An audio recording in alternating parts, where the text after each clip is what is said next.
have to meditate for a little while and ask for prayer. So thank you.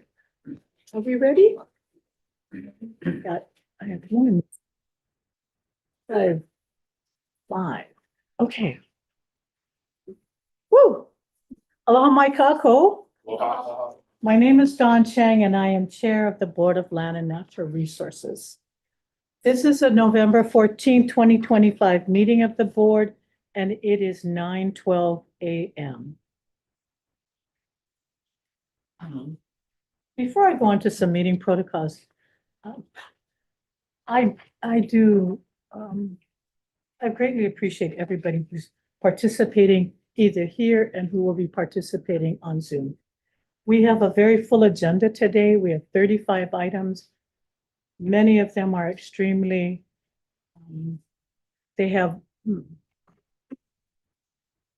many of you are here for different agenda items and it has, they are emotional. People feel very passionate. And it is very meaningful to all of you. So as much as I may have been joking, I did pray for peace. And I am praying for peace for today. I pray that we come here with the spirit of doing the right thing. And that we come here to honor and respect each other. So with that being said, I'm going to go over some public meeting protocols before we begin. We are holding this meeting as a hybrid. Some of us are here in person in the Kalani Moku boardroom in Honolulu, but we are also holding this meeting remotely via Zoom. In addition, it can be watched live on YouTube. For those testifying via Zoom, we will move you from the waiting room into the meeting when the board hears the item you signed up to testify on.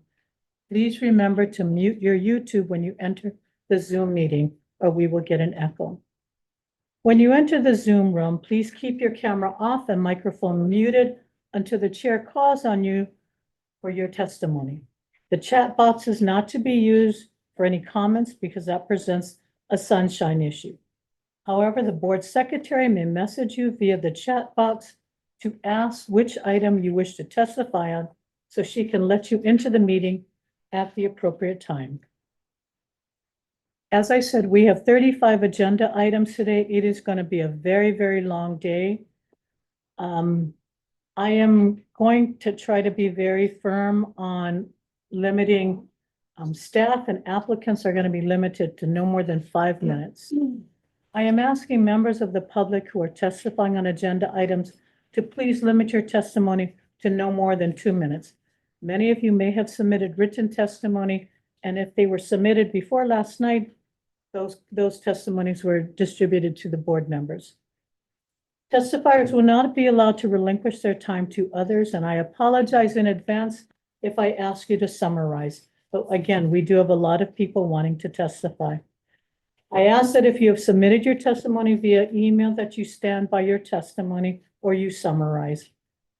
Please address your comments to the board and not to the project applicant. Board Member Smith here is our timer. He will keep track of time and give you a 30-second warning, and 2 minutes, I will ask you to stop. I will then move on to the next testifier. Before starting your testimony, please clearly state your name and identify yourself for the record. We will take breaks as needed. I do want to make another note. We have had requests from the public asking about, are we safe in here? Do we need additional security? So I have asked a daycare officer. Is he here? Still outside. Oh, he's Scared. Maybe the brother can come inside. But I am gonna, there's a maximum number that can stay inside this room. So when you're POW, if you could maybe step out so that more people can come in, but we will try to accommodate as many as we can. But I have asked for a daycare officer. I will tell you, I totally trust daycare. They have a process. They walk the room before. I talked to daycare when we are anticipating contentious or a lot of testimony. But I trust them fully, but I also trust all of you that are here, that you will conduct yourself with respect as well as respect to each other and to the board members. So, okay, I'm going to read a standard contested case statement. In some of the matters before the board, a person may wish to request a contested case hearing. If such a request is made before the board's decision, then the board will consider the request first before considering the merits of the item before it. A person who wants a contested case may also wait until the board decides the issue, then request a contested case after the decision, but before the close of the meeting. It is up to you.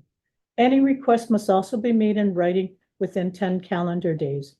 If no request for contested case is made, the board will make a decision. The department will treat the decision as final and proceed accordingly.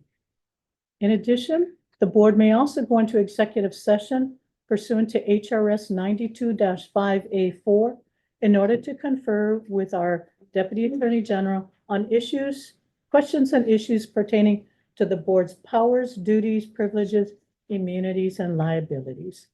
I am now going to take roll call of the board members.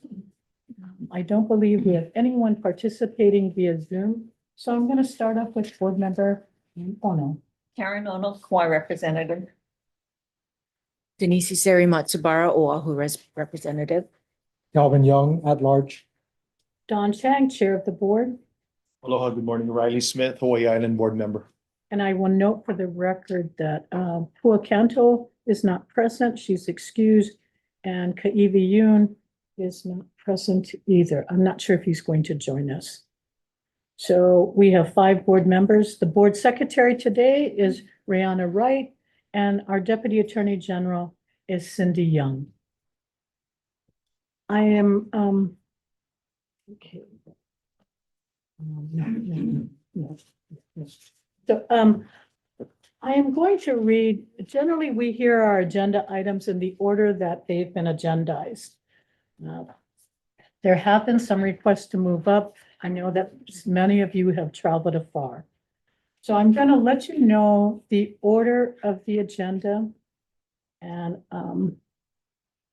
so the first item on the agenda, and I am going to, after I go through the order of the agenda, I'm also going to make an exception on testimony today.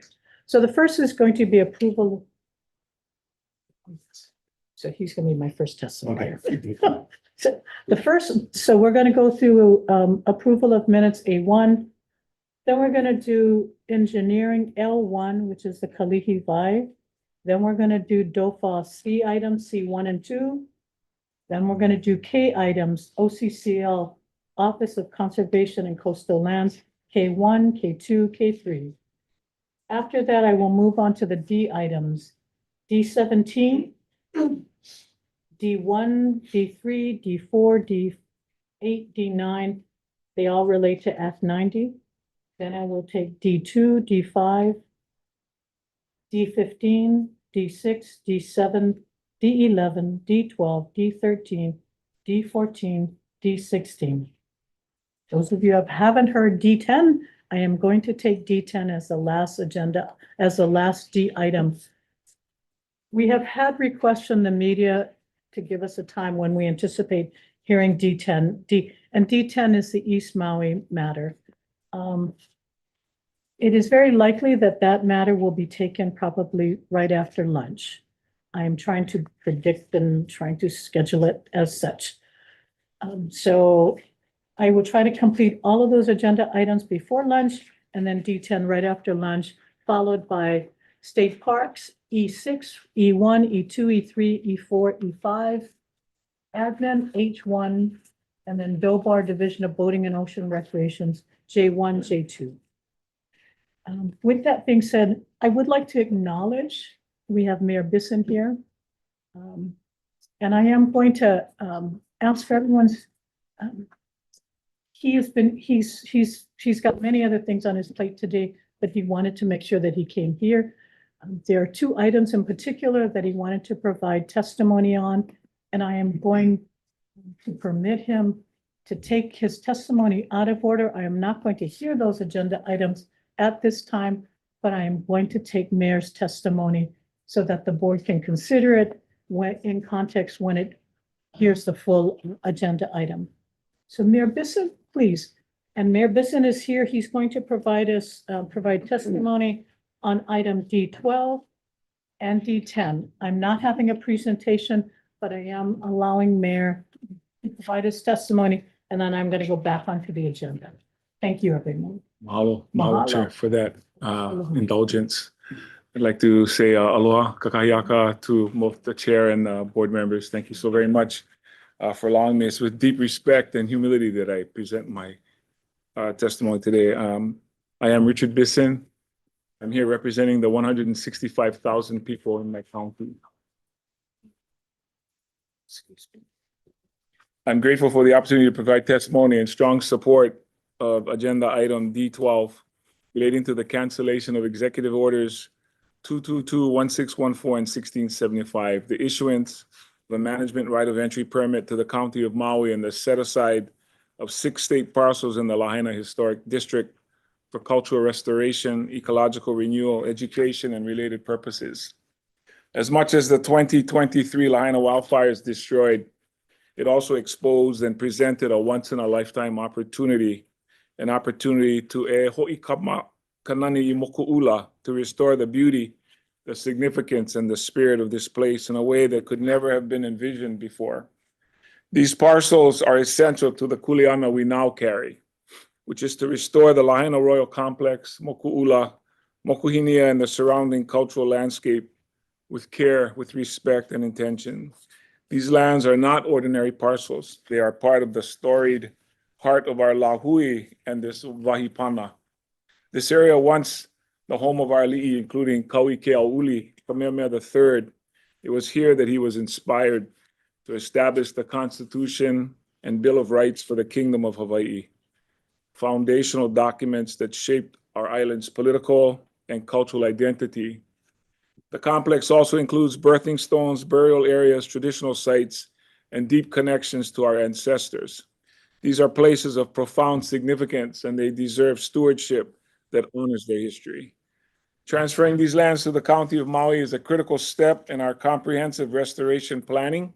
It allows us to align cultural preservation with contemporary Oiwi revitalization, ecological restoration, and community healing. With this set aside, the county can more effectively plan, manage, and implement the long-term restoration of the Lahaina Royal Complex in partnership with cultural practitioners, lineal descendants, community leaders, and organizations that have carried this vision for generations. This work is not only about land, it is about healing for our people, our aina, and our future. Restoring Moku'ula, Mokuhinia, and the Royal Complex will return dignity to a place of deep cultural importance, provide educational opportunities for Keiki, and anchor a restored sense of identity for Lahaina's residents as they rebuild their lives. This agenda item represents a respectful and meaningful step forward. It aligns with our community's values. It honors the wishes of those who have stewarded this vision for decades, and it supports a future rooted in culture, restoration, and aina-based healing. So on behalf of the county, I respectfully urge the board to approve this measure, and I stand with Lahaina as we take this important step toward restoration and renewal. I just want to say, I think you all already know everything I just shared with you. So thank you for allowing me to make it part of the record. But I don't for once think none of you already know a lot of that history and the significance. So just mahalo for your consideration. If I may now move to D10, Chair. So again, aloha. Today I'm testifying in opposition to item D10, which recommends holding a contested case hearing over the proposed disposition of a 30-year water license for East Maui. This direction disregards critical progress made over the past year and threatens to derail a collaborative process that this board itself encouraged Maui County to pursue. Over the past year, the County of Maui, the East Maui Water Authority, and Mahipono have taken steady, intentional steps to rebuild trust and to work toward a long-term solution for East Maui's water.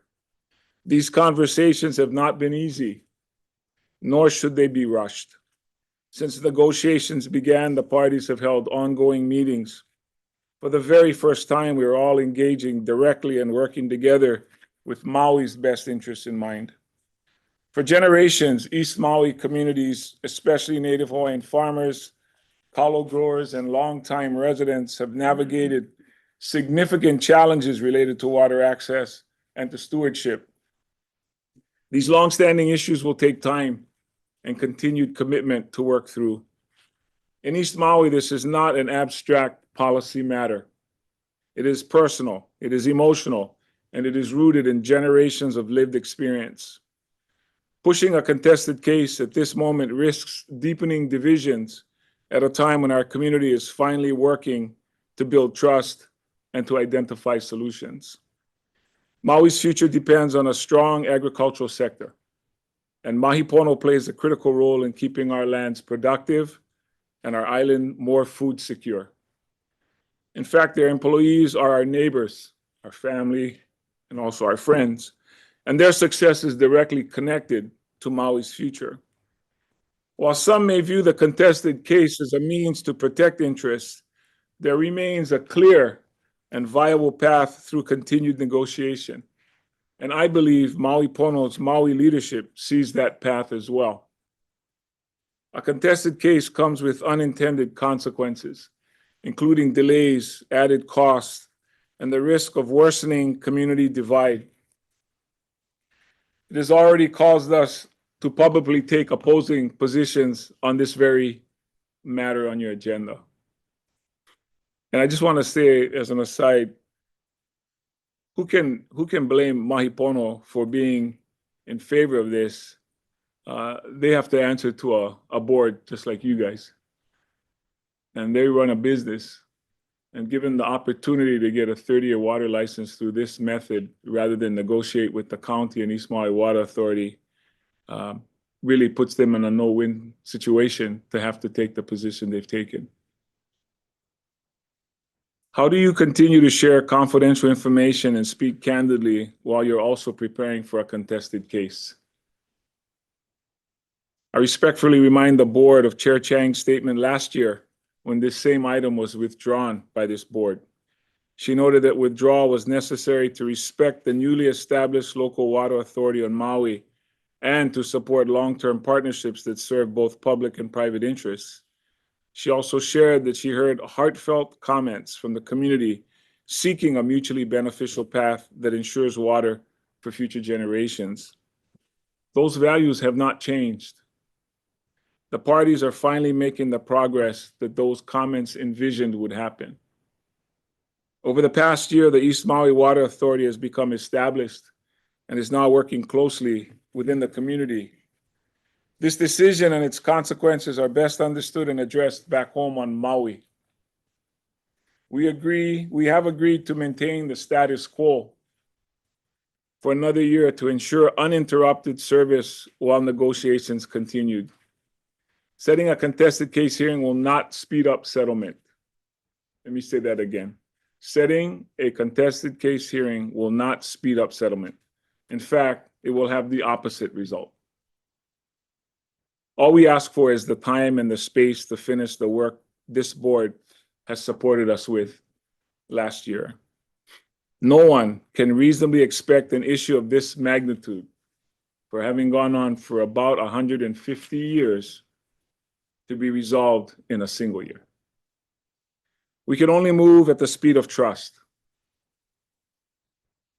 So I ask you, what is more important, getting it done quickly or getting it done correctly? In closing, I ask this board to stand with Maui County once again and support us in continuing this work through a collaborative and inclusive approach. And a deep mahalo for your consideration, and I'd be happy to answer questions on either of the items that I've testified on, Chair. Thank you very much, Mayor. And we greatly appreciate you taking the time to personally come to the board and provide the testimony. Board members, do you have any questions for Mayor? So your testimonies And I know you've also submitted written testimony will be part of the record and as we consider the items when they come before us. But thank you again for taking the time to. Yeah, they were both written pretty late. I think one got in last night late and one this morning. Yeah. But I paraphrased much of what was in there. Nope. But thank you for your indulgence. No. May I be excused, Chair? You may be. Thank you so much. Not often can I Thank you. say, yes, you may be excused, Mayor. But again, have a good day. Thank you. Thank you so Thank you. much. And we will, please know, we appreciate your words and they will be fully considered as the board deliberates on that I action. know they will. Thank you. Okay, thank you again, Thank you, Mayor. everybody, for letting me. Cut in line. Now, normally we don't let people cut in line, but he is special. He is special.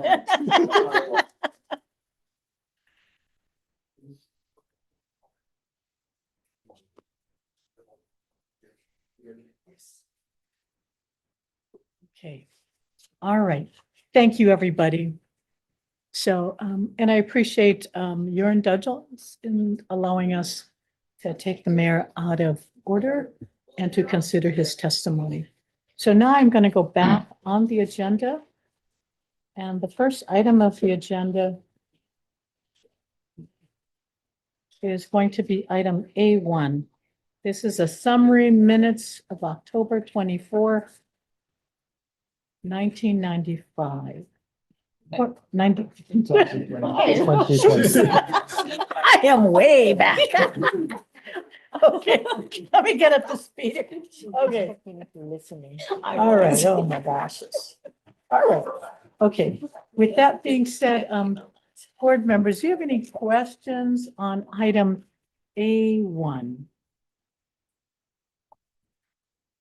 There's some seats in the front. Come sit down. You're free to, please come on in. Item A1, board members. Yes, Move that we approve item A1 as presented to the board. Second, okay. Before I act on the motion, is there anyone in the boardroom that has any comments on item A1? Is there anyone on Zoom? I will close public comments on item A1. A motion has been made and seconded to approve item A1. Since this is the first vote of the board today, Rihanna, can you do roll call? Member Ono, Aye. Member Isai Multiplier, Aye. Member Young, aye. and Shane. Aye. Aye. Okay, thank you. The motion passes with 5 votes. The next item on the agenda is item L1.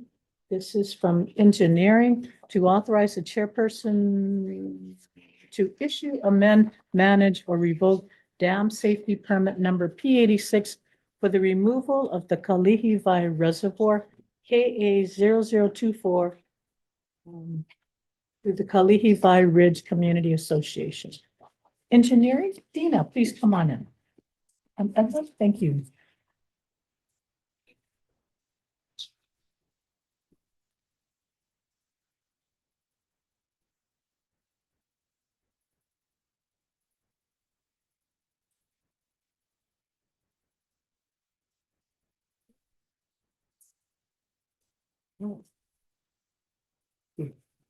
Aloha and good morning, Chair and members of the board. My name is Dina Lau, Acting Chief Engineer for the Engineering Division. Item L1 requests approval of a dam safety construction alteration permit to breach the Kalihivai Reservoir, remove it from the DLNR dam inventory, and provide the dam owners additional time to begin construction of the removal work. The Kalihivai Reservoir, located on the north side of the island of Kauai, is classified as a high hazard dam, meaning that a failure could potentially result in loss of human life. The Engineering Division has one correction to the submittal. Please turn to page 4, second paragraph, first sentence. The date for the U.S. Army Corps Engineers Section 404 permit should read April 10th, 2025, instead of July 11, 2026.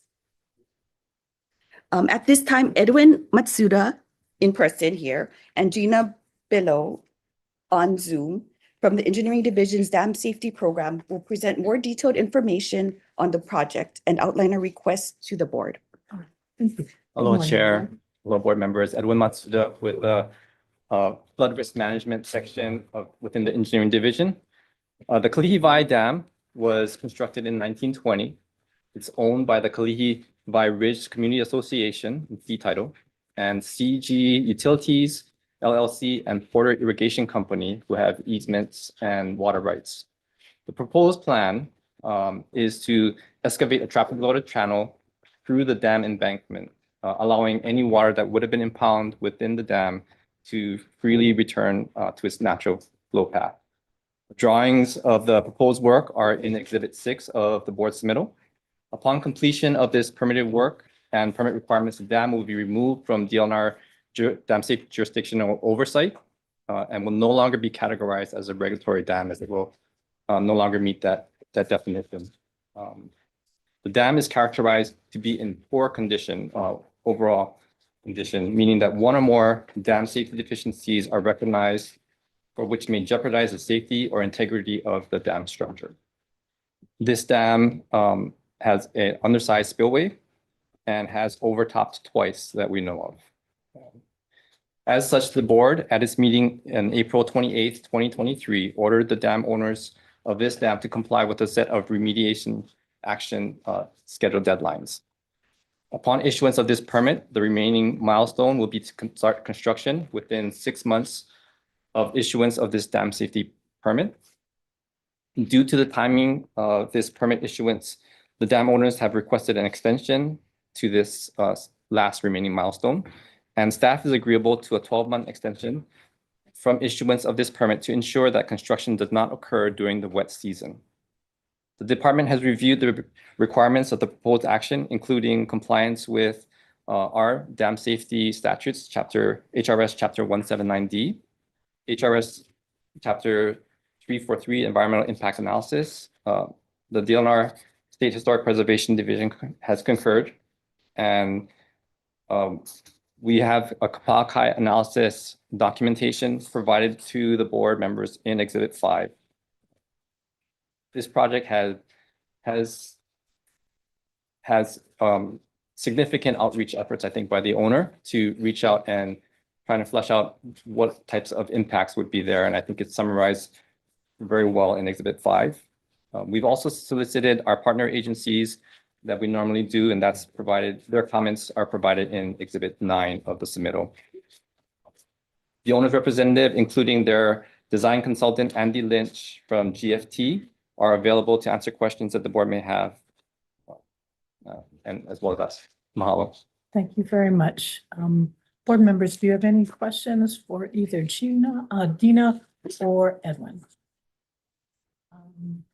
Gina, did you want to add anything, or your consult, or Gina, did you want to add anything?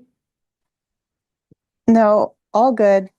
Okay, so I do know the applicants are here. Are they here in the room? I don't have the, I know that Andy Lynch okay, is Andy. online. And Liz is there. Oh, yeah. Andy, okay, Andy and Elizabeth, and so I'm going to permit the applicant to make any comments to the presentation.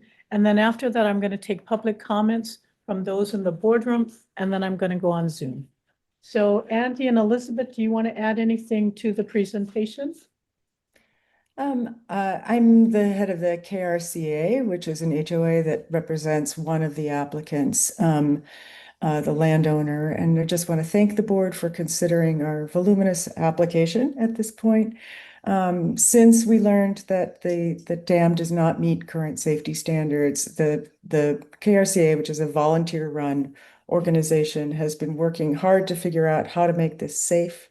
For the first 10 years, I think people were exploring remediation because we recognize all the benefits that a full reservoir could offer the community, from potential agricultural water to a nesting habitat for birds and fire suppression and climate resilience. But ultimately, we learned that remediation was unaffordable to the three owners.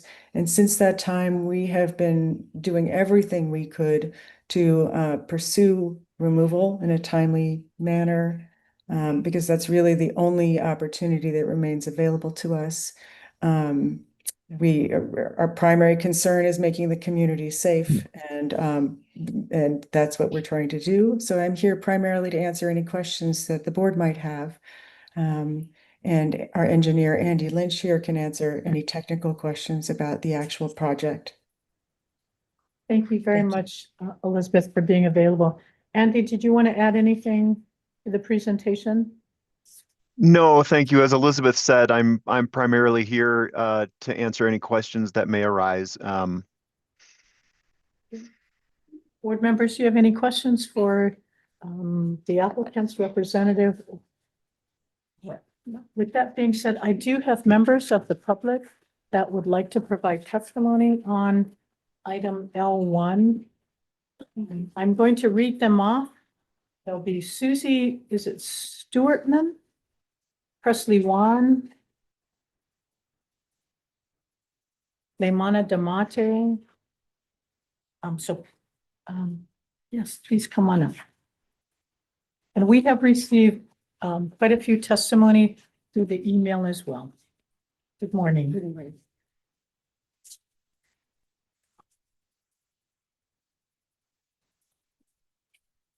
We're Chairman Chang and the BONR board members. Mahalo for this opportunity to testify in strong support of Agenda L1 and for also moving up our agenda item. My name is Suzanne Swartman, and I am a lineal descendant of Kalihi Kauai. On my mother's side, our ohana has lived on Kauai and in Kalihi for 6 generations. We are honored to serve Aina Kuleana, and that was awarded during the Mahele of 1848. My grandfather, John Keahiahiakana, was the Konahiki for Kalihi River Bay and the Apapa from Hanapai to Wanini. I'm 80, and this is the first time that I've ever testified before board. I'm here today because this issue is incredibly important to me and our entire ohana who is unable to attend. Please know that I am here representing many others. I grew up in Kalihi with a huge extended ohana. I attended Kilauea School, although we later moved for my dad's work as the first Hawaiian Episcopal Bishop for the Diocese of Hawaii, and we came home to our family Aina every summer, long weekends and holidays. Now that I am retired, I spend a significant amount of time there. It's our ohana's forever home, and I have more formative memories of Kalihi than anywhere else. Please vote today to issue a permit to Kalihi Ridge Community Association to decommission the Kalihi Reservoir. That reservoir has not complied with dam safety standards for far too long. For years, we were told that the reservoir was being decommissioned, but it never happened. And recently, interests in Kilauea, who do not live in the inundation zone, have delayed the process even further. Our home in Kalihi was severely damaged in the 2018 floods, but we were able to rebuild. When it rains a lot, we regularly get river water. Anyway, my ohana are survivors of many natural disasters, from tsunamis in 46 and 57 to Hurricane Eva and Iniki. Those things were beyond our control. Please do not let us be emotionally affected by a man-made disaster that can be avoided if you act on today's recommendation. Mahalo. Thank you. And no one would ever have known that this was your first time. You were so good. You were so good. Thank you very much. And appreciate you taking the time to be here. Thank you. Okay, just Presley, please come on up.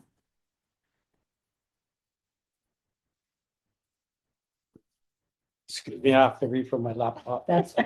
There's no, there will be no I like copies. old submitted school. Copies unless ever a Xerox machine around.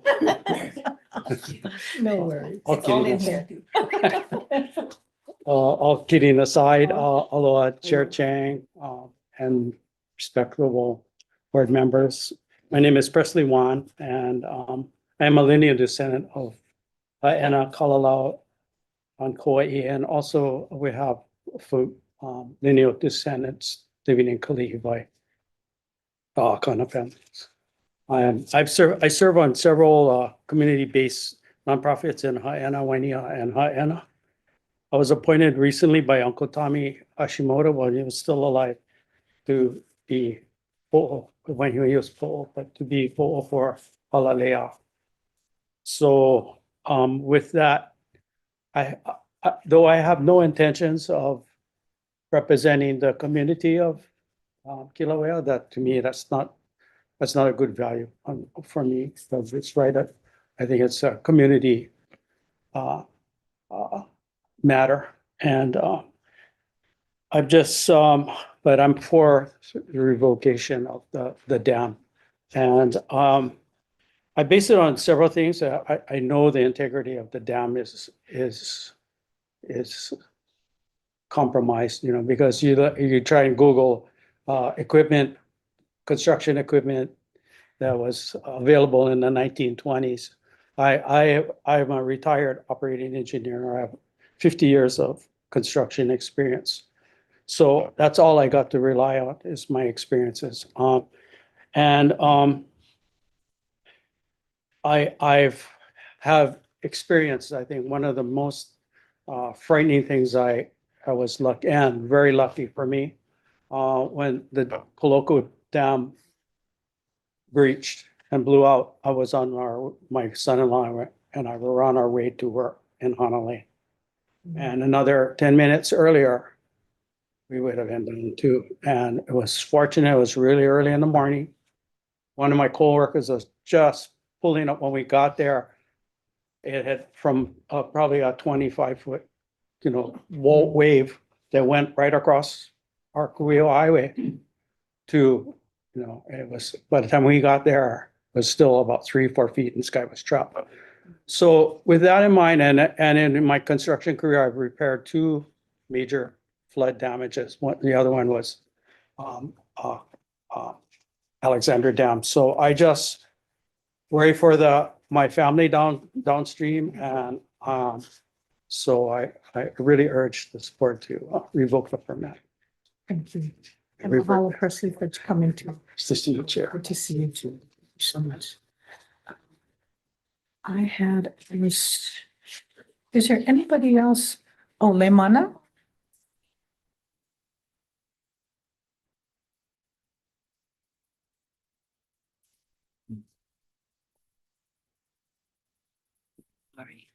Aloha Chair, members of the Land Board.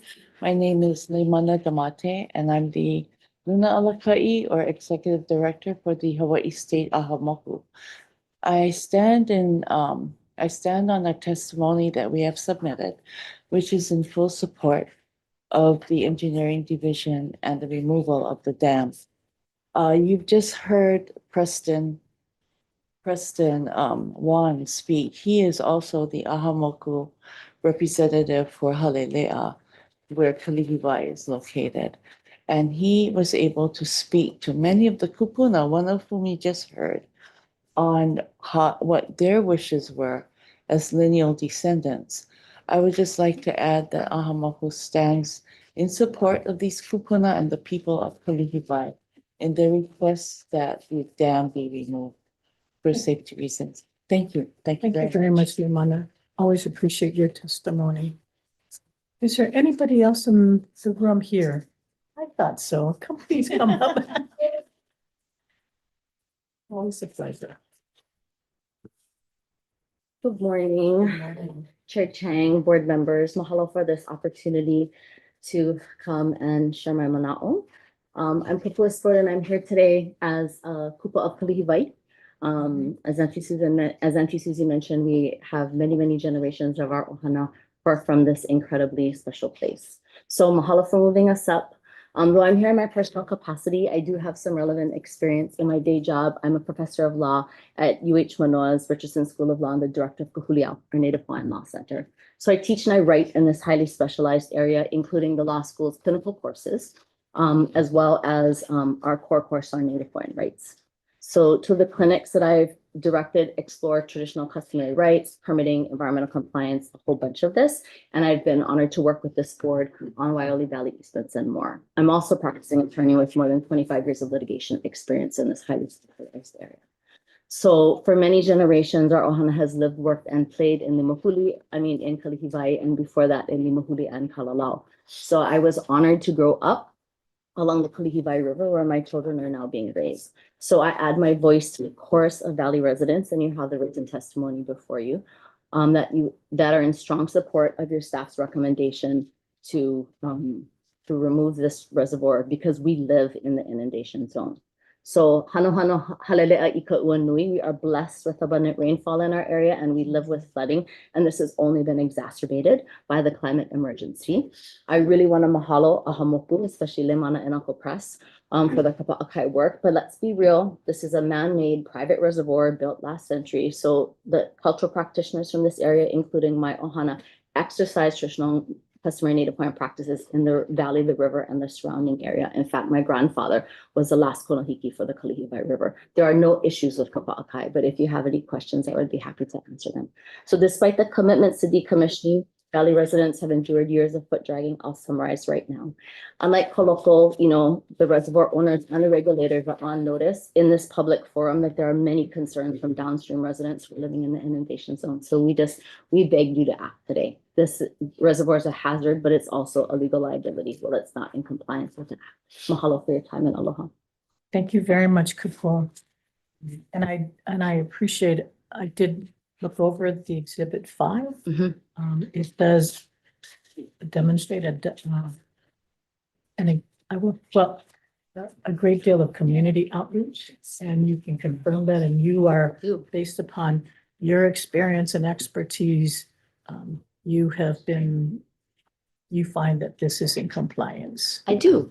And this is exactly what Ahamoku was designed to do. You have the statewide representative, Leimana, who reached out to the Moku representative, Uncle Press, who coordinated with the lineal descendants of that area and traditional customary practitioners. Yes.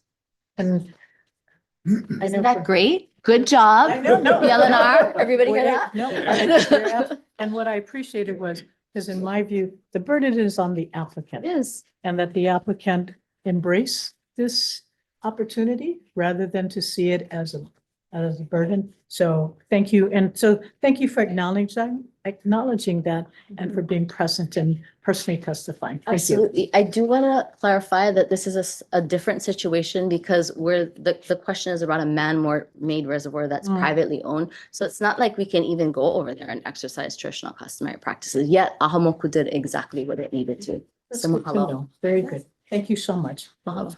Is there anybody else in the boardroom that would like to provide a comment on item L1? Okay, I see people on Zoom. I will first start off with Harry, and then I'll go to Sybil, and then to Peter. Harry, if you can unmute yourself. Thank you. Yes. Aloha Chair Chang and fellow BLNR members. My name is Carrie Souza. For the past 30 years, I have been blessed to live in Kalihiwai Valley, where I raised my son. We are honored to help steward Kuleana land, which is also riparian. We are lucky to live next to the Kalihiwai River. Our home is about 30 feet from the river bank. We can see, hear, and feel the seasonal changes of this special place. Kalihiwai River is an important resource for our entire community. On a daily basis, I see local families from across the North Shore fishing, swimming, paddling, and more. The river also provides important habitat for the native stream animals, including opai, opu, and vai, as well as native water birds. We see native birds in and along the river almost every day, including a'aula, herons, and the A'io water stilts.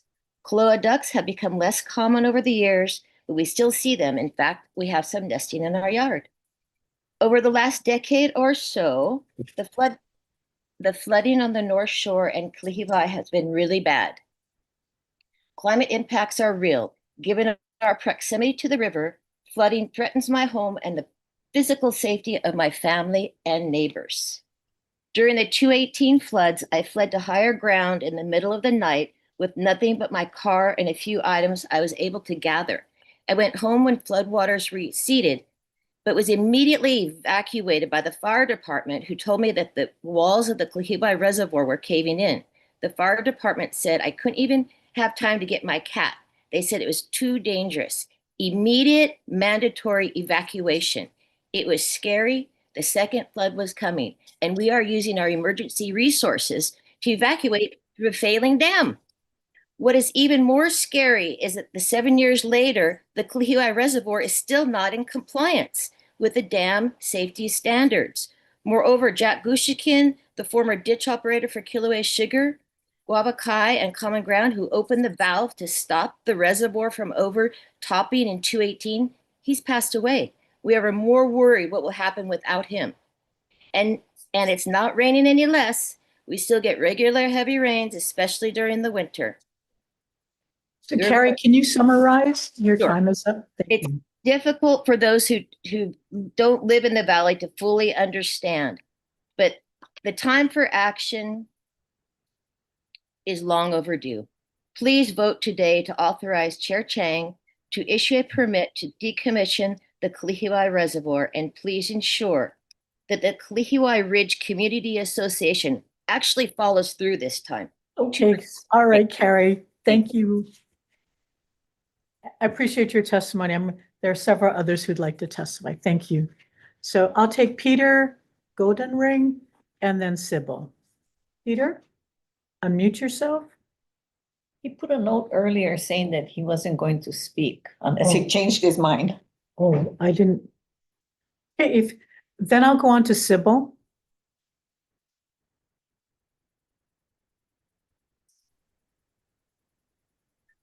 Hi. Thank you all. My name is Sybil Nishioka. My family has lived and worked in the Valley for the past 125 years, and I have personally lived in the Valley for over 30 years. It is the most precious place in the world for me and my family. It is where my grandfather chose to live and raise his family, and where I chose to live and raise my son, 50 feet from the river's edge. I have submitted written testimony, but it would take longer than 2 minutes to read. So I really wanted to just share how it has the 2018 flood has affected my life since. And I say since because prior to the flood, I had no clue that it had any impact on the valley. Up until that time, the greatest threat for me was a tsunami. My family lost homes in the tsunamis of 46 and 57. And flooding has just been a fact of life here. It was more of an inconvenience than a threat, because I don't ever recall it going more than a few feet under the house at its worst. But the 2018 flood changed everything for me. And when I learned about the Kalihibai Reservoir, I couldn't believe it. I said, I couldn't believe that here we are dealing with, we're at nature's mercy. And here is a man-made threat that doesn't have to exist. It can be taken care of. No one in the valley here, I think, can rest easy when it rains. Since the flood, whenever it rains, I'm nervous, but when there's thunder and lightning, my body goes into uncontrollable shivers. In my brain, I know, I'm fine, but my body says differently. And I cannot imagine anything horrible. I'm thinking that 2018 was an anomaly, and hopefully it will never happen again. But now that we have this man-made threat, we need to remove that threat as well. I would love to live the rest of my years in peace. So thank you very much, and please vote for decommissioning. Mahalo. Thank you very much, Sybil. Matthew Porter.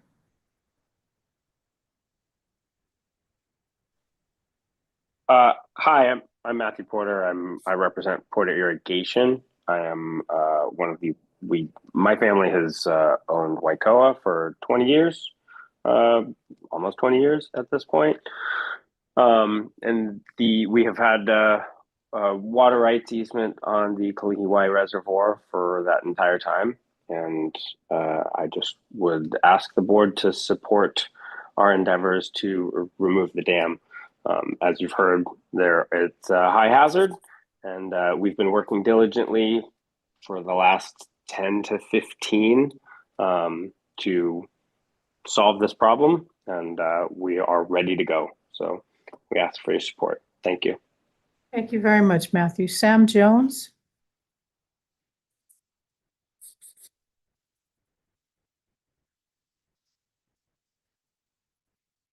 Can you unmute yourself?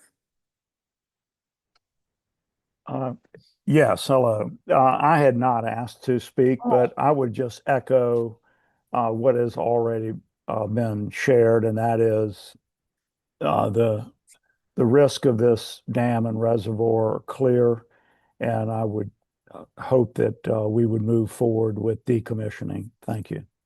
Thank you very much. I don't see anybody else on Zoom. I think we've taken everybody who wanted to make a comment in the boardroom. I'm going to close public comments. Board members, do I have a motion on item L1? Motion to approve is submitted. Second. Motion has been moved and seconded.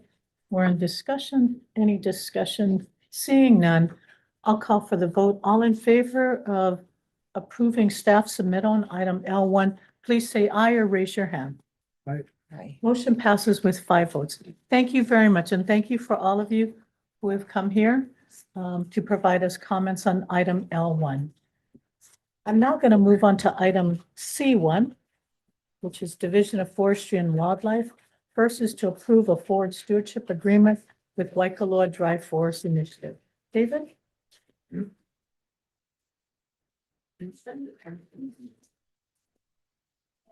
Morning, David Smith, Administrator, Division of Forestry and Wildlife. Try to make this quick because I know you have a long meeting. So this submittal is to ask for approval to implement the Waikoloa Dry Forest Management Plan.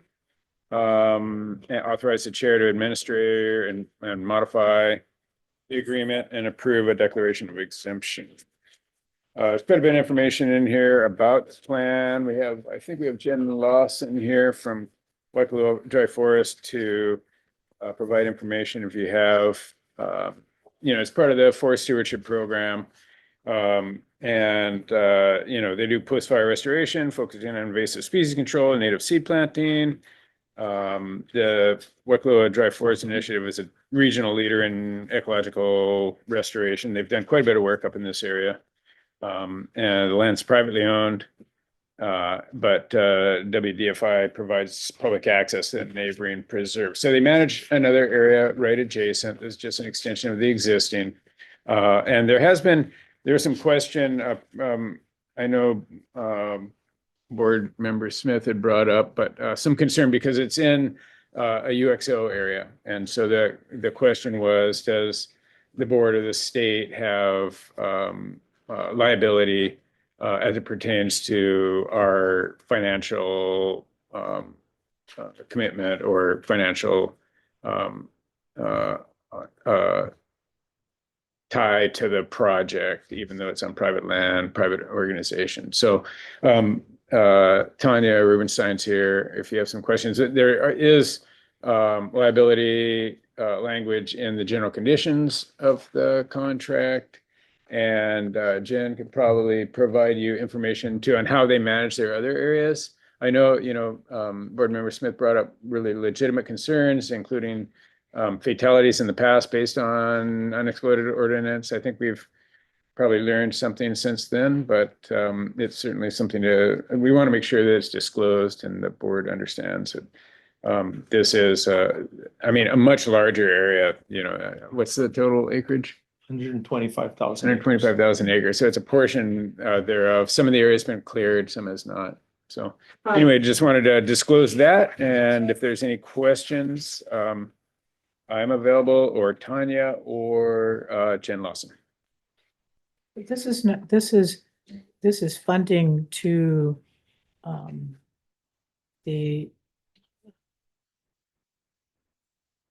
this is to authorize the expenditure of.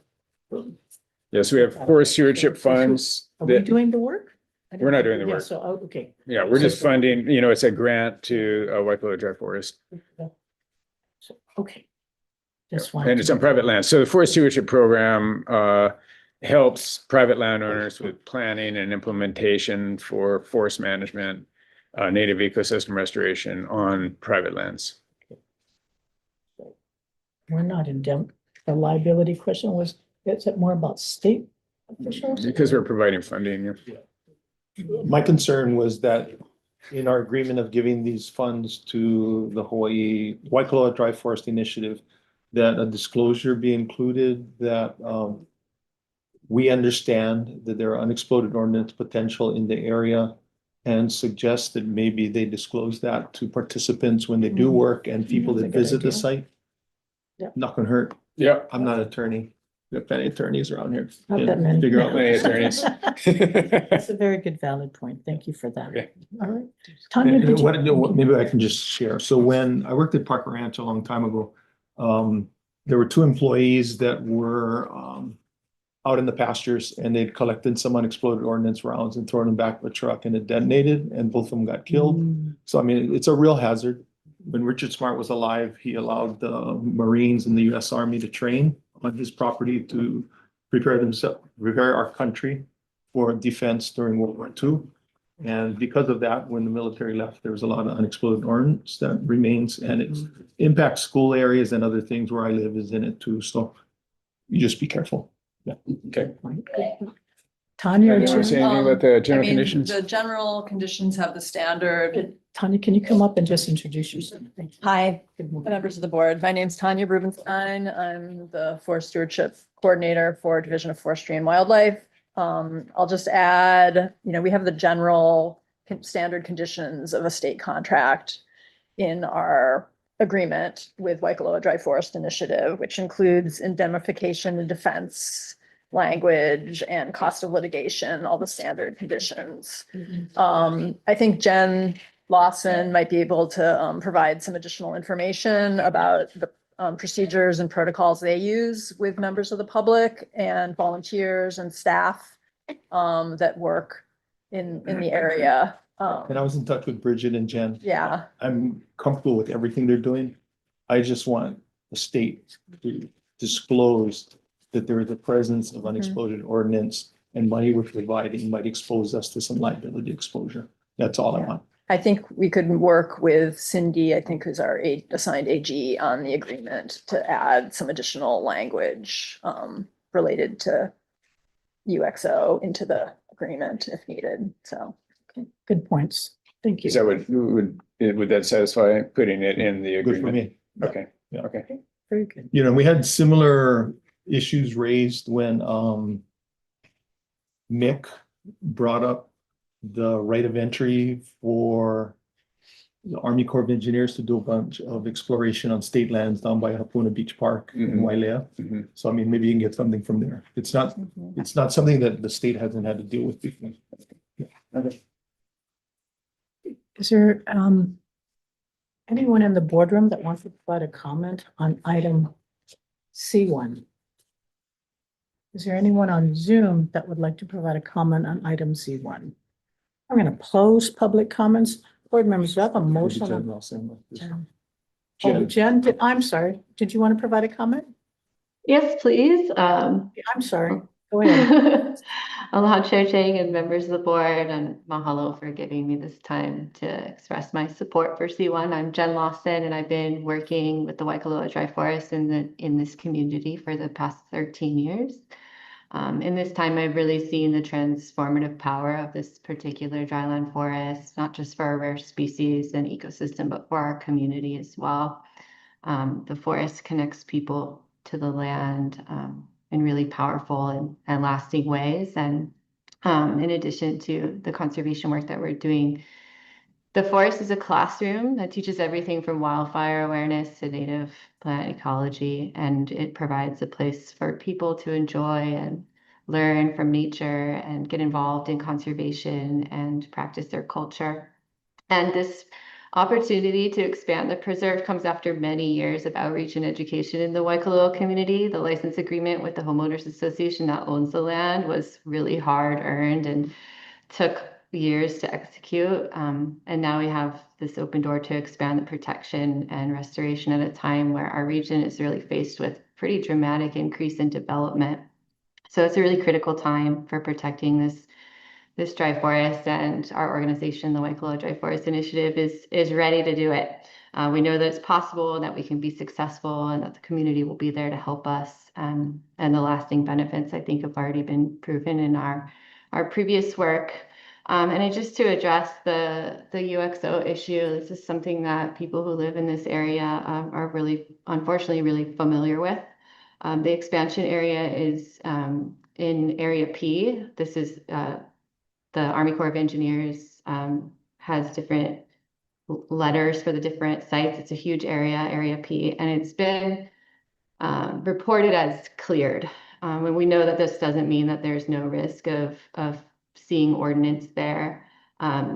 So we have a UXO disclosure in our liability waiver that all visitors are subject to. It's something that we work with our contractors and to have that awareness. And one thing that makes restoration really hard in Waikoloa, but UXO detection really easy, is the substrate. It's really rocky, and so any projectiles or fragments are on the surface there rather than buried in deep soils. So we're very aware of the risk and make sure to disclose that with all of the people that we work with. So thank you for giving me this time, and I ask you to please approve the Forest Stewardship Agreement, support cost share to implement our plan. Mahalo. Thank you very much, Jen, and mahalo for your good work with the community and this effort. Is there anybody else on Zoom that would like to provide a comment? I will close public comments at this time. Board members, I have a motion. I move that we approve item C1 as recommended by staff. Just a comment, the Waikoloa Dry Forest Initiative, they get the community involved. They're going to focus on ungulate control. If anybody drives the corridors on Queen Kahumono Highway or Highway 190 on the Mauka side, it's inundated with goats. And the more we can control this wildlife, it protects our community, and they're doing really good work on that. Also, the wildfire education. In Waimea and Waikoloa, we usually have a fire about once every year or so, and it burns in the thousands of acres. So it's not like 1,000 acres, it's like 20 or 30,000. And so their work in educating the proper types of plants to propagate and how to manage the fuel load is really important. So my only additional comment, as I've discussed, is if DOFA, the division, can work with the AG's office to include language on the disclosure of the presence of an explosive ordinance. That's my motion. Thank you. Thank you. Second. Okay, motion has been moved and seconded to approve staff's recommendation on As item amended. C1. As amended. So this. Beyond what they're already doing. Yeah. Yeah, we'll work on a UXO disclosure, and you are gonna have you're delegating the authority of the chair to finalize, and we'll work with the AGs on the language. Sorry, I missed that one. Okay, very good. So motion has been moved and seconded to approve staff's recommendation with Board Member Smith's amendments. All in favor, please say aye or raise your hand. All right. Motion passes with 5 votes. Thank you very much. Item C2. Okay, item C2 is a delegation, a request for a delegation of authority to the chairperson to declare management actions in the Forest Stewardship Program agreements exempt from the preparation of environmental assessments if the actions are included in the department-wide exemption list. We have similar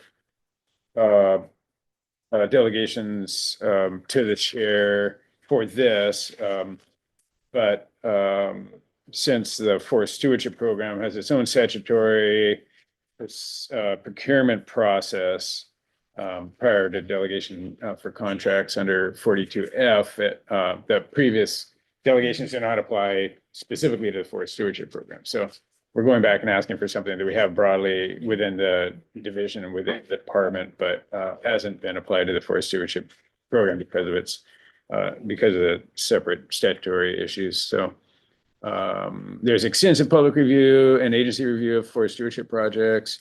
Forest stewardship projects are environmentally friendly management practices and generally pertain to managing forest lands for environmental benefits. And so it's suggested that we authorize the chair to authorize exemptions, things that are already on the departmental exemption list. Very good. Any questions for members or staff? Is there anybody in the boardroom that wants to provide a comment on item C2? Is there anyone on Zoom? I'm going to close public comments. Board members, do I have a motion on item C2? Motion to accept staff's recommendation, Chair. Second. Motion has been moved and seconded to approve staff's recommendation for item C2. All in favor, please say aye or raise your hand. Motion passes with 5 votes. Thank you very much, Dauphin. We're going to move on to item K1. Michael. District use permit application, HA 3981, consolidation and re-subdivision. Good morning, Chair, board members, Michael Kane, Administrator, Office of Conservation and Coastal Lands. I'd like to propose that items K1 and K2 I'll present as a unit since they are the same family interrelated projects. And our assessment will be the same. See the size of your binders, so I'll start my own timer. So the proposal is for consolidation and re-subdivision of 2 parcels on the coast of Puna on the Big Island. And to develop a single family residence on each of the parcels. I'm gonna assume you've read the staff report, and I'd like to confirm that you've received testimony from counsel for the applicant. Yes. Okay, so just to be brief, I'd like to offer 2 points of clarification. One, on the cover page, you'll see that under use, consolidation, and re-subdivision, we probably phrased it poorly. So the 2 parcels combined are 10.45 acres. One parcel will be 7.45 acres, and the second proposed new parcel would be 3 acres. So I think we phrased it poorly, but that was what that math means. In terms of our recommendation of denial, it's not something we do very often. In this case, we recognize that single family residences are an identified land use in this region. And we have recommended approval of single family residences in sort of these off-grid areas. In this case, we just feel it's not to scale. It's 2 close to 5,000 square foot single family homes, a 2-bedroom and a 3-bedroom. We felt these are more luxury developments that weren't really appropriate for this cultural landscape. So we're not recommending denial of all uses. We're just saying that this plan we don't feel is appropriate for the conservation district in this rural area. And with that, I know we're pressed for time, so I would like to pass this back over to the board. Thank you very much. And I know we do have the project applicants council Right, as and well as the applicant. I forgot one thing. Yeah. And given the holiday schedule, the board will have to make a decision today. Sorry, I try not to do this to you, but sometimes Yeah. you run out of time. And I appreciate that. I think that's a really important factor. There's a 180-day deadline for actions by the board on CDUAs. So in this case, that is November 18th, 2025. So an action has to be taken by the board today.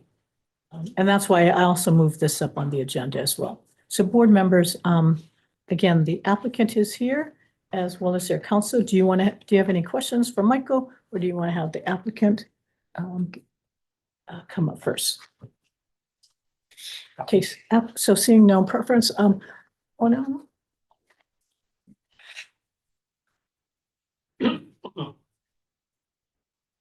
Okay, and we do have a PowerPoint for you folks. So I thank the board secretary for assisting us with that, and I also have some paper copies for you folks if you didn't get a chance to. Yeah. Thank you. And you're going to keep them within 5 minutes? So, we appreciate that you folks have given us 5 minutes. Because we are presenting on 2 separate agenda items, we're hoping we'll try to keep it within 10 minutes, but we are working against a negative recommendation, which, we don't like to do, but we understand that's a tough position for us to be in. So we do hope that the board can give us a little bit of leeway, perhaps a little bit more time. We'll try to get through the presentation as quickly as possible. But I do want to make sure that the applicants get their due process rights to be heard on the application. We're also not sure if a copy of the actual application has been provided to the board. It wasn't in the staff submittal. So we wanted to walk you folks through several items. I'm sorry, I forgot to introduce myself before I started. Onauna Thon on behalf of the applicants, Ryan Pastrick and Paul Pastrick. Both applicants are here with me today, along with their land use planner, John Pippin of Land Planning Hawaii, and my law partner, Kathy Garson. So like I said, we'll try to go through the presentation as quickly as possible, but I want to make sure that we also have time to plead our case before the board on these important applications. The applicants have been working on this project for about 5 years. They've completed an environmental assessment, received a finding of no significant impact. They did a cultural impact assessment, an archaeological impact assessment, biological study, and coastal erosion study. So, as staff said, we have 2 related items on agenda items K1 and K2. You can go to the next slide, please. We wanted to provide you folks some visuals. Yep, there we go. So, sorry, I thought I was going to be controlling it. The property is kind of where that gray circle is on the post, right? Between what we see as Hawaiian Paradise Park and also Hawaiian Beaches. You can go to the next slide. So it's only about 1 mile from HPP and then about 2 miles from Hawaiian Beaches. Just a correction. So the current parcel 26 is actually 7.45 acres and it will become about 4 acres. Parcel 27 is currently 3 acres and it'll be about 6 acres. So that's just a little bit about the 2 applications and we can skip through that. Before we actually get into the project details, I did want to give Ryan Pastrick an opportunity to just tell you a little bit about himself and the other applicant, Paul, who is his father, and why they, purchased the property. So I'll hand it over to you, Ryan. Aloha, board members. My name is Ryan Pastrick. I'm here on behalf of myself and my father, Paul. We're both from New Orleans, Louisiana, but we've developed a very special connection to Hawaii. I am a nature lover and a nature photographer. I first came to the Big Island 13 years ago to photograph the Kilauea volcano, and I've been coming back ever since, always staying in Puna. I discovered these properties in 2019 and immediately fell in love with them. I realized that they were home, and soon after, my family did as well. I'll introduce my dad in the interest of time. The first thing to know about him is that he is obsessed with native plants.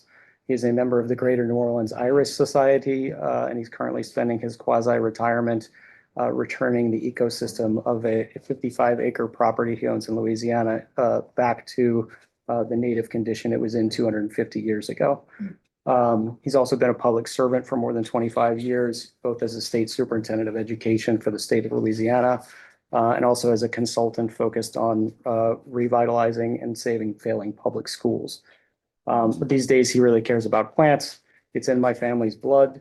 My uncle is also a horticulturist and has a company called Meadow Makers that plants native grasslands and prairies. But as it relates to the property, this is my refuge, and I visit it as often as I can, currently at least 5 times a year. Even without a house, I built a community here. I stay with my neighbors every time I come. I helped start the Neighborhood Watch in 2019. And every time I come, I do beach cleanups and road cleanups on the property and down the street. I've worked with my councilwoman, Ashley Kirkowitz, to get Department of Public Works to help clean up the road. My dad and I love and respect the community and culture of Beach Road. We generally can't get enough of it, and we love being a part of it. We feel a deep connection to it and a responsibility to live Pono. And finally, we just love the land. It's truly a special place. It's a spiritual place. It is restorative and peaceful, and we want to keep it that way. It is a place we cherish, and we can't wait to take care of it and protect it. We are the right people for this aina. Mahalo. Thank you, Ryan. So now I'm going to have John Pippin come up and go through just some really quick specifics on the property and the application. Aloha, Chair Chang, board members. My name is John Pippin, helping applicants with this project. I'll direct your attention to the slides shown now. These are satellite and drone photos of the properties. Parcel 26 outlined in blue, the larger one currently, and parcel 27 outlined in the yellow-green. Next slide, please. This is another satellite photo showing parcel 26 and parcel 27 at the center of the screen and highlighting the single-family residences developed on the neighboring properties to either side, all by Conservation District use permits. Next slide, please. This gives another satellite view of the subject properties outlined in red with respect to nearby large subdivisions, Hawaiian Paradise Park shown on the top image to the left, roughly 1 mile distance. Hawaiian Beaches on the lower image, roughly 2 miles to the south. Next slide, please. Many of the residences in HPP and Hawaiian Beaches are built close to the shoreline and have pools supporting them. Next slide, please. This is the existing lot configuration on the left image and the proposed consolidation and re-subdivision on the right. You see that the parcels become more roughly equal in size.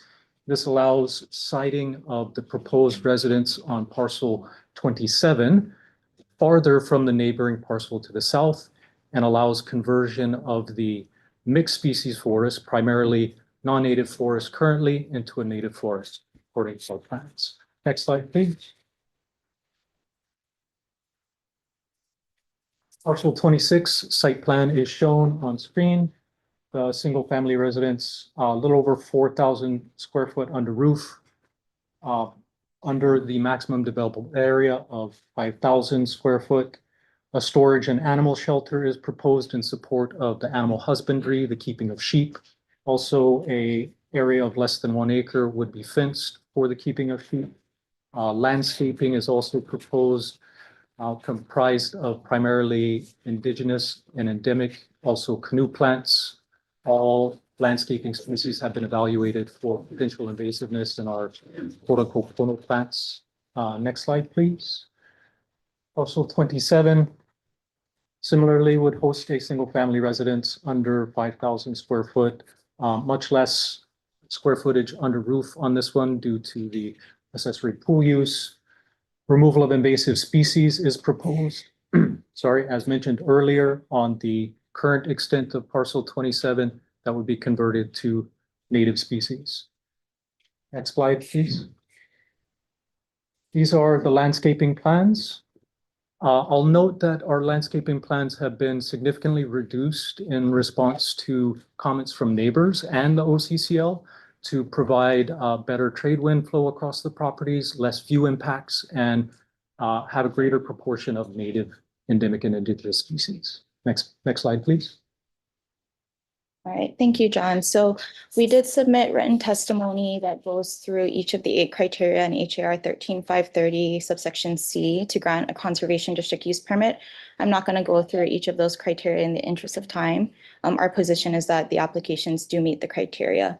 What we did want to do is spend a little bit of time, countering the points that OCCL raised for their reasons for rejecting the application, which we have listed here on the slide with, brief responses, but really I think can be summarized to 3 main points: a perceived loss of open space and natural coastal character, an inappropriate use in a rural area that is inconsistent with the surrounding area, including the natural condition of the coastline, and a perceived substantial adverse impacts due to the location of the single-family residences. So what we showed in the, the photographs that we have here is what's around here.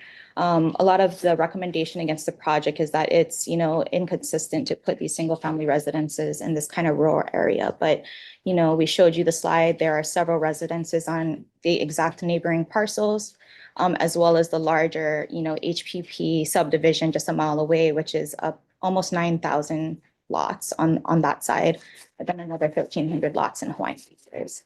Additionally, if you actually look at DHHL's 2025 draft plan for their Maku'u Makai lands, they're planning just across of Government Beach Roads across the street for Kuleana parcels as well in that area. So, we disagree with the statement that this is an inconsistent use to have these single family homes. As to the statement that, they're not proportional to what should be on these lands, again, we have a combined total of about 10 acres. After re-subdivision, parcel 26 will be about 6 acres and parcel 27 will be about 4 acres. OCCO's rules allow for single-family homes up to 5,000 square feet. These homes with the accessory uses will be below that 5,000 square feet. And even if you take a look, yesterday I went and poked around on realtor.com, right? The homes in HPP, they're 1 acre lots. And the square footage of those lots are ranging anywhere from 1,300 square feet to 3,000 square feet on 1 acre. So in terms of proportionality, these lots are really about 2% of the lot size. So we do disagree with that statement. And then with respect to, perceived substantial adverse impacts, again, we did an environmental assessment. And if you can go to the next slide, please. Oh, right. Well, we do have a slide that highlights mitigation measures that are proposed, and we have those listed in Exhibit B to our written testimony. But a few of the mitigation measures I wanted to, talk about were an increased setback. Based on our coastal erosion study, the setback for these parcels should be a little bit over 65 feet.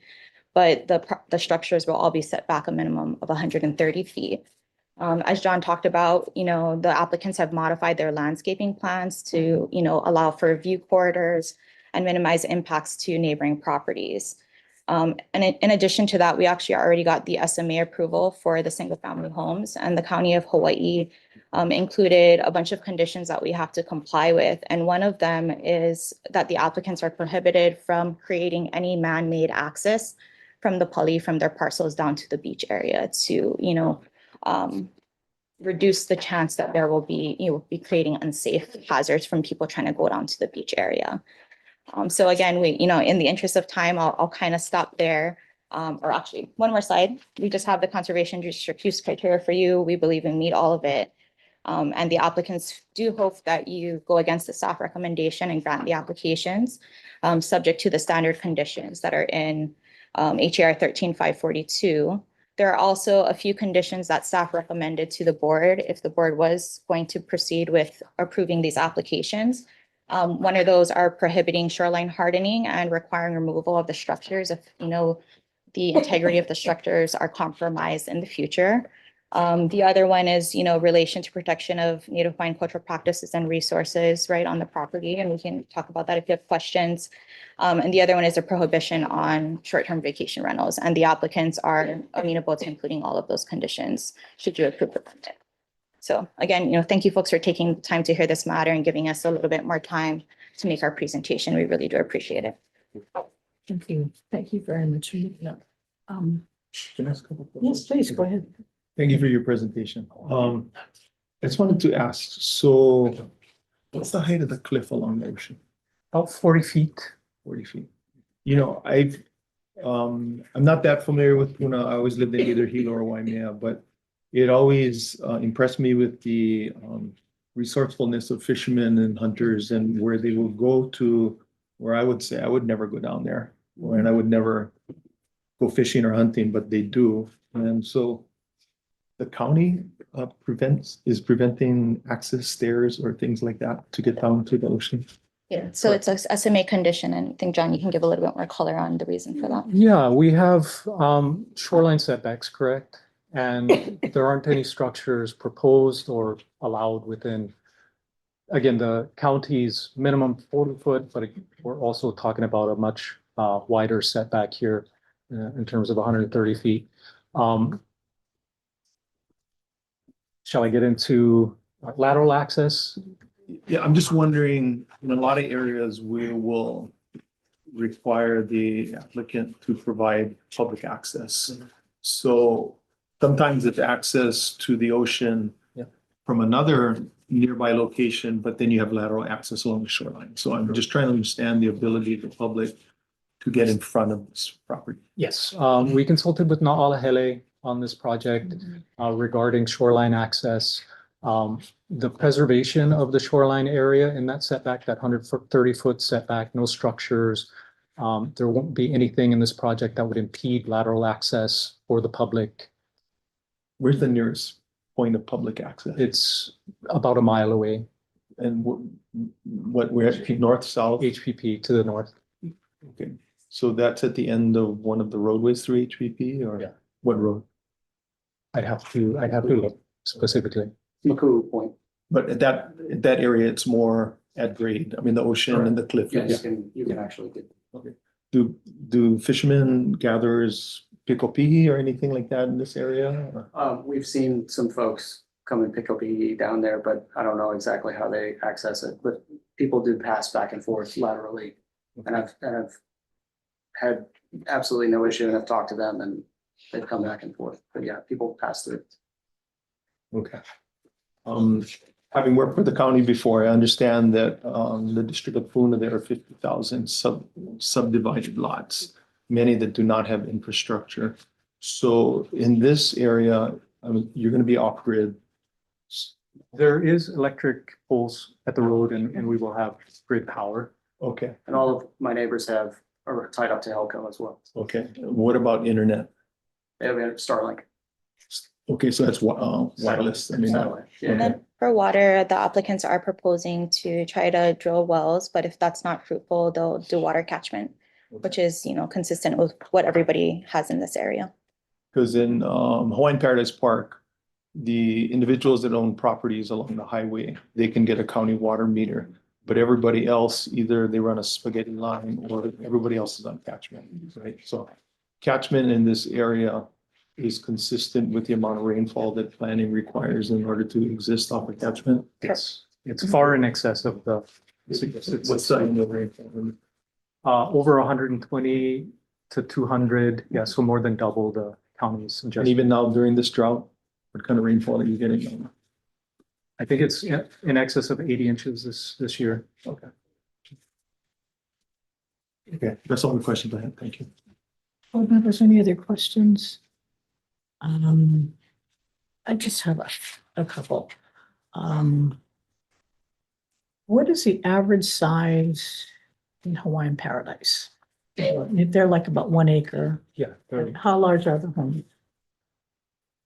5,000? Yeah, so like I said, I was digging around on Realtor.com yesterday and they range anywhere, there's some real small ones, 900 square feet, but more average is looking at a lot in the 1,300 to 3,000 range, which again, these are on 1 acre parcels, so much smaller.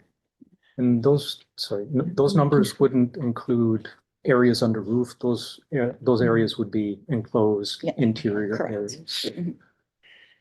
And in this particular area, as I understand the staff submittal, they're not precluding their comments are only based upon the application that's been submitted. They're not saying you can't build a single family dwelling on the property. They're just saying that what's being proposed, the size of these two particular dwellings is not consistent with the rural landscape of that particular area. So in my view, there's nothing that's prohibiting the applicant to come back and rescale the house or the dwelling to be more in alignment, I guess, with the surrounding neighborhood. Right? So they understand that, right? We do understand that. And, to that point, we think that's a little disingenuous. We're aware that some of the other homes that were approved pursuant to the conservation district use permits are similar in size. I know you folks approved an extension for one in March of this year. I think they as well were close to that 5,000 square feet of max developable area, right? Which again is allowed under the rules. But that was an existing dwelling. No, I No, think that's that's a new a dwelling. new one. That's That's a an new extension dwelling? of, there was an extension in the It March. hadn't been Oh. completed. Oh, it had. It was but they- partially constructed. Okay. Okay. That one was in September. So there is a Or there was partially one in March, constructed that September. got an extension and then Oh, okay. earlier there was another one to the other That had- direction to the north. That had not started. That has not yet. Has not started. But got an extension. And I know that there is my understanding from the Na'alehele, the testimony is that there is a historic trail. It is unidentified at this point in time, but there exists. Is it like an Alaloa or an Alakahakai trail, a coastal trail? On a portion of the neighboring property to the south. Yes. Significant effort was put into exploring this property to find any remnants of said trail. None were found. Presumably it was destroyed by clearing on this property long ago. So Na'alehele agrees with our preservation of the shoreline area and not impeding lateral shoreline access to be sufficient. So if in the future, Na'alehele decides to, because that wherever that trail may be, it exists. And it is owned by the state as an old government trail. So if some point in time in the future, the applicant is not, he understands, or they understand that if at some point in time there's a restoration of the trail may front his property. Great. Okay. And so, and public access will be required to be provided on that, okay? So that's, I guess that's what Naʻalahele is recommending, 130 foot from the shoreline. That is what we've proposed, yes. And based upon this consolidation and subdivision, based upon the existing statute, the 3,000 acre parcel, I can't remember which number that is, you'd only be able to build 1,500. What would be the It's maximum? 5,000 square 5,000, feet. Yeah, oh, so in the so rules, maybe anything it's- over 1 acre, you have a 5,000 square foot max developable area. So this doesn't increase the intensity or density of uses allowed on the properties.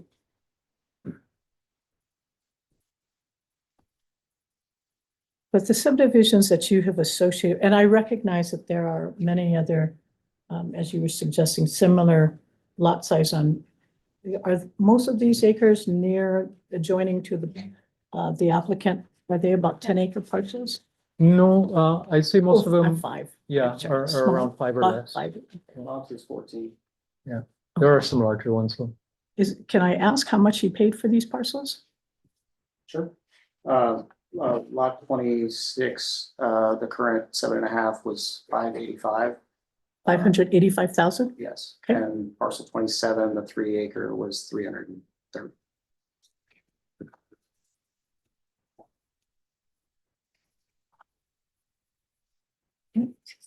I have a Go ahead, please. Yeah, so my familiarity with this area in Wawa and Beach Road it's pretty remote. And when I lived in East Hawaii, probably not a place I would go at night, you know.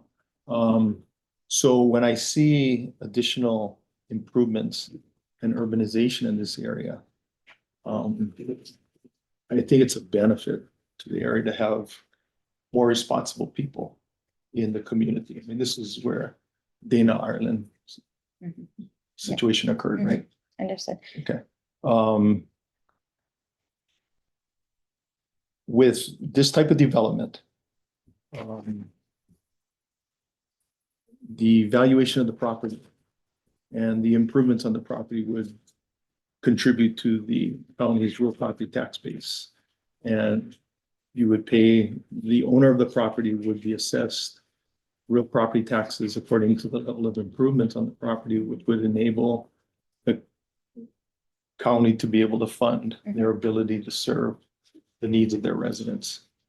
I know in the past, prior mayors were always concerned about large homes that were very expensive.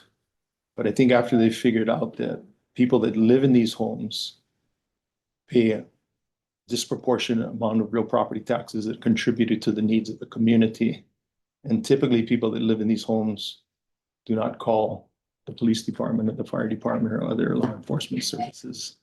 So it doesn't strain the limited available resources for the community in the Puna district. So I have a different point of view on some of these than maybe I did when I first came to Hawaii Island about 30 years ago. Right. And I think all of those are true statements. Yes, and that's the hope and what the applicants have actually shown, right, in this area. Having, you know, more presence on these areas, we do expect that there is a greater security presence just by people being here. It's not just vacant land, you know, earlier in the slides, I'm not sure if you saw, but we had several slides of the condition of Beach Road when Ryan purchased the property, abandoned vehicles, refrigerators, all kind of trash, right? So he organized the neighborhood watch since he purchased a property about 5 years ago. Every time he's here, they clean and get stuff done, right? Working with Ashley Kirkowitz to get DPW to come down and grade the road a couple of times a year. So there's already been a positive benefit in this community and they don't live there yet. So we expect those benefits will continue. And then just to clarify, so the Highways Act of 1892, so DOT agreed that certain roads that they would be responsible for, and their position was anything we're not responsible for, if it's public access, it's a county road. So is Beach Road in this area, is that considered by the county like roads in limbo, or do they take responsibility for it? It's a road in. It's a road in limbo, Mhm. yes. I think we would take a different position. We believe this is a trail. This is not, it is not a roadway. Oh, no, So- the road or the. Yeah, that's, oh, I'm Okay. sorry. Okay, Yeah, sorry. but the Oh, access road, okay, yeah. sorry. Yeah, because you're, okay, so I apologize. Yeah, the lateral trail, we say that's a trail pursuant to the Highways Act. But yeah, the road maybe is something different. Yeah, and so typically what would happen is when I was at Public Works and we would get calls from residents, it's washboard, can you come in and grade it? Same thing with Lana Canacola Road, with a lot of the ranchers that are there when they're trying to get their cattle.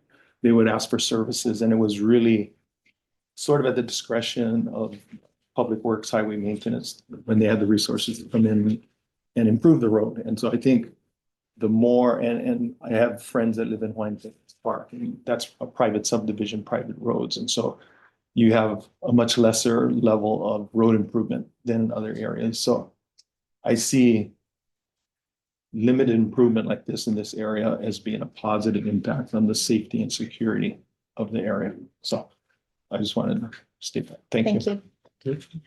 Chair, I have some clarifying yeah. questions, may I? Yes. So the recommendation is to deny based on the proposal not being consistent with objectives and policies of the CZM program.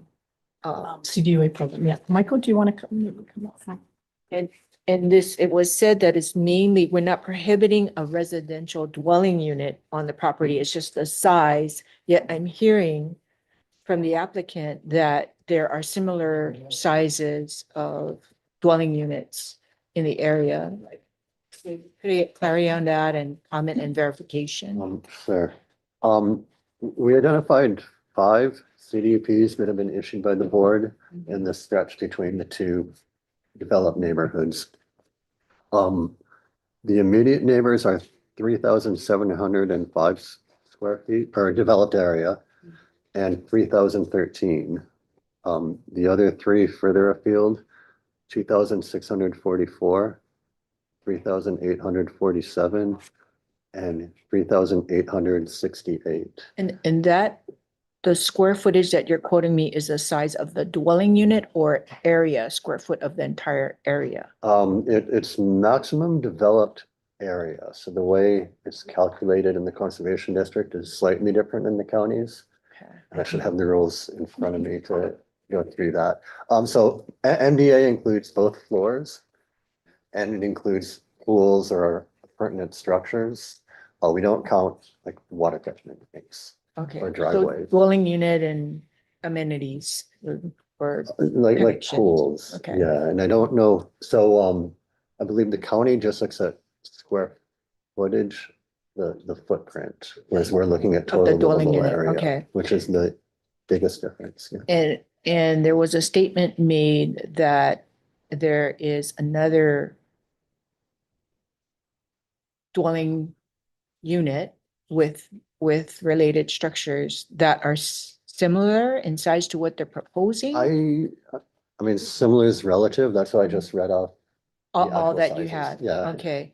so That was my understanding from the board discussion on the item, the March item, but Yeah. Okay, so that's what I'm trying to reconcile in my mind, that there was something similar in size and yet there's at least 1,000 square feet difference in the proposal and what you're saying is in the area.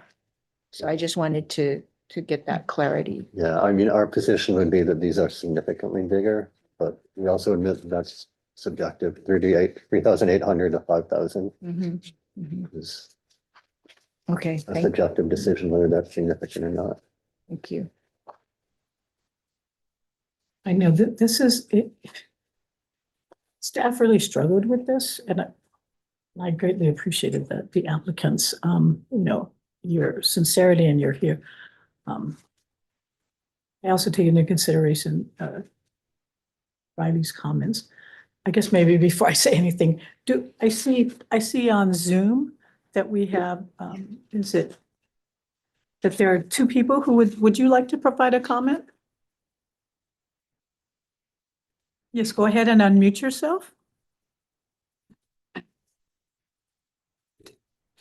Are we up? Yes, you're up. Yes, you're up. Go ahead. If you can introduce yourself, then you Well, have 2 minutes. Thank you. That's an eternity. I'm Wood, and this is my wife, Audrey Wood. Susan Audrey Wood, also known as a children's book author. Yeah, we're You know, they always tell the truth. authors and illustrators. So we met Ryan maybe 4 years ago. We have lived here adjoining his property for 23 years, longing for you. Somebody a moment ago mentioned a responsible citizen. I cannot imagine a more responsible citizen than Ryan. He has become a best friend and he doesn't even live here. He's the leader of our community. He organized a Beach Road neighborhood watch. He is getting the road cleaned up constantly. This guy is a dynamo. He's the most energetic person I've ever met in my life. And he has a heart of gold. Whatever you need, he will do. And he is exactly the type of citizen responsible to an nth degree that Puna needs and Beach Road needs. And also he works not only for our neighborhood, our Beach Road, our area Beach Road, helping us to open a place that will work instead of you can walk down the road and not be afraid. He's doing these things on his own, on his own. I guess I would call, if I was going to have a motto for him, I would say, how can I help? That's what he always He's in our says. 70s now, and he helps us with gardening and everything. And Moving, that's whatever. he's absolutely become a dear friend in 3 years. And He's a contributor. He's a contributor, and he knows that our local representatives, so he's moving out away from our beach road to help others out there in the community. He's very active. Ideal. I've had, I don't know how many people come over the years to talk to us right next door. Oh, that's it on me. Thank you. We love our Ryan. We do. Let him He's made your community, yeah, he's been a real contributor to your, thank you so much, and I appreciate you spending your morning with us, so thank you. Is there anybody else on Zoom that wants to provide a comment on item K1 or K2? Is there anybody on the boardroom that wants to provide a comment on item K1 or K2? Okay, board members, since there's no further comments, Can I do you want to make a motion? Yeah. Sure. I'd like to make a motion that we go into executive session pursuant to section 92-5 subsection A4 HRS in order to consult with our attorney on questions and issues pertaining to the board's powers, duties, privileges, immunities, and liabilities. Second. Okay, motion has been moved and seconded to go into executive session with our council. All in favor, please say aye or raise your hand. Motion passes with 5 votes. We're going to go into executive session, but if anybody needs to use the bathroom, now is the time. Okay. Thank you very much. They'll announce what they decide. Oh, I think we might have done some good, who knows?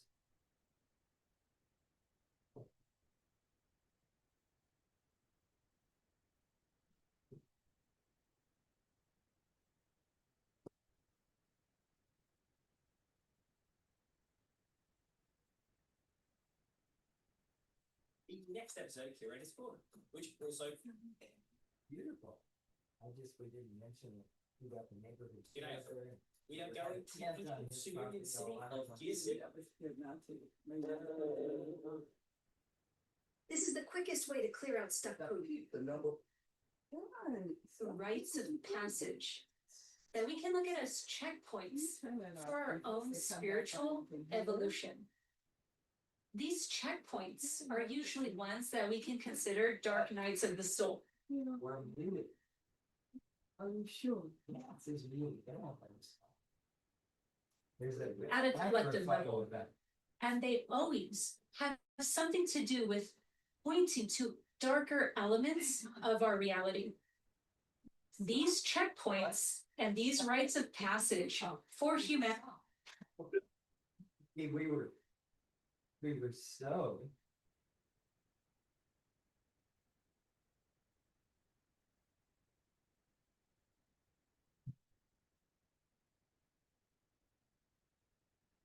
We were so convincing. Well, we were at least were upbeat, right? All those sober people talking The all rites of soberly. passage We were laughing. that we can look at as checkpoints for our own spiritual evolution. These checkpoints are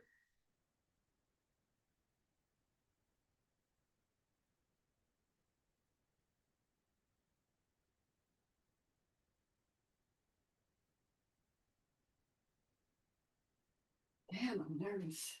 No. the rites of We did passage as good as we. that we can look at Main as thing important- checkpoints important for our own spiritual our evolution. spirit. Upbeat. These We love them. checkpoints are usually ones that we can consider dark nights of the soul at a collective level. And they always have something to do with pointing to darker elements of our reality. These check Gina, what's not happening today is a weekday. Well, I don't want this to be on if they come back and ask us some more questions. We broke up that session.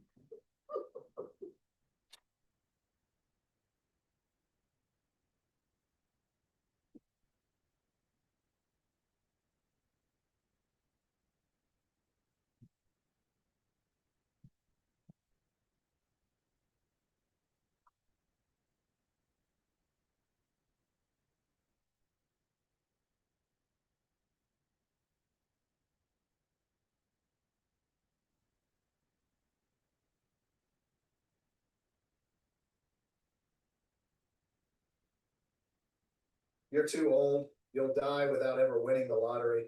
That's exactly what they told me. And here I am a few weeks later, laughing at them. I wanna know how to win the lottery. Well, another mortgage fraud. Whatever happened to the Gaza family? Whoops. These are the 47 members of Congress not seeking re-election. Who cares? Longino puts Thomas Massey on blast. They're gonna come back and say.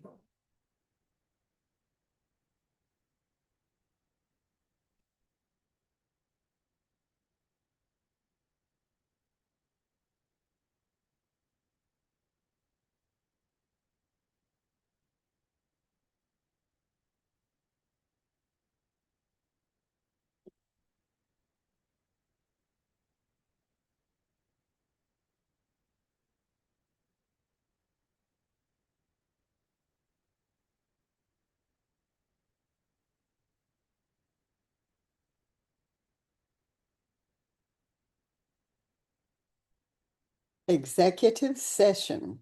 Yep.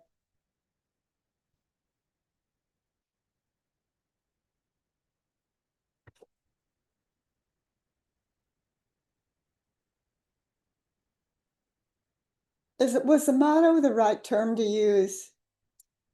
Yeah, Yeah. Did you think that was good? it's good.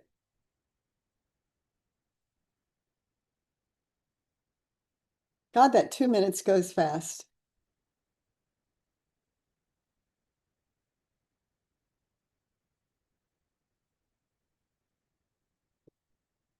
They're coming back in.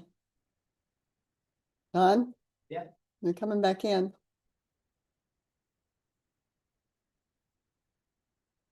Don, Coming. come on. Yeah, they might have a question.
appreciate your patience. We are back in session.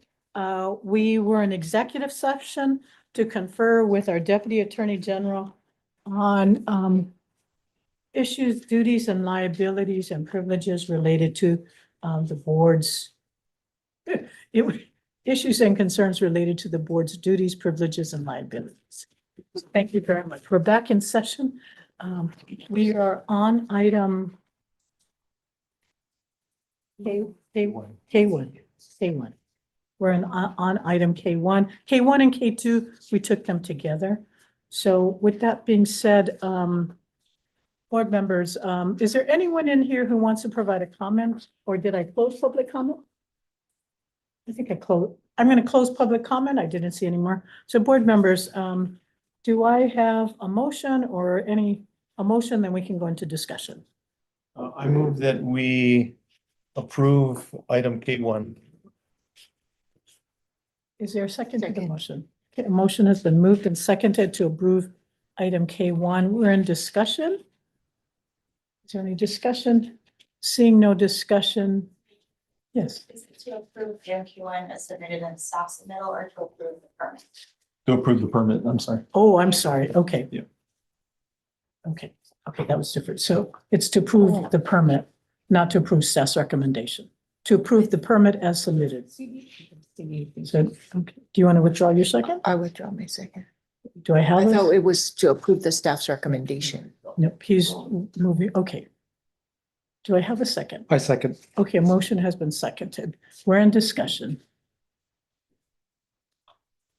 Okay, seeing no, I'm going to start discussion. My inclination, I will probably be voting against the motion. I don't think, at least my view and in discussions with staff as well, is not that we oppose the construction of a single family dwelling in this area. He's entitled to that. Both of them are entitled. It is the size of the dwelling. That it is not consistent, but it's not in alignment, and I do believe it would change the character of that area. If they were to submit a new CDUA application for a smaller dwelling, I would be more than willing to entertain that. But based upon this, the consolidation and the re-subdivision, the two homes almost look like they're side by side, which makes it look very large. The advantage of consolidation is that the large vegetated area on one lot, they give, the new lot size, they would not necessarily, and I know that they have plans for landscaping, but that would not necessarily be cleared. So for those kinds of reasons, I will be voting against the motion. Any other comments, board members? Okay. I'm going to call for the vote. Rihanna, I'm going to do a roll call vote on this. Can I interrupt you real quick? Sure. Yeah. Is that all right?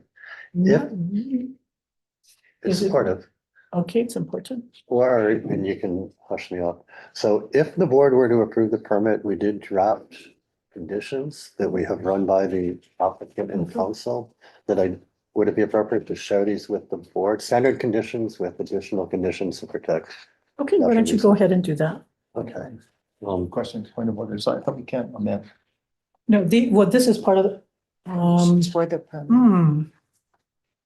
That's a good point.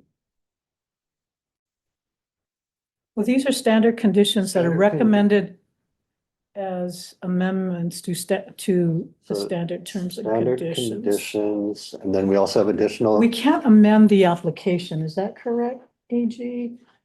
But if the question is whether we can, because staff is recommending if the board does approve it, that they would approve it with these conditions.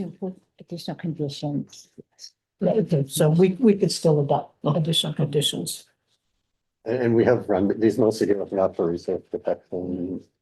And I have a few copies for the board. Are you okay? Yeah. Okay. Sorry, I know it's become a non-traditional day. We're going with the flow.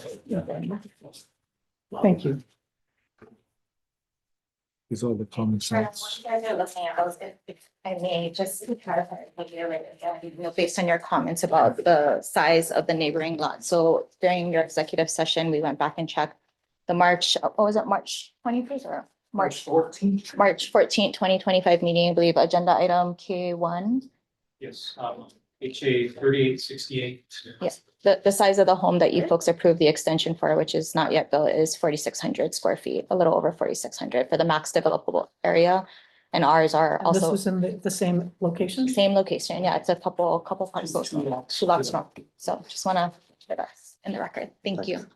I mean, I do have, well, I've already said my piece, so go ahead. Well, and I just want to add to that, Chair. Thank you for clarifying that size is not the only criteria. The concern is changing the nature and the characteristic of the area when we start to go a lot larger in these premises, in the dwelling unit and its related structures. Thank you. What happened? No. So did you want to quickly go over what your Oh. special conditions are? I gave you guys all my copies. So standard conditions contained in chapter HAR 13-5. Additional are highlighted in yellow. Permittee shall consult with the Commission on Water Resource Management and obtain authorization for the proposed well. Should sea level rise endanger the approved land use, the land use shall be removed or relocated. No shoreline hardening shall be allowed to protect the integrity of any improved land use. We will ensure that if required, nighttime work, which requires outdoor lighting, shall be avoided during seabird fledgling season, September 15th or December 15th. I'm getting the brief summary. Permittee shall continue to allow and not impede on the public's lateral access along the shoreline. This is in reference to the SMA permit that was discussed earlier. The permitting shall not use metal or rope ladder, platform steps, concrete pads, or other constructed appurtenances from the top of the pulley to access the ocean along the entire length of shoreline of each parcel. I concur with, I've never seen this before, but it's the SMA permit. It's not. We talk about avoid importing soil or other plant material from off island due to concerns to Rapidoheada. Trees taller than 15 feet shall not be removed during Hawaii hoary bat birthing season. Barbed wire fencing is prohibited. If nene goose are present during construction, activities within 30 meters will cease. We will have pre-construction surveys of the area by a qualified biologist following appropriate survey methods to ensure no Hawaiian hawk nests are present. Twilight pre-construction surveys for pueo or Hawaiian short-eared owl by a qualified biologist should be conducted. And to prevent the potential ignition and spread of wildfires, the permittee will wet down, or the construction people will wet down the area before starting the task, continuously wet down the area as needed, have a fire extinguisher on hand. And in the event that vision is impaired, such as due to welding goggles, have a spotter to watch for fire ignitions. And that was the summary of those, not the complete text, but these are similar to what we've recommended for other single-family residential permits. Okay. Okay. Could we restate the motion again? Yeah. I guess the motion, as I understand it, is to approve the applicant's application to build the it's the consolidation and re-subdivision, as well as to build the 2 single-family dwellings as the proposed in the application, approximately a little under 5,000 square feet. With these special conditions, these additional conditions. Okay, let's call for the vote. Rihanna? Member Ono? No. Member Sari Masbar? No. Member Young? Aye. Chair Chang? No. Member Smith? Aye. Okay, the motion doesn't pass. We need full votes. We need to take an action. If we don't take an action, it will be approved by default. So I move that we accept staff's recommendation and deny the application as submitted. Do I have a second? Second. Motion has been moved and seconded to approve staff's recommendation to deny the application, the consolidation re-subdivision, and the applicant's application to build two single-family dwellings of that size. Rihanna, can you call for the vote? Member Ono, Aye. Member Sari Masbar, Aye. Member Young, Nay. Chair Chang, Aye. Member Smith. No. So this permit is going to be approved without conditions by default, Permit will be, right? Because we've got only three. oh, so no So decision. we have was no made? decision by Oh. the board. Okay. The applicant's willing to accept the conditions that were proposed by OCCL. Okay, thank you for that clarification. Thank you. And then Yeah, it disappoints me tremendously. I mean, but I understand. We don't have two board members that are here that could otherwise make a quorum. I would ask you, as the applicant, this is a very rural community. We in Hawaii have a housing shortage, and you have 10 acres. And so that, and you seem to be very responsible landowners that are wanting to build something that's very important, but you don't live here, and I'm hoping that you will live. But, we've got a community in this Puna area that I think the more that we begin to start approving these kinds of applications, the more it's going to change the character of that area. But that's just my own public statement.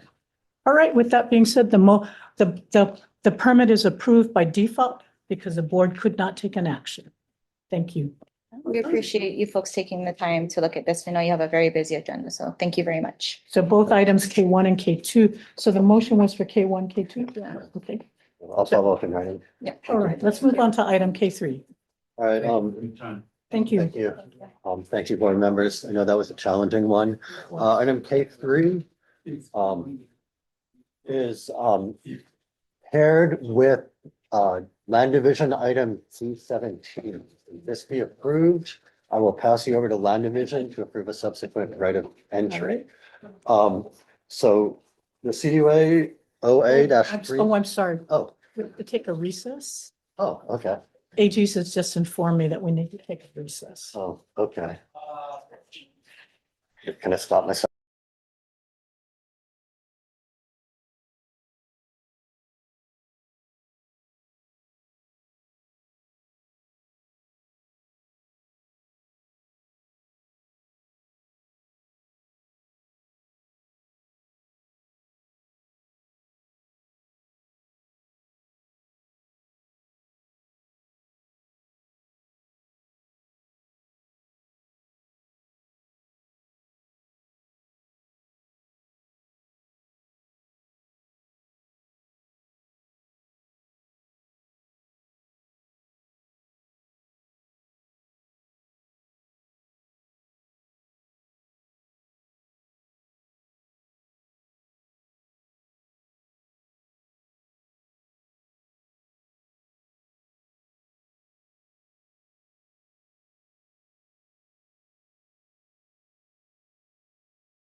Thank you, thank you. I apologize. We are back on the record. I'm recalling item K1 and K2. So for advice and consultation with the Attorney General's office, under 171-5, any action taken by the board shall be by a simple majority of the members of the board, provided that a simple majority of the members present at the meeting and qualified to vote shall be required to allow any decision pursuant to section 183CB. So I am going to correct the record that when the vote was made by a 3-2 to approve staff's recommendation and deny the permit, an action was made. So it wasn't, so the permit is not issued by default, but the permit has been denied. So I apologize. That was my mistake. I thought it was issued by default, but I had been corrected that all it took was 3 of a majority of the board members present. So that would be 3. So in that case, we do request a contested case hearing on both agenda items K1 and K2, and we will be following up with a written petition. Yeah. While I'm here, Michael, the numbers that you read off for the CUAs, we think those were the numbers, not the square footage. So in the contested case, we ask if the applicant can please check because, when we review those, part of the decision was the size of our proposed structures. But again, we believe they are much more in line with what has already been approved. Yes, we will be requesting a contested case hearing. Thank you very much. I apologize for my misstep and my misspeaking. We will await the written contested case hearing requests and we will take action on that. And this is just me as a side note. If you choose, please confer with the attorney. I'm not going to tell you what, but I think you heard some of at least the majority of the board's comments about the size of the residence. But the denial, Michael, they can come back and submit a new application, right? Yes. Okay. If a contested case is pending, I'd have to consult with the I AG. think but if- it may preclude any further action. But if on a it's new application. withdrawn, then there's no Right. penalty with withdrawal. But they have counsel, and she's a very good counselor. She will advise them properly. So again, my apologies for misspeaking and creating expectations. So we'll await the formal request for contested case hearing. Thank you. Thank you. Thank you very much. Appreciate your patience and understanding. Okay, Michael, case 3. Again, I do apologize. That was my error. All right, so again, good afternoon. Michael Kane, Administrator, Office of Conservation and Coastal Lands. We're here for item K3, which is regarding the Hawaii Kai Submarine Cable Landing Expansion Project. And this is to create infrastructure to support future subsea cables that will be based on near Kahe Point, Ewa Island of Oahu. And I would note that Yuan Horikawa from Land Division is here with me. He will be presenting D17 for the right of entry shortly thereafter. Should this permit be approved, I will turn this over to Ian. And we're prepared to answer questions jointly. But basically, so this project, there is an existing, I should acknowledge to the applicant. Yes. And his consultants are here in the room with us. And I'll let them introduce themselves out. So the applicant has an existing cable landing station adjacent to this property. It's one single door tube, currently holds 1 cable, although it can hold up to 2 cables. His proposal is to create 3 new cable landing facilities adjacent to that parcel. This is a rocky shoreline. The entry point on the land side differs outside the conservation district. So all we're looking at is the 8-inch boreholes that travel under the surface and then exit approximately 2,000 feet out to sea. 3 proposed boreholes. There are no cables proposed at this time. Any future cables will need review by this board and approval. So this is to create the infrastructure. The stated reason is that a lot of these big trans-Pacific cables are passing Hawaii by. So the theory is if we have the infrastructure, we can capture a lot more of this high-tech development that's occurring. We are recommending approval. We think the best management practices are appropriate for this area. The technical details are outlined in Tiger's report on how they'll manage fluid containment. The entry point again is outside the conservation district on land and about 2,500 to 3,000 feet offshore, about 50 feet below the surface, Makai. And I will close with that and turn it over to questions. Very good. Board members, do you have any questions for Michael on the submittal? I know the applicant is here and their representative. So Sandy, did you want to come up? Yes. Make me messy. Good morning, Chair Chang, members of the board. My name is Sandy Wong. I'm here on behalf of Hawaiki. With me today is David Lesser from Hawaiki. He's the project manager. And next to David is Leah Happ, who is our community liaison. I want to mention that Leah grew up and currently lives in the area. So we have been doing our community outreach. These 2 applications are very important to Hawaiki. And so David actually flew in from New Zealand. We know you have a busy agenda. So we submitted written testimony, which included a PowerPoint, which I hope you all received. If you don't, I have a copy. So we will stand on our written testimony and the PowerPoint, but we are here available for questions. The last thing I wanted to end with was thank you very much for moving us up. And I do want to say that your staff has been very helpful, very accommodating, and we appreciate it. So thank you. Thank you very much, Sandy. I appreciate that and the summary. Did you want to say anything, David? Just to Chair Chang, thank you for your time, and board members, thank you for your time this morning. We've been present on the island since 2018. We brought the latest subsea cable to the state to provide connectivity from the west coast of the United States through to Hawaii, through to Australia and onwards. The intent of this project is to ensure onwards connectivity into the future so that we can create an environment where Hawaiians can connect and be competitive and expand their skills to the world. So that's the reason behind the investment. And I think I'll close on that.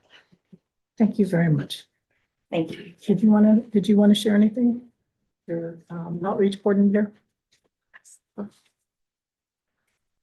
Board, thank you for allowing us to be here. My name is Alea Hoff. I'm from Makaha. So I grew up on the west side of Oahu. Very involved in community. I help various organizations. I'm involved in different activities, family, connectivity, and with our keiki. I was brought onto this project by previous senator and representative, and they felt I would be a good selection. So I've been very tedious at introducing the Hawaii team to various community members and culture practitioners and ensuring that everything is withheld and righteous as they say so. So thank you very much for that. Board members, do you have any questions for the applicant? Is there anybody else? Oh, go ahead. I'm sorry.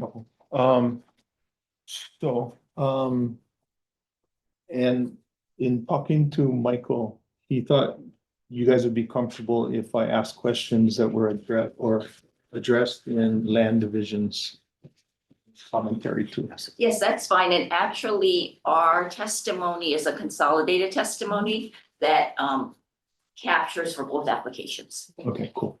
All right, so I just want to start off. I support broadband. I support interconnectivity. I think all of us, our lives have changed because we have access to modern devices that rely on high-speed telecommunications. Most of my questions revolve around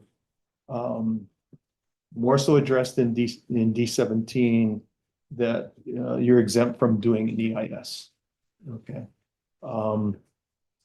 I've been involved in a submarine fiber project throughout the state of Hawaii, and I understand how long permitting takes and how complicated it is because you are boring from shore, putting a pipe in the ground, pulling cable back. And so I'm unclear why this type of project that has potentially a lot of impacts in the ocean and nearshore environment is exempt from an EIS. Yeah. So Thanks. I know you addressed it to Ian, but so environmental assessment was prepared pursuant to 343. And then we issued the FONSI in July 8th, 2025. So we went through the process and found that there weren't any significant impacts that would trigger the need for an EIS. So I can't speak for LAM, but our position is we did the proper 343 process and issued a FONSI on it. So they weren't exempt. They complied. Okay. Yeah. All right, cool. Is that okay? Thank you. So that's my first question. Okay. So when you talk about the bore pipe going out, and it talked about where the state waters are. What depth does the bore pipe extend to? From the shore, we're going out to about 3,000 feet. In depth, at its deepest point, 150 feet. 150 feet, Yeah. okay.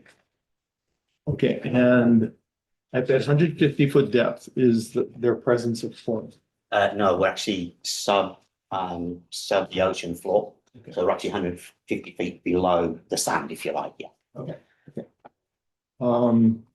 In D17, under trust land status, it says, it addresses section 5B of the Hawaii Admission. And it talks about DHHL's 30% entitlement pursuant to the state constitution, but I wasn't clear whether OHA is entitled to their 20% of rental income from the And I would defer to land division on Okay. that Yes, question. yeah, they would, this is so it'd be ceded lands that would get that. Okay, so OHA would get. Yeah. How come that's not identified in here? We just say section 5B of the Hawaii Admissions Act, so we don't specifically say that, it's sort of a given when we classify it as 5B in the submittal. Okay, so whatever the rental income is, OHA will get 20%. Well, it's, yes, paid, it's Act 1 is very different, it's a little confusing, but generally, yes, the 20% is paid to. Okay.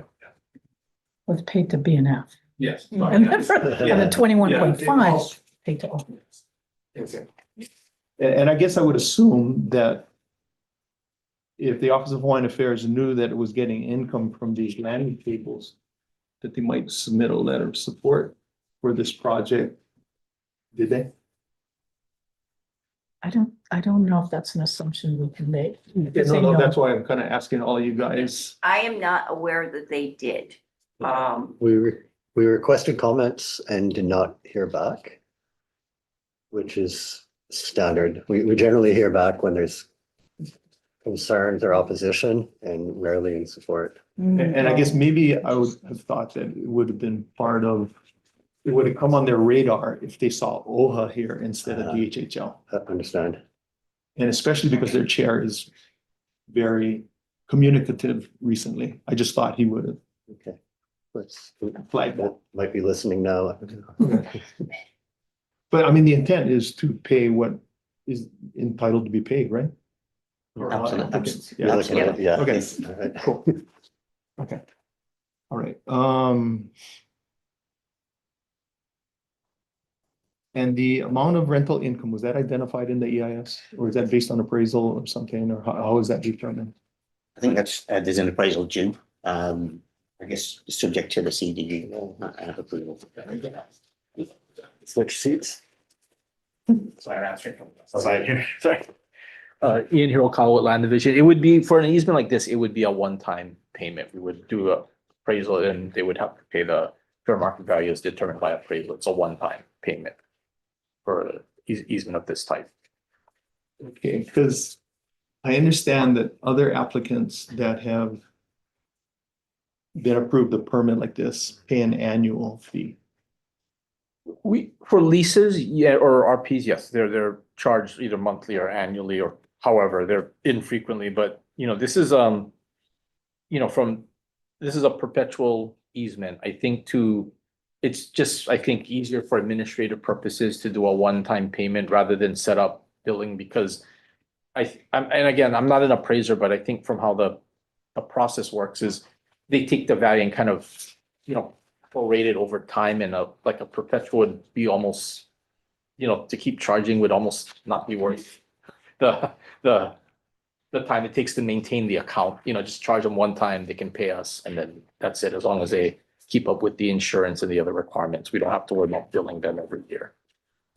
But a lot of the other areas, especially on this island that have lands that are state-owned and adjacent to beachfront property, they pay an annual lease. They don't pay a one-time payment. I'm talking about the ones in Kaneohe and Kahaluu and Ka'ava. Those are like the one-time, the easements for Even- the seawalls. Yeah, even the Those are- easements though, we do one-time payments. Those are one-time Yeah, we do. payments. It's a shorter, it's like 25 years, right? So it's a shorter period, but we still do for the easements. Usually we do one-time payments, right, as opposed to like a lease. Okay. Yeah. And at the time the appraisal is being done, if the Office of Hawaiian Affairs has comments on how that's calculated, which impacts the 20% that they are entitled to, they could No, address their concerns. No. The appraisal is I'll say the appraisal and valuation process is outlined in 171-17, and it's really only between the applicant and the department. So we will contract for an appraisal.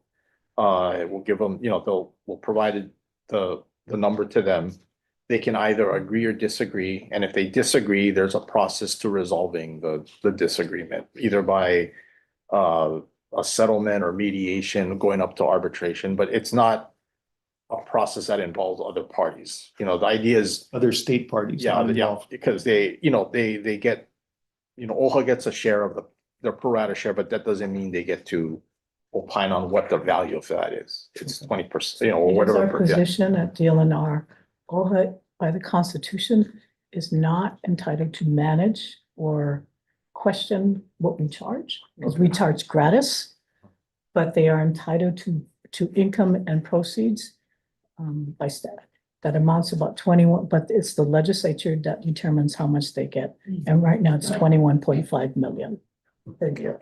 Okay, all right, I'm good. Thank But you. OHA has questioned us about what we charge for submersion, so they are aware. I guess maybe this one didn't rise to the level of their attention.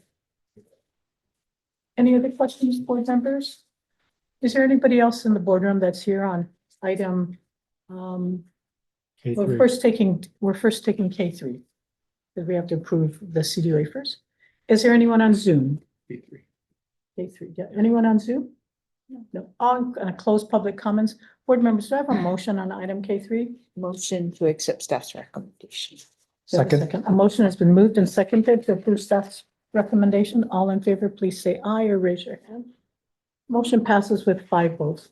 Ian, why don't you formally just summarize D17?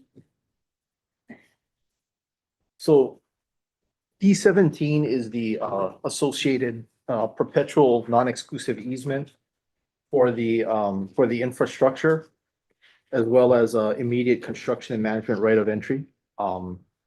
It's, pretty much a standard easement, a utility easement. What we want to just kind of maybe what is worth mentioning or explaining is that, the idea is that this is a pipe and they will have, cables going through the pipe. And we discussed it internally and we felt that it's questionable with whether we can do a sublease for an easement. So what we plan on doing is giving providing the easement to the applicant. And if other users, who run their cable through, will just have to because it's a non-exclusive, they can come to us for other, separate non-exclusive easements. Also too, because the cable is actually gonna go to the 3 mile limit, right, versus the 3,000 feet. So rather than trying to carve it out, we're gonna do one, yeah. But we note in the submittal that they will have to, for us to entertain an application for that, they'll have to get authorization from Hawaii. Yeah. And they can work out whatever arrangement at that point, yeah. Sort of like co-locating on a telephone. Yeah. Great. All right, very good, thank you. Board members, any questions for Ian? Seeing none, is there anyone here? David, did you want to add anything to? I just thank your team for a very thorough evaluation and recommendations. Much Thank you. appreciated. Is there anyone in the boardroom that wants to provide a comment on item D17? I see Tara Rojas. Tara, your hand is up. Your comment on item D17? Yes, aloha. Just give me 1 sec because I'm trying to go through the YouTube and get this ready. Wait now 1 second on my phone. Yeah, I didn't know K3 was related to D17. So what I would like to say regarding both then is, wait 1 sec.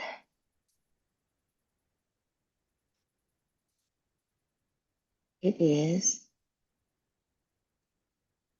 oh no. Un momento, wait 1 sec.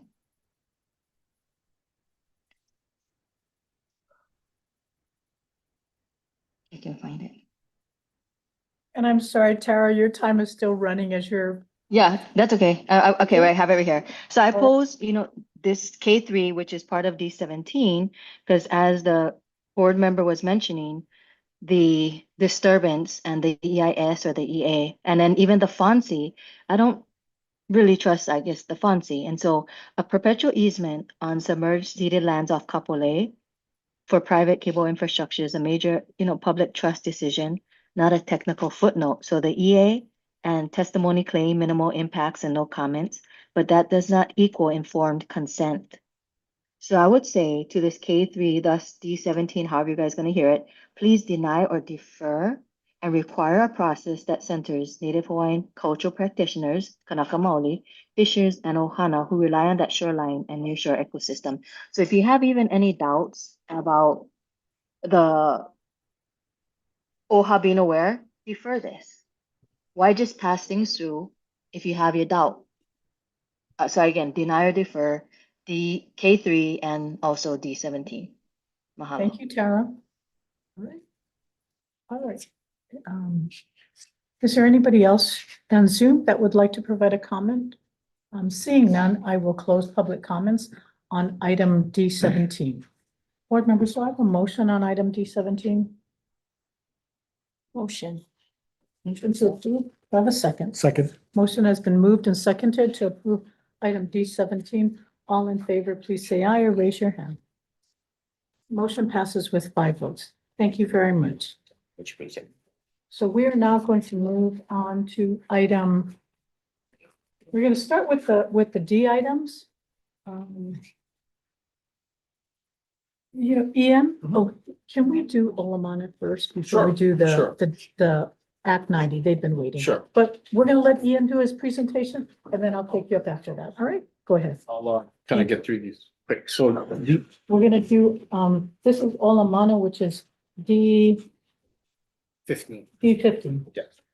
So, yeah, D15 is a number is tied into a few lease extensions that are being heard today. So we're coming back to the board for an approval of a development agreement and lease extension for Olamana Golf Links.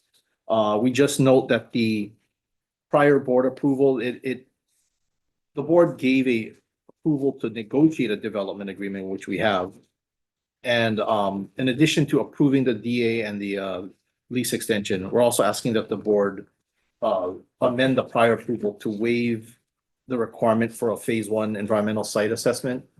Because, usually we do that when the tenant is vacating the property and we're gonna have to, take the property back. So we want to know the condition, but in this case, the tenant is continuing to, or provided, they're gonna continue to occupy it even for the near future because the lease isn't gonna expire for several more years. So, and also the lessee, the applicant is here to, the board also required the applicant to provide like kind of a master plan for future management of the property, and they're here to present that as part of their testimony. Very good.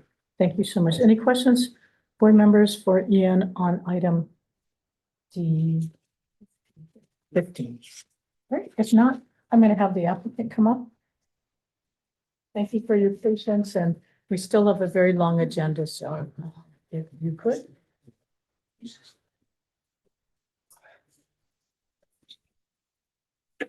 Hello, everyone. So my name is Leon Kim, the CEO at Olomana Golf Links.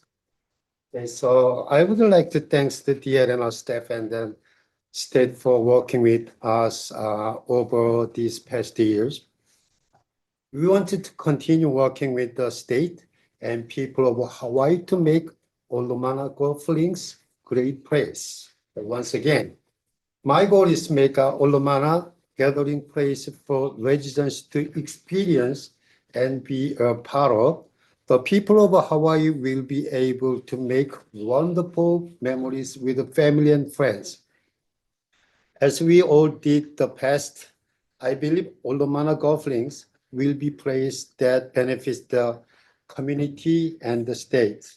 We will make Olomana true asset that belongs to future generation of Hawaii. We already prepared for the master plan, and we all budget is in the bank.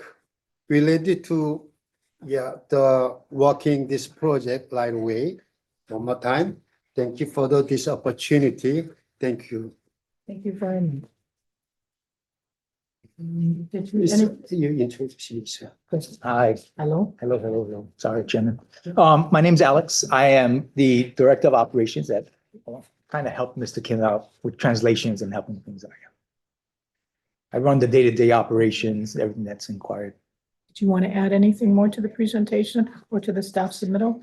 No, I just want to confirm what he said, that the NLR has been wonderful in helping us, assisting us, answering our questions, guiding us. Barry, he's wonderful. Yeah, thank you. And you are comfortable with the, the improvements that you're going to be putting into the property? Very much so. Okay. Very excited about it. Yeah. Board members, do you have any questions for the applicant? Okay. Is there anybody here in the boardroom that would like to provide a comment on item D15?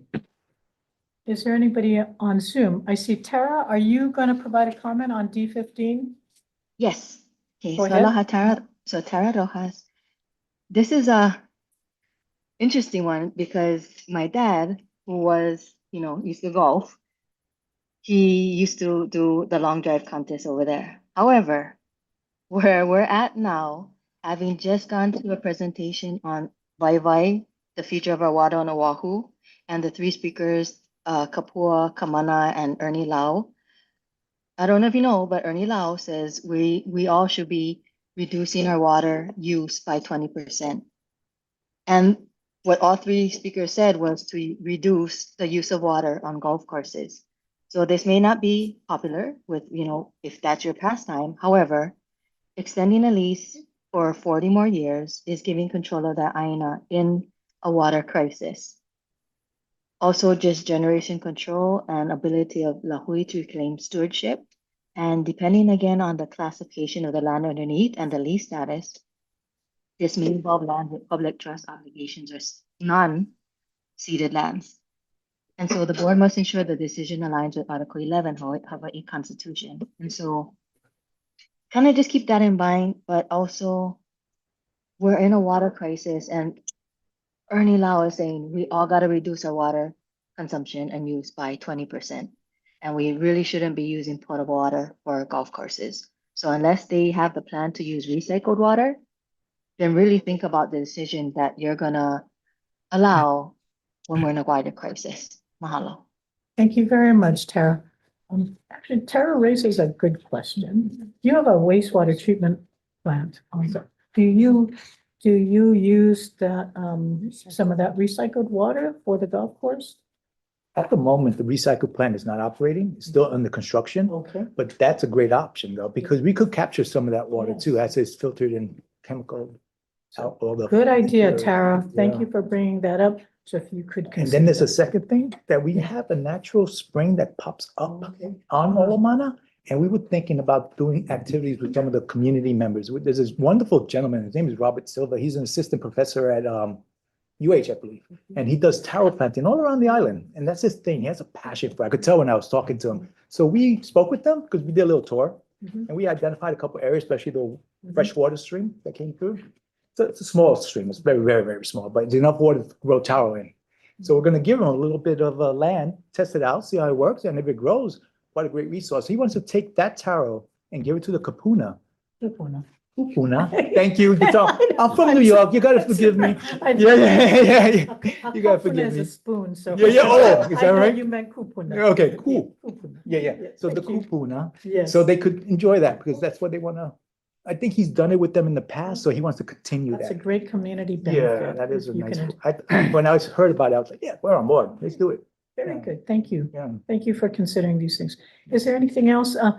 I see no other public comments on Zoom or in the boardroom. I'm going to close public comments. Board members, do I have a motion for item D15? I move to accept staff recommendation. Do I have a second? Is it too late to ask staff Okay. about the development agreement in sensitivity to what Tara has brought up about the irrigation and use of domestic water? What would it take to incorporate further down the line that, recycled water or R1, R2 water is to be considered for irrigation, landscaping, because there is a big water concern? And how much would that take to incorporate that as a provision within your development agreement? I would say you may want to look at something simple to that effect. And we can work with AGs if you want to include that. Yeah. But it'd probably be for the lease extension, because the development agreement only has a limited lifespan while Sure. the improvements are being constructed, right? And Sure. really, the lease extension will kind of, govern. If that could be incorporated in the extension, just as per, so that we recognize that concern, and I'm sure, as a responsible developer and partner, you'd want to consider that too. Thank you, Yeah, Chair. that's a good point. So We've explored some options, some of it roadblocks because of state sensitivity with water, but there's a stream that goes through that ends in bellows, which go to the ocean. So no one's using it past our property that goes into the ocean. And we wanted to recycle that water because it's brackish a little bit, but good enough for our type of grass. okay, But- but not, I think there is going to be, there is a policy shift in wanting golf courses in particular, to be more conscious about water conservation. And you now have a resource, once your wastewater treatment facility is up and running, that you do use some of that treated water for irrigation. So what I understand Ian saying is that can be part of the discussion as we're looking at the lease extension. Yes, we can, for the lease extension. So I guess approved as amended and, Yeah. add to the lease Okay, extension. that's a great amendment. Okay. Yeah. We may be the first one to take some action on a golf course, and you may be setting the whole example. I hope it's a good one. It- Yeah, It is a good one. Yeah. It is a good one. So thank you for that. So, okay. Mm. So there's a motion and an amendment. Okay. Can I ask You, yes. I just want to, or is it time to ask a question or Yeah, not? well, and I guess. As part of the okay. discussion. Oh, go ahead. We're being very free flowing here. I just wondering, my experience with Olomana is you guys get too much rainfall rather than less. How many days of a typical month do you not irrigate? In the wintertime, we save a lot of water. 30 But I'm days. gonna have to, this is the GM, his name is Mr. Kim also. Thank you. Roughly 4 to 5 months. We don't have to irrigate the golf course. So half of the year you don't, or 1/3 of the year you don't irrigate? Yes. Okay. Rainy season just started. We love it. Yeah. It's turning green already as we're talking about it. Yeah. When I used to play there, we get rain out all the time. Yeah. We don't finish 18. And the one important little fact, a lot of golf courses like to irrigate the entire property. We only do the tee boxes and the greens. Greens. Yeah. And you have the. And we let benefit of- Mother Nature yeah, take care of yes. the rest of it. You're Yeah. very fortunate, but Yeah. it's probably a very good example Mm. since you've got a wastewater treatment facility to look at, reusing that. There's so many options you could use Yeah. with that we tabled so many times, yeah. You are very fortunate. You're in an area where the water's not an issue yet, but it may be at some point in time. Okay, thank you for being. So with that, any other questions? Okay, so Calvin, you made a motion? I would like to amend my motion Okay, to okay. include Okay, comments from, board member. yes. Okay, all right. And Denise, you seconded that motion? Okay, so motion has been moved and seconded to approve staff's recommendation with the amendment that staff work with Olamana regarding the wastewater treatment and potential reuse in the lease extension. Okay, with that being said, all in favor of the motion, please say aye or raise your hand. Okay, motion passes with 5 votes. Thank you very much. Thank you, thank you. So Ian, I see Hana Health here. Okay. Let's do Hana Health. Thank you. Thank you very much.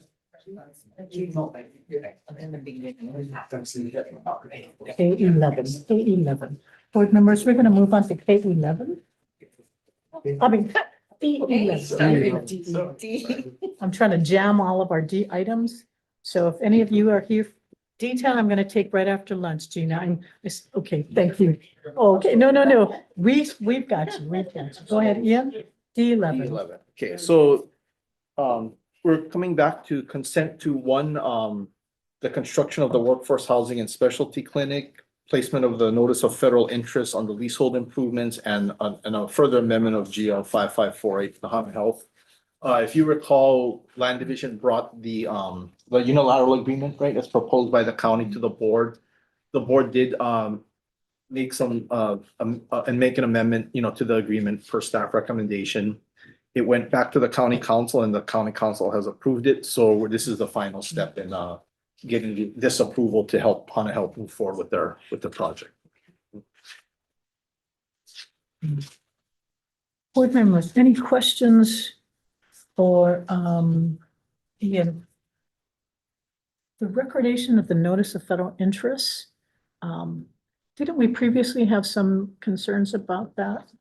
And maybe we didn't. Maybe I'm thinking of something else. Well, we generally, I don't want to say we have concerns. We do want the board to understand what, it's Yeah. basically A lien. almost like a lien Yeah. for almost in perpetuity, but it's on the leasehold improvements, it doesn't extend to the fee, and it's Okay. just that's just kind of the cost of doing this business, right? If they need to, if the project is to be supported, then it's just something we have to live with. Because I have appreciated Hana Health has done everything that we've asked them to do. And if I could just address the notice of federal interest. Please introduce yourself. I know. who you I'm are. Pam Bunn. I'm a representative for Hana Health. And unlike the last time I was here and the 10 years before, I am no longer Hana Health's attorney. I am happily retired for 3 months. So I'm here just because I love this project and this client. The notice of federal interest, the last project we did, which took us from 2015 to like 2022, was the rehabilitation center. That one had 2 notices of federal interest on it because there were 2 federal grants, and each one requires the recordation of the notice of federal interest. It is a lien, but not in the sense that it could be foreclosed. It can't be foreclosed. I have copies, if you want to see them, of the last one that we did in 2022 for the rehab center. Is that okay? Just give out copies. And then attached to it is a red line of what changes would need to be made in order to be appropriate for this project. Thank you.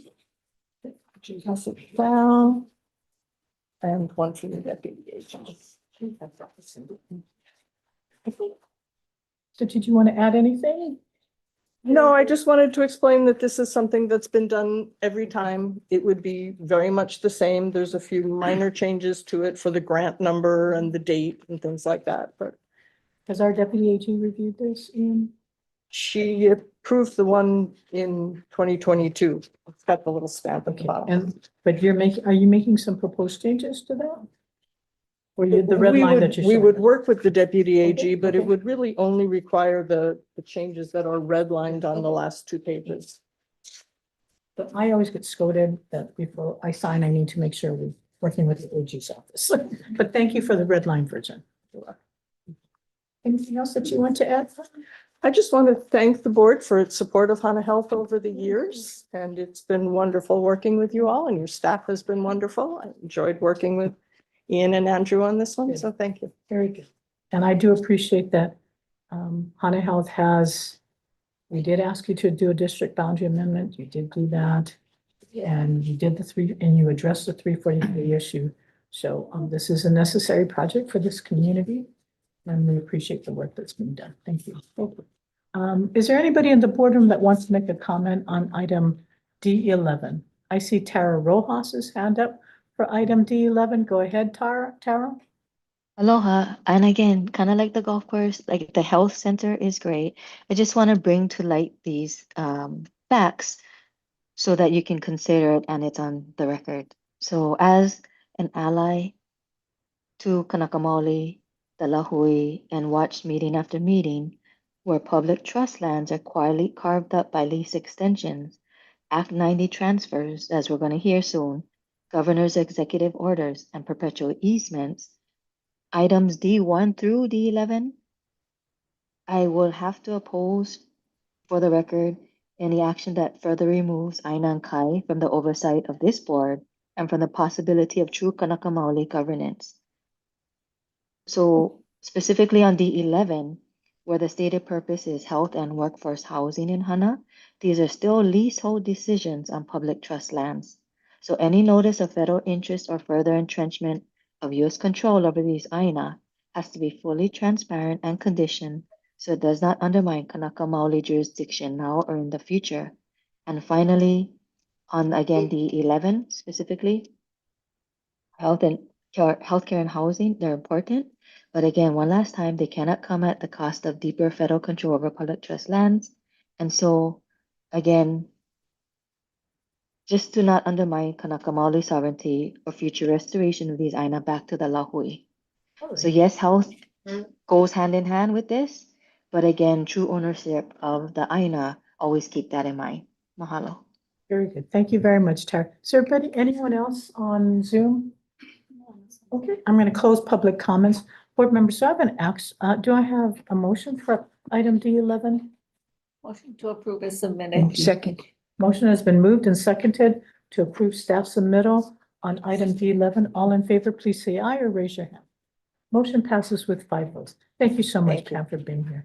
All right, Ian, let's go back and do the Act 90, D1, D3, D4, D8, and D9. And I understand you will do an overall presentation on Act 90, and then we'll look at specifics. Yeah, Thank so, thank you, Chair.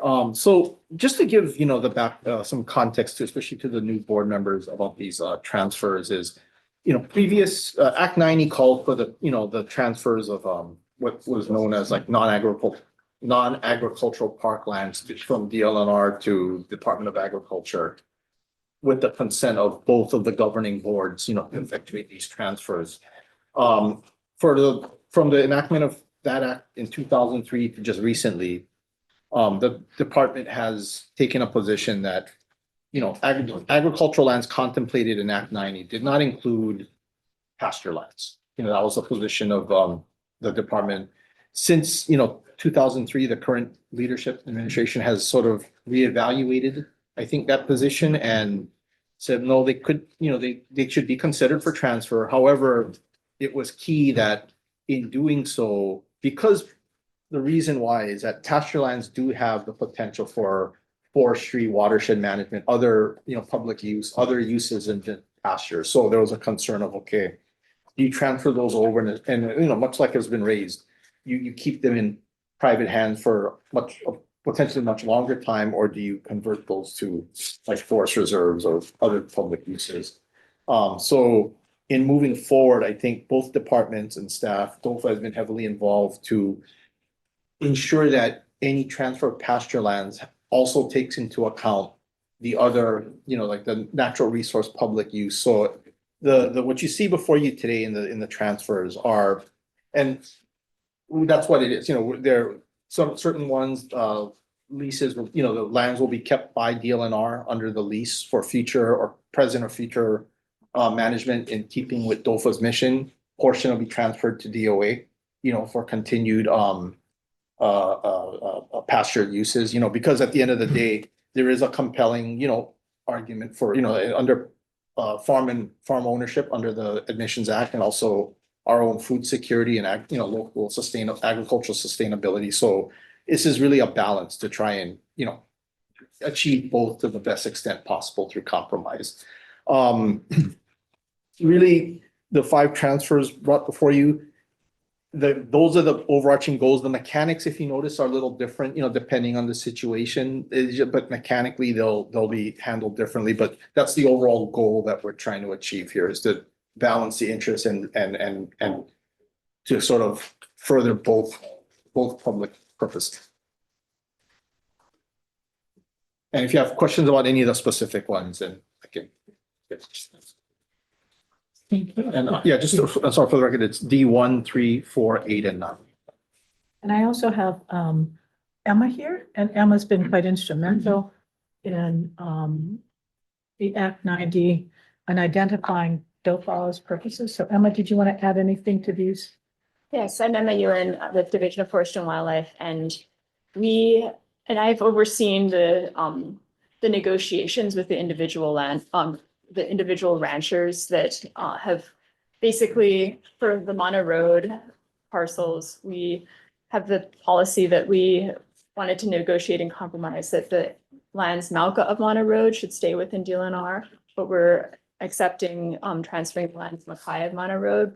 That was a lot due to where we thought the most opportunities for reforestation, existing tree cover, areas where there could be bird habitat outside of mosquito zone, all those sorts of considerations, as well as recreational opportunities lied. For the Maui transfer, we also negotiated with the rancher and have been talking with him about where he uses his pastures versus what land is not usable, and hopefully have come up with a proposal that he verbally had indicated he is supportive of. So I'm here to answer any questions specifically about those proposals. Board members, do you have any questions? I'm sorry, I forgot to say one more comment. If you notice in the recommendations, we did treat it a little differently because in a lot of these, you do have competing sort of public trust uses potentially. What we've asked is, number one, is that the board make a determination that the proposed action is consistent with the public trust, rather than just recommending it ourselves. So in your decision making, you know, if you approve it, you may want to make a note or a comment that you make such a finding, and then move on to the next set of recommendations. Sorry.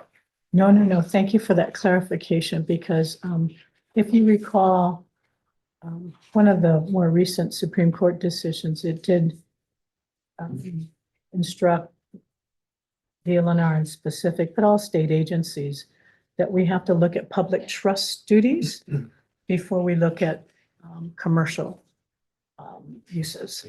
And so that is one of the balancing issues that the department has to consider. It is where, and that's why it is very critical that DOFA be part of this discussion, because they are advocating, in particular, the public trust, public access, watershed management, forestry preservation, that those uses for the board, those are our public, priority public trust duties that we have to consider. So that's why we are supporting, even though we are having to pay for the surveys of these properties. One of the surveys is costing us $500,000. These surveys are probably gonna cost us over $1.5 million to do all these surveys. But it is recognizing that there's a balance between supporting sustainable ag through these ranches, but at the same time, we at DLNR need to make sure that we are protecting our natural and cultural resources. And we ensure that, they are preserved and we maintain those management measures over them. Not to say that the ranchers are not good stewards, because they are, but there are other, we do feel that DOFA has the capacity and the ability to manage them in alignment with our mission. So with that being said, is there any questions for either Emma or Ian before I take public comments? Can I ask a general Yes. question? What's the status on KK Ranch and Public?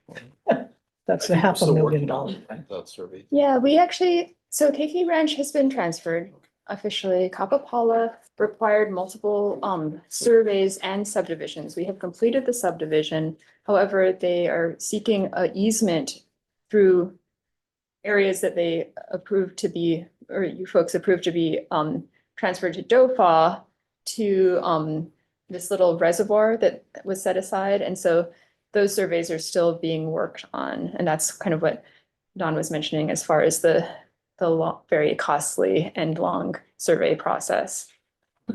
That survey is costing us $500,000.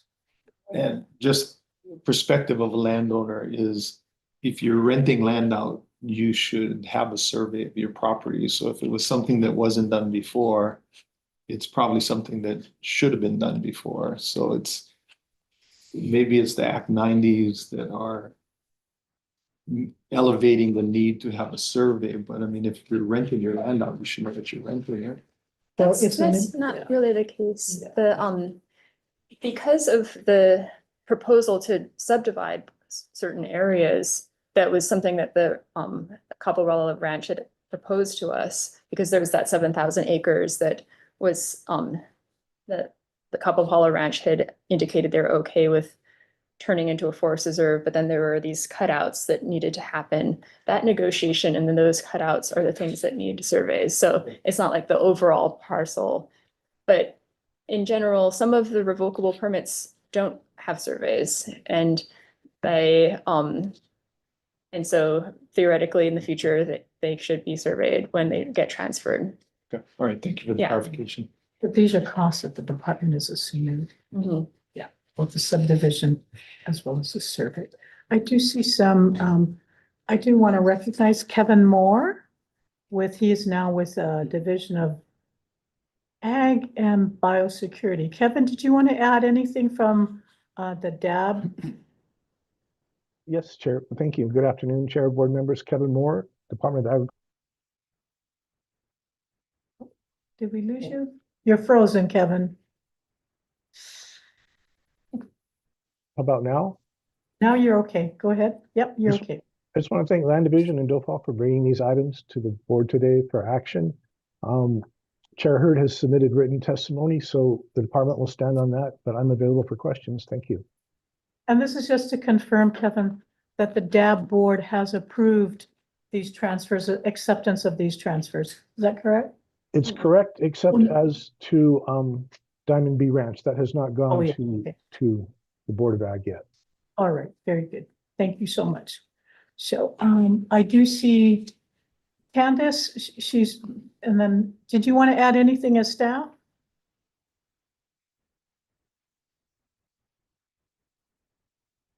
Candace Martin, Acting District Land Agent, Hawaii Island. Just that I wanted to thank Emma, Kevin, Ian for assisting in getting this all together. And, we recommend the transfer. No, and I greatly appreciate the work, Candace, of you and your team, quite frankly, of all of the Land Division and DOFA to make this happen. We're trying to finish as many of these before the end of the year.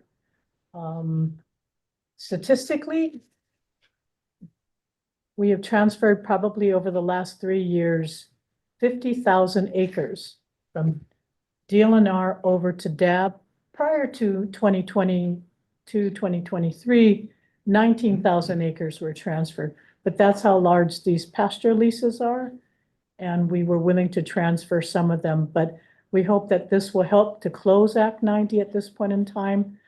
I do see some members of the public that are here. So let me take Stephen DeLuz. Did you want to provide comment? He's in D8. Oh, you're on D, well, I think is D8 being considered too? Yes, that's one of Yes, the. they're one of those. Yeah, go ahead, Stephen. Good afternoon, Chair Good Chang afternoon. and the board. Yeah, I'm here just to listen what's gonna take place and answer any questions that is needed.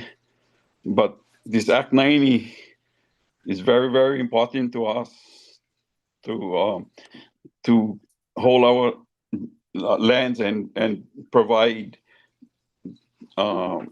food to the community. In our operation, we do about 180,000 pounds of beef that is going locally right here in our markets, our grass-fed program and our cow program. So without this land, we can't upkeep this market demand. And 20 years ago, in 2005, we lost 21,000 acres through this this deal, and without being protected through this Act 90, we lose more. We down to 5,000 acres, and I don't know how much more they're gonna need where we cannot do our operations. So I would really hope the board consider on leaving us with these lands so we can continue our operation. We are four generation rancher right now, going into 4 generations, and that's our livelihood, and it's only what we got. Thank you for hearing my comments. Thank you very much, Stephen. Appreciate you participating. I'm surprised you're not at the Cattlemen's Council, is it convention? Tomorrow. This weekend. Oh, well, we have to see how this was gonna be, because it's land up on the same time, Yeah. Well, I appreciate you being patient and coming. So thank you. Thank I you. also say thank you. I see Joshua Hernandez. You signed up for items. If you'd like to provide a comment. Oh, hello. Is this like for item pertaining to like D10 too? Or Yes, it is. It's for the 5 Act 90. So it does include item. Does it include? No, not D10, not D10. It's just the Act 90. It's D1, D3, D4, D8, and D9. Okay, I guess for Act 90, I guess the one thing that I kind of was one of my concerns, for the most part I'm in opposition, but for the Act 90, my main concern was the transfer of land from DLNR to the Department of Agriculture.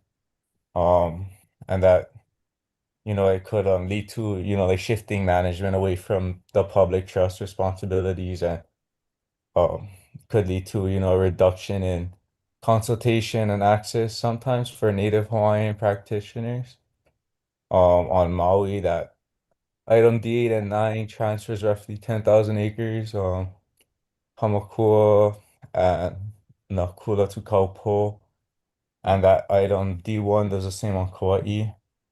And my main concern was that it's prioritizing large ranching interests, and it can reduce opportunities for Ohana scale farming and Native Hawaiian access to Aina. So that was like one of my main concerns.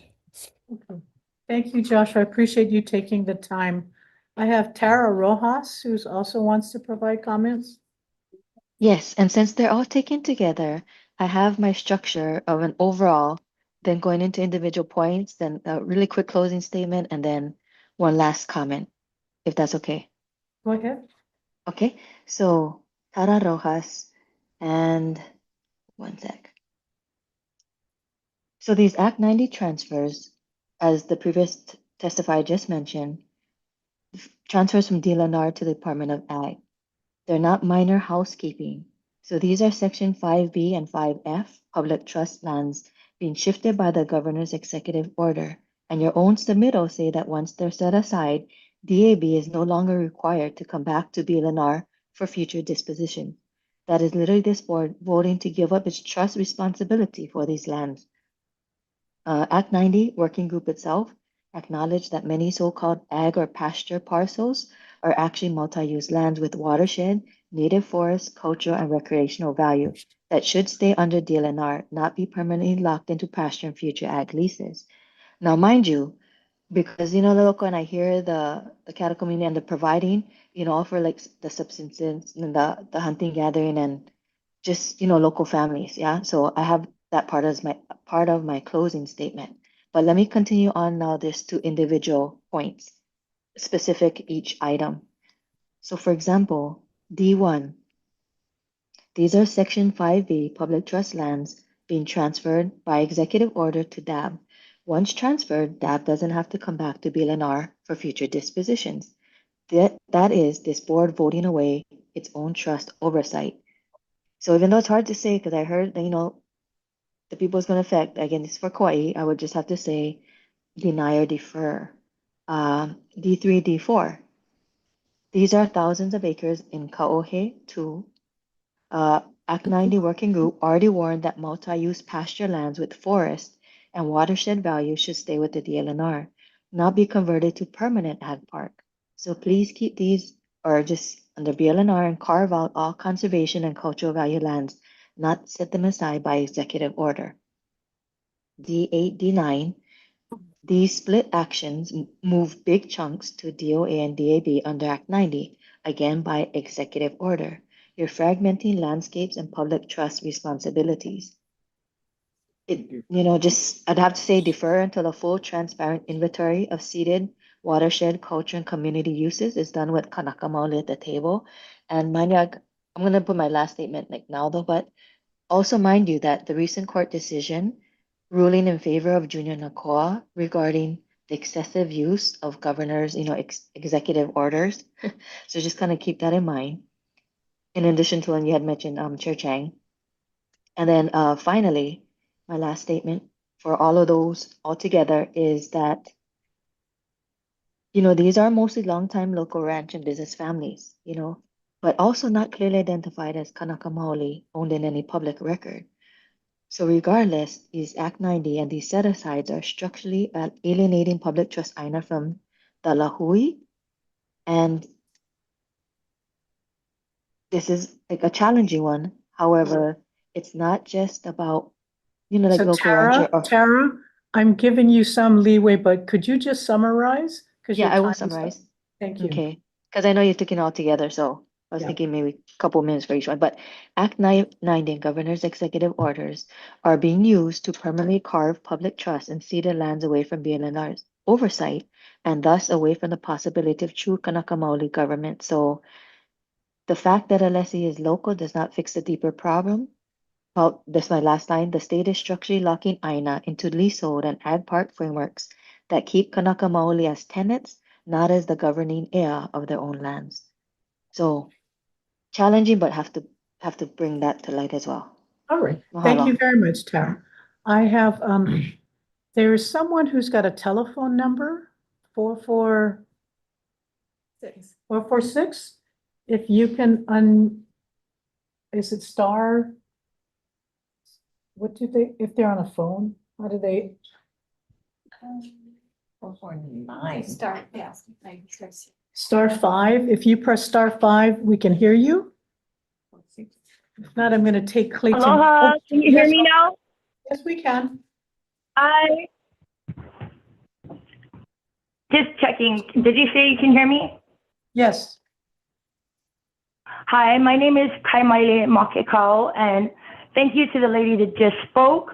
And I am the actual civil and Supreme Court judgment that was created under the leaseholds from Hilo to Hanalei on every single island under the o Hana of Paki and Nahinu.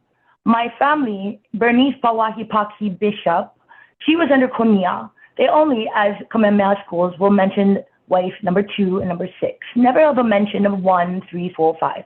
I come from the first wife, Kaivi Kolani, and I am the true crown heir of Paea and Keopuolani. Paea being King Kamehameha the Great, and the sacred queen Keopuolani, who is the guardian of the spring waters, which is one of the oldest and most powerful gods of Hawaii, and is the Mo'o Dragon Spring caretaker.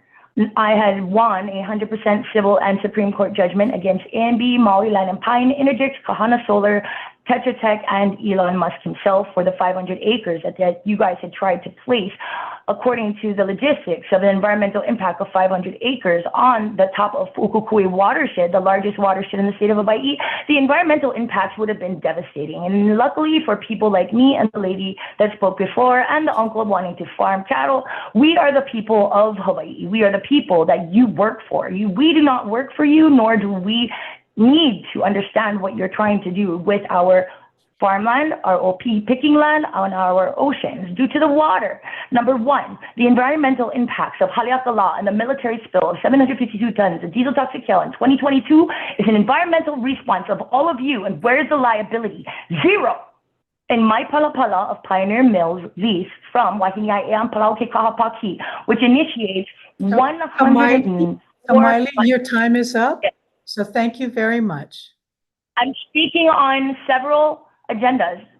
Yes, but we've And I only had- consolidated and we're keeping everybody to the time. So if you could talk about the I have specific told agenda all leases, items. and they will be reformed if you do not. Your environmental impact is on a treble damage. Now, your So, lease is Kamali? up and your lease is terminated and can be renegotiated with only those who are Hawaii. They will be signed and confirmed by the group of nobles of the Hawaiian Royal Crest. And we have Kamali, I am an going initial to appeal. on to the next. If you try next to testifier. perform this in the time. Okay, Clayton Kubo? Clayton? Clayton Kubo, I'm Mayor Kauai. I do have concerns about Act 90 because you guys, it's like taking away public lands, yeah. So I'm hopeful that maybe something else can be done, maybe some other kind of ideas that can come to the table, because it lands over here on Hawaii that it's like this one family get them for 60 something years. It's like, it's like, come on, especially public lands, it's like we hunt, we fish, we gather, we need access. Who gonna give us rights to our, so-called public lands? And I'm so overwhelmed today because I'm doing something else. So right now, I'm speechless already. I gotta go. Mahalo nui, aloha. Thank you, Clayton, for taking the time. The last person I have is Kiha. If you can unmute yourself, and I'm going to ask you to provide us comments related to to the specific agenda items. So go ahead, Kiha. I'm sorry, this is for what discussion? Did you want to provide a comment? Yes.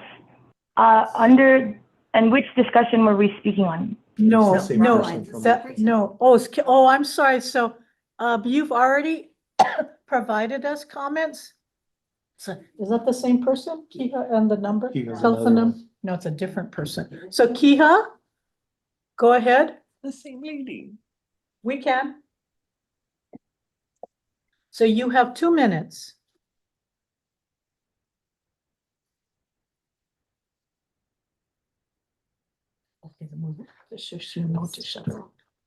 Okay, so I think Ki has not been able to unmute herself. So I don't think I see anyone else on Zoom. Rihanna? I'm going to close public Pray comments. for me and my children, right? My children. Okay, thank you all right. So I'm going to close public comments. Board members, do I have a motion? A motion for items? And I guess To do them separately. we can do them separate. We'll do item D1 first. Lincoln Ching, Kauai. Motion to approve. Okay. Second. Motion has been moved and seconded to approve item D1 as submitted by staff. All in favor, please say aye. Raise your hand. Motion passes with 5 votes. Item D3, SC Ranch on Hawaii Island.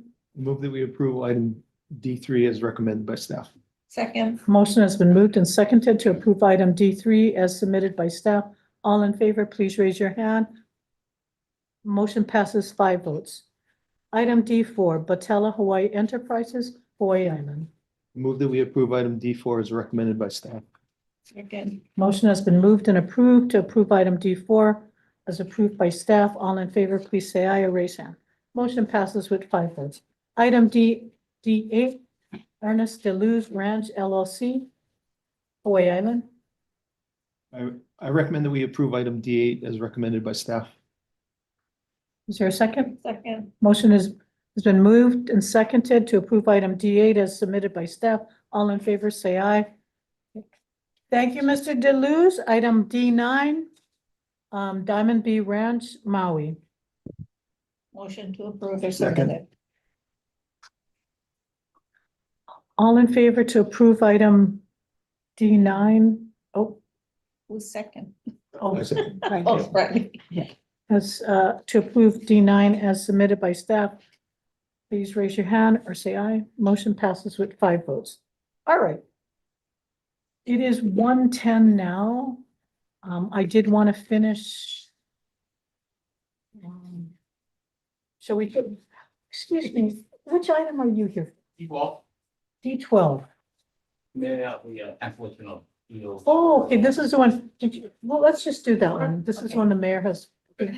So, Yeah. no, item D12 is a cancellation of 3 executive orders, one for the King Kamehameha III Elementary School site and 2 of them for the Lahaina Library site, and issuance of immediate management right of entry to the county of Maui and subsequent set aside of those 6 parcels covered under the 3 O's to the county of Maui. And this is for the essentially the Lahaina Restoration Initiative for cultural ecological restoration, education, and related ancillary purposes. Thank you very much. This is the one where the mayor did provide us some oral testimony and he submitted written testimony as well. Are you with DAGS? No, I'm with the Department Oh, of Education, Department. just available for Okay. questions All right. if there are any. And This, sorry, also, we did receive as well written confirmation from DAGS that they are Yes. supportive of the transfer, so. we saw key 3.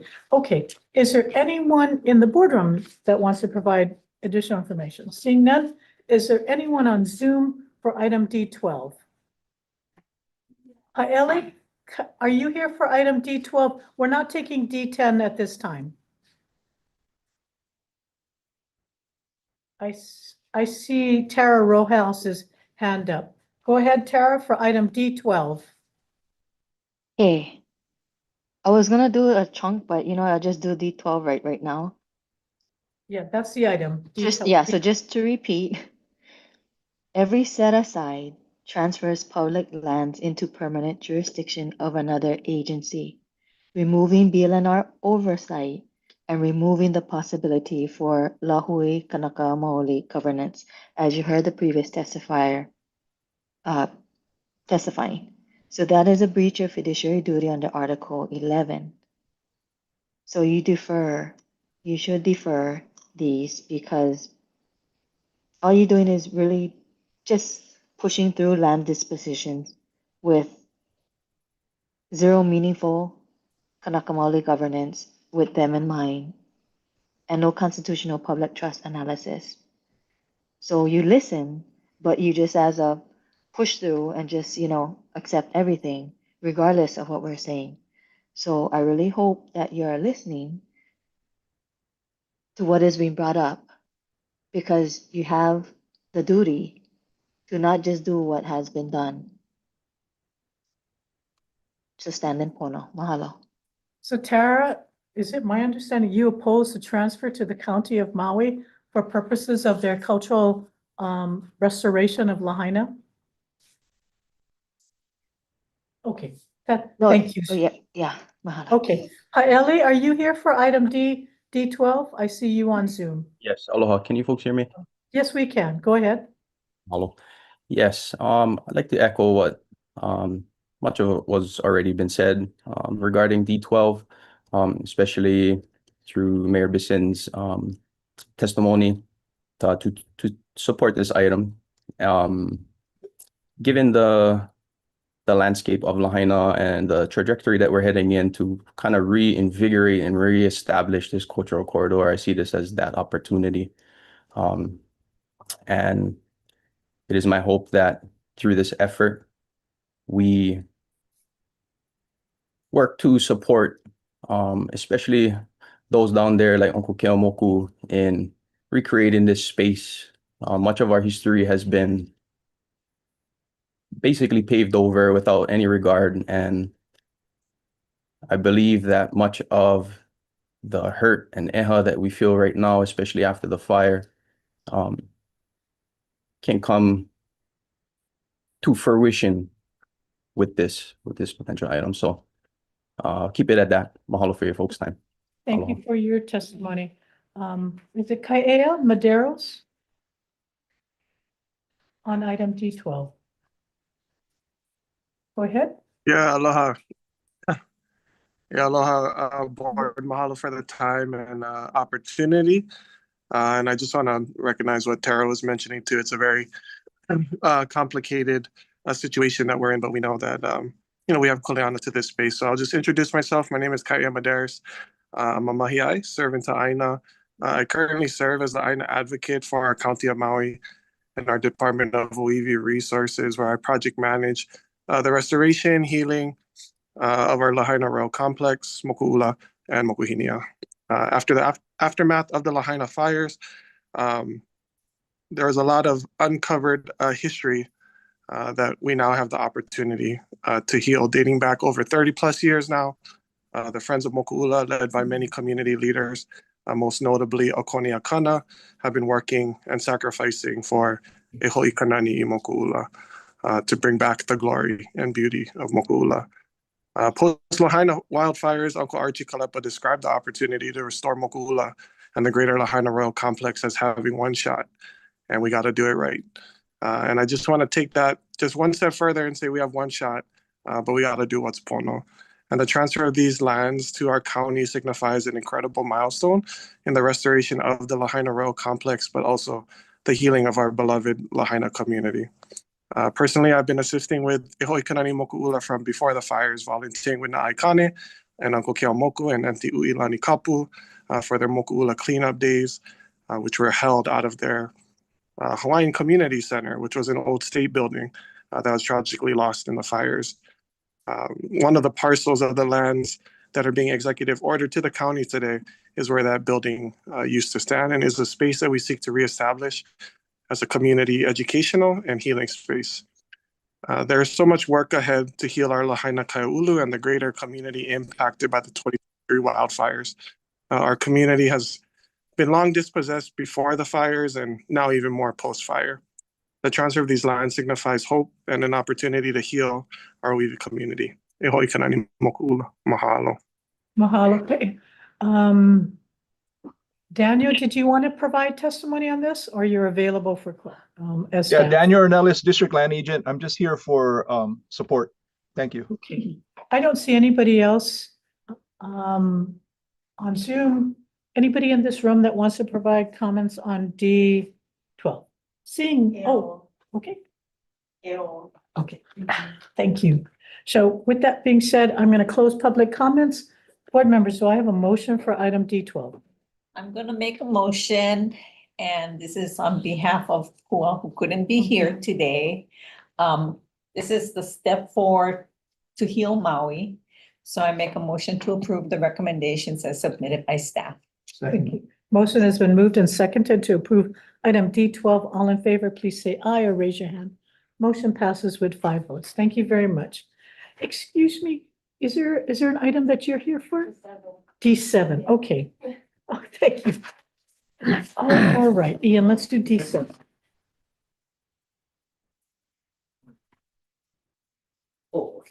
D7 is amending a prior board action regarding the a number of non-exclusive easements. With basically the purpose of this amendment is to seek authorization to remove the signature block for the assigners in the standard document for the two easements. Basically, short answer is, in the time, unfortunately, it took a while to process this, and since then, unfortunately, some of the parties have passed, so they can no longer sign the consent document. So we just want to bring this back more as a housekeeping measure to remove the block so we can proceed with the consents without. Thank you very much. Do you want to provide any other comments? Why don't you come on? My name is Sachi Hayes. I'm an attorney with Faith Study. We represent the Wailea Property Owners Association. So the applicants are members of the association. So they just wanted to make sure they had someone here in case there were questions, but I know you guys have a full agenda. Thank you so much for your No, time. thank you. Let me make a comment. So, this is the area, the Hawaiian name for the area is Wailea, but, a lot of the surfers and other users in it, they call it Beach 69. At the end of the county road is where the county water system ends. So what happens is there's a bunch of homestead lots that go towards the north, towards Hapuna Beach Park. And those folks that don't have direct access to the water line, because there's no water line in front of their house, extend high density polyethylene pipes to get water to their individual houses, including the state parks caretaker's house at the parking lot where they. So it's something that's done all the time. It's not a big deal. And they're just cleaning up the paperwork part. Is there anybody else here to provide comments on item D7? Is there anybody on Zoom? Did their hand go down? All right, so seeing no other comments on item D7, I'm going to close public comments. I move that we approve item D7 as recommended by staff. Okay. Motion has been moved and seconded twice to approve item D7. All in favor, please say aye or raise your hand. Motion passes with 5 votes. Thank you. I know you're here for D10, right?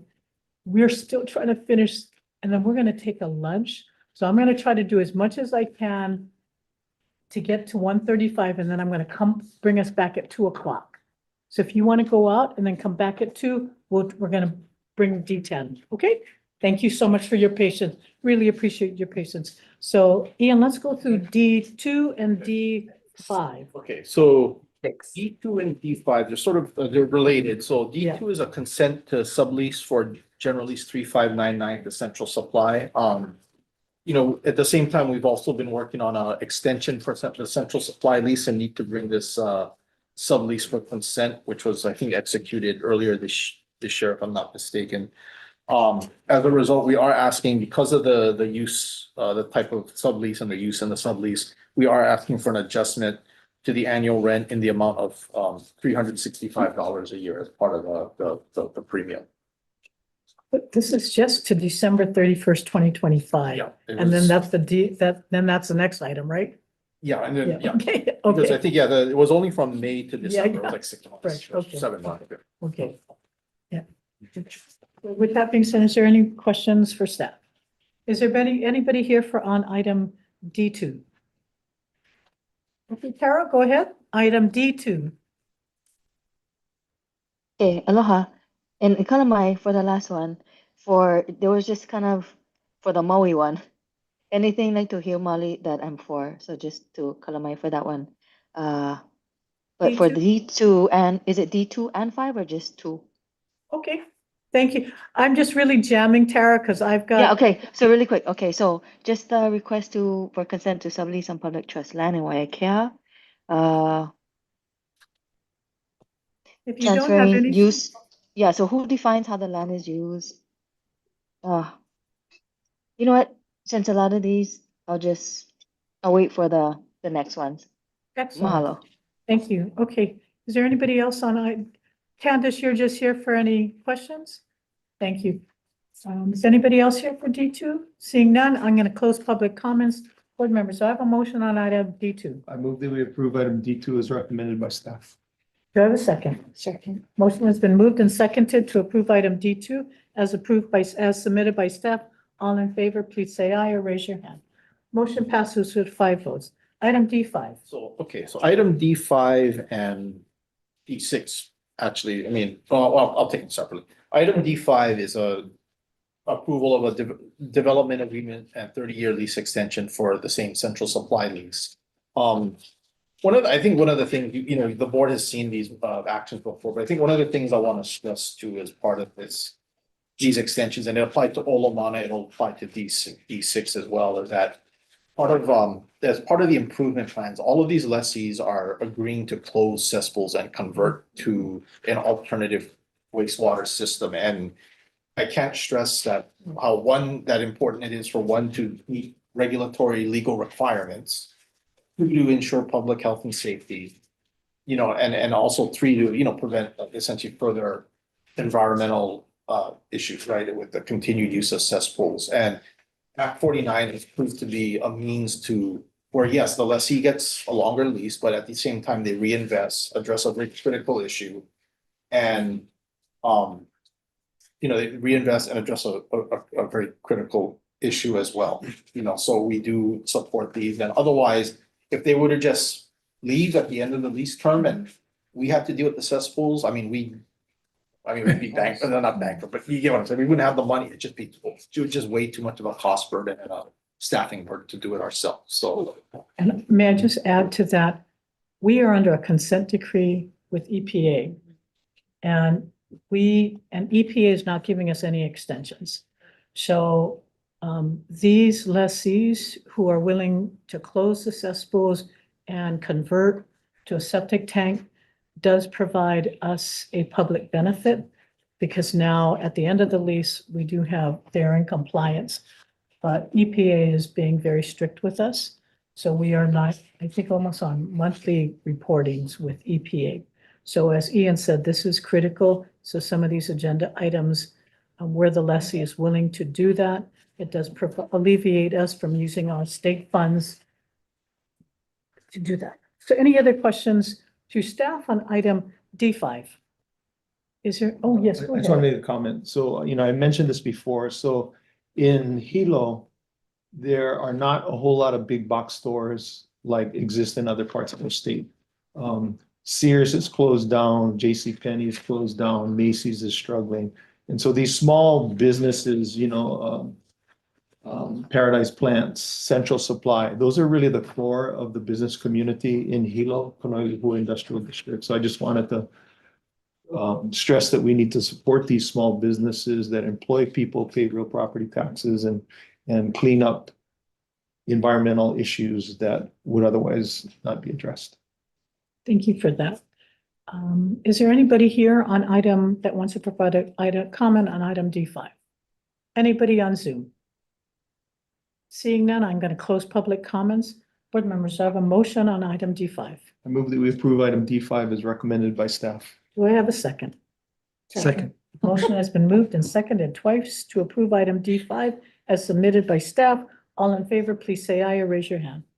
Motion passes with 5 votes. Item D6. Item D6 is essentially the same action for Paradise Plants Home and Garden Center LLC for a 30-year extension and development agreement. And again, same issue where they are going to remove close the cesspool and convert with alternative wastewater system. Do I have any questions for staff on item D6? Is there anyone in the boardroom on item D6? Seeing none. Anyone on Zoom on item D6? Seeing no hands being raised, I'm going to close public comments. Board, do I have a motion on item D6? I move that we approve item D6 as recommended by staff. Motion has been made. Do I have a second? Second. Motion has been moved and seconded twice on item D6.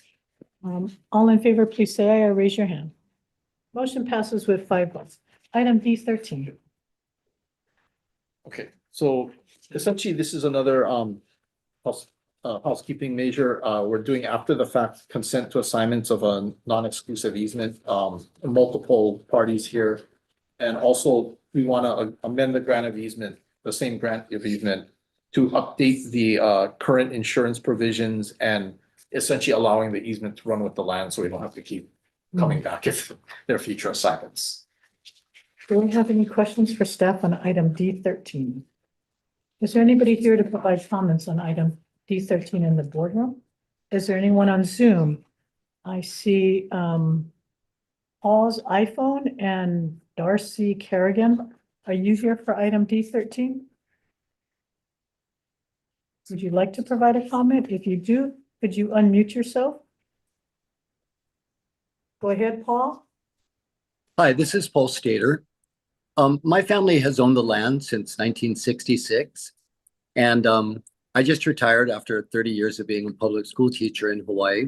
And we're just going to sell the home and we'd like to retire and be closer to our family. And because the land had never been sold before, we weren't aware of the agreement that the lease agreement needs to be switched over to the new owner. So I'm just here to provide any answers to questions you may have. Okay. Yep. And appreciate you being here. The land had never been sold before. We weren't aware of the agreement that the lease. Thank you, Paul. Darcy, did you want to provide a comment? Yes, I just am here to answer any questions you may have. All right. Thank you for being here. Do I have any other comments? Anybody else on Zoom? Seeing no other hands raised, I'm going to close public comments. Do I have a motion on item D13? Motion to accept staff's recommendation on D13. Do I have a second? A motion has been moved and seconded to approve staff's recommendation on item D13. All in favor, please say aye or raise your hand. Motion passes with 5 votes. Item D14. Item D14 is a grant of a perpetual non-exclusive easement to the city and county on behalf of Hart for column elevated guideway and sidewalk purposes and in addition to the immediate construction management rights of entry on in Honolulu. And basically, this is the Halekauila, kind of right down the street at the Halekauila Punch Bowl intersection. That's where the affected area is. Thank you. I see the applicant's representative, Robert Stelmacher. Did you want to add anything to Ian's presentation, to the staff's recommendation?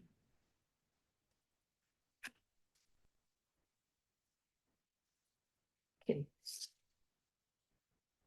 Robert, did you want to provide any comments? I'm here for agenda item D14. Oh, okay, that's the item we're on. Oh, sorry, yes. I'm just here to answer any questions the board might have. I represent Hart. Thank you very much.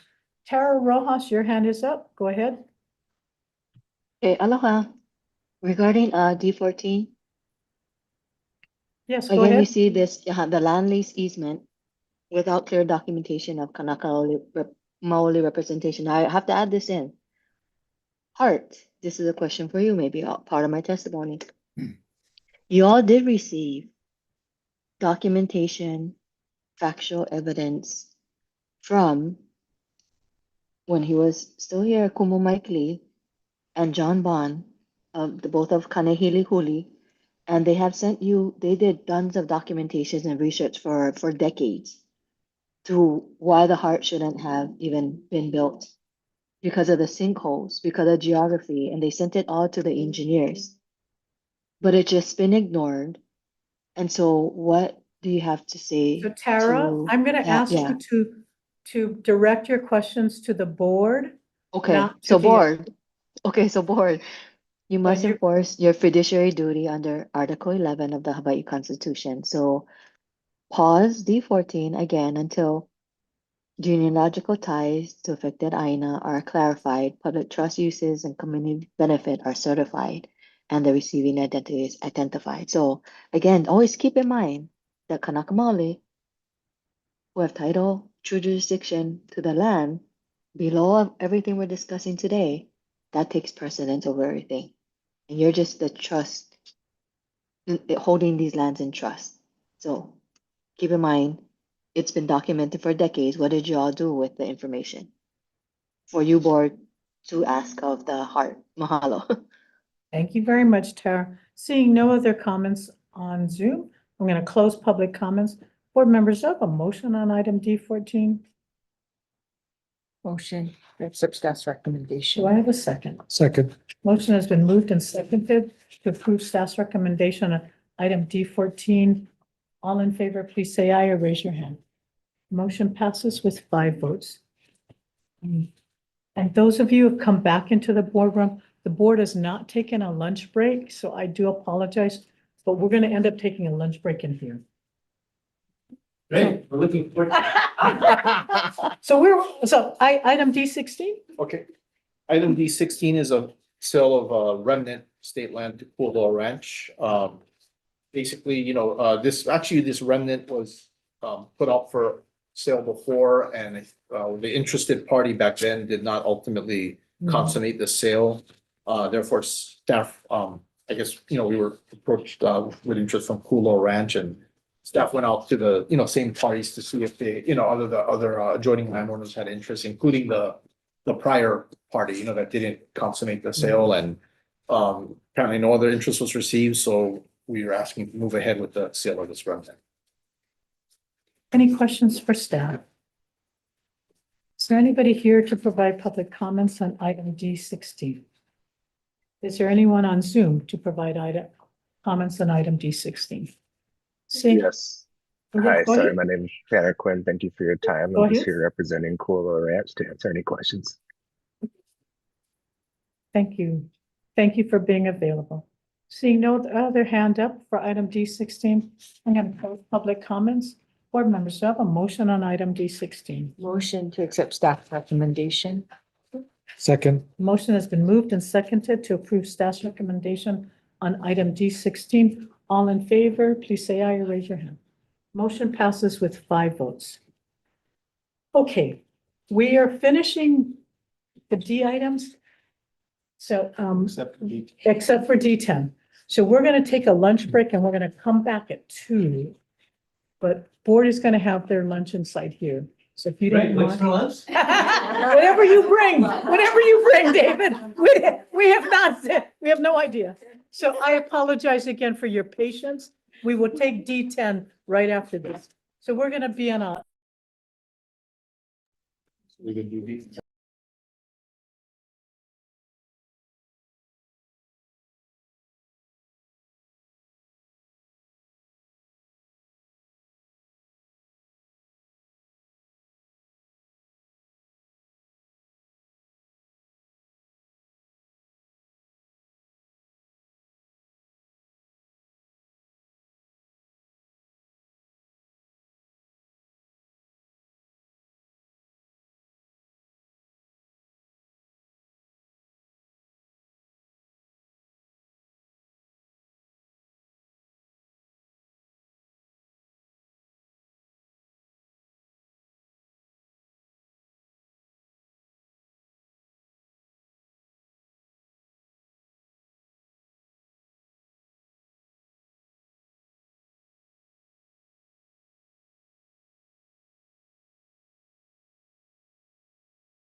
Here too.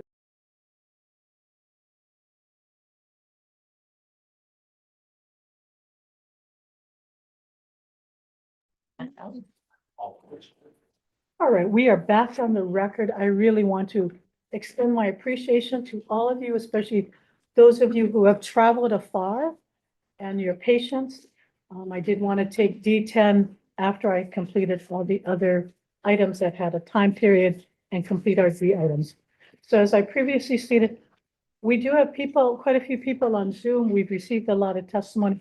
I'm going to try to, hopefully we will be able to complete public testimony on item D10 by 4 o'clock. Because I still have agenda items, provides time for a board to take action if possible and deliberate, and then complete the agenda before 6, where I will lose quorum. So with that being said, I'm now going to move on to item D10. And maybe before Ian starts, I just want to do some clarifying what this is and what this isn't. The action before the board today is not whether to issue out a license to Mahipono or any kind of long-term disposition.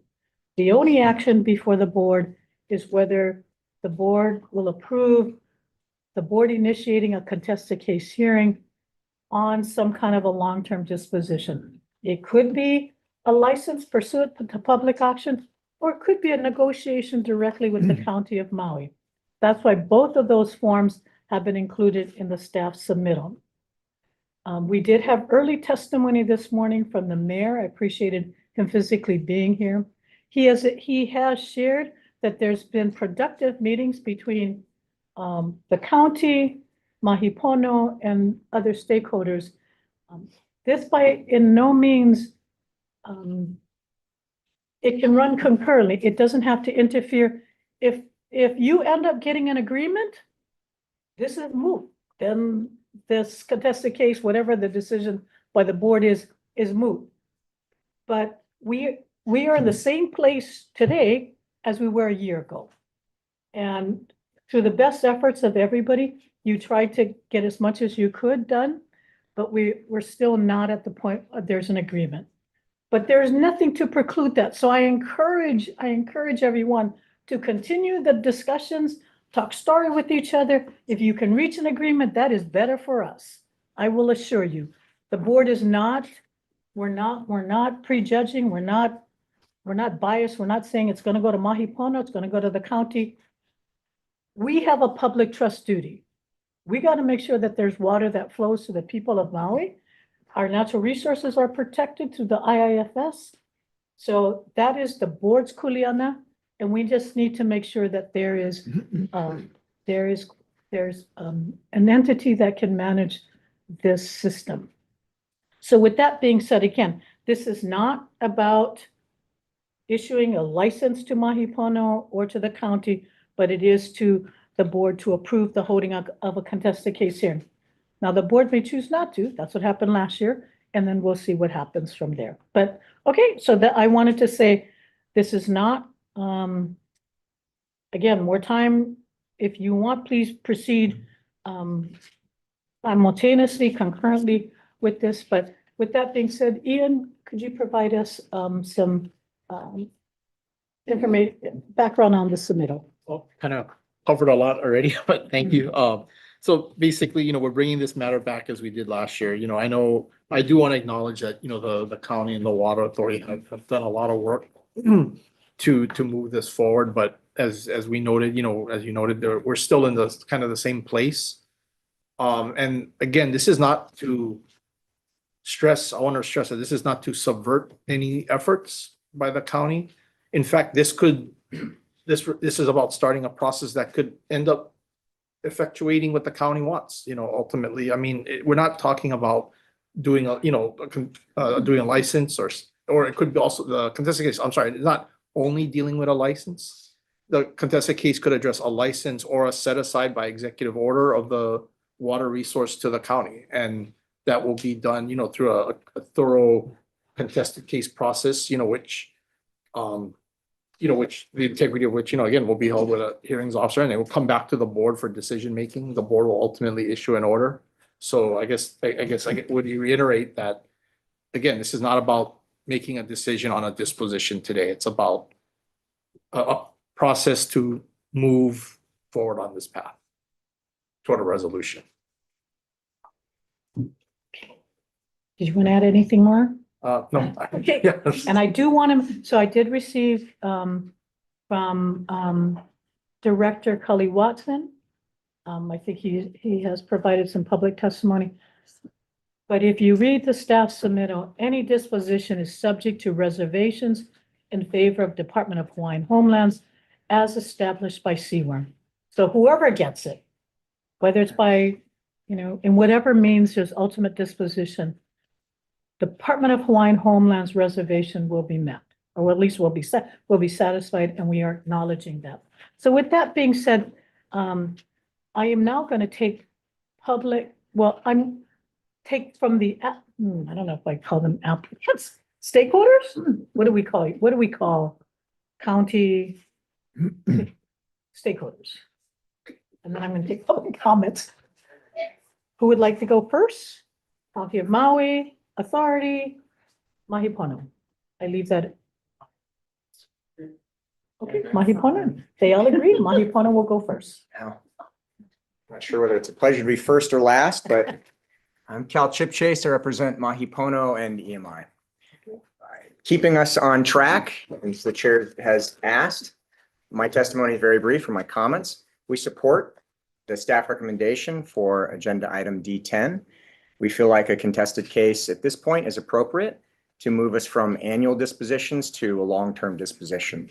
And I think the chair and staff have articulated both today and in the staff report that moving toward a contested case does not foreclose or preclude any option, but gives the parties an opportunity to further develop their facts and the record while still allowing discussion, negotiation, resolution if possible. And so we stand in support of that staff recommendation. Thank you. Thank you. I appreciate the succinct comments. Thank you very much. You're welcome, Chair. Okay. So now I'm going to take County of Maui. Gina? Okay, let's take the Authority. Gina came over to me. Okay.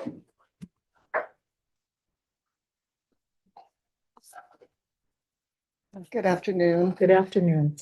I'll be brief as well. I know you gave 5 minutes or whatever it was, but I have a lot of stuff in my written testimony, which I feel like I probably don't need to repeat.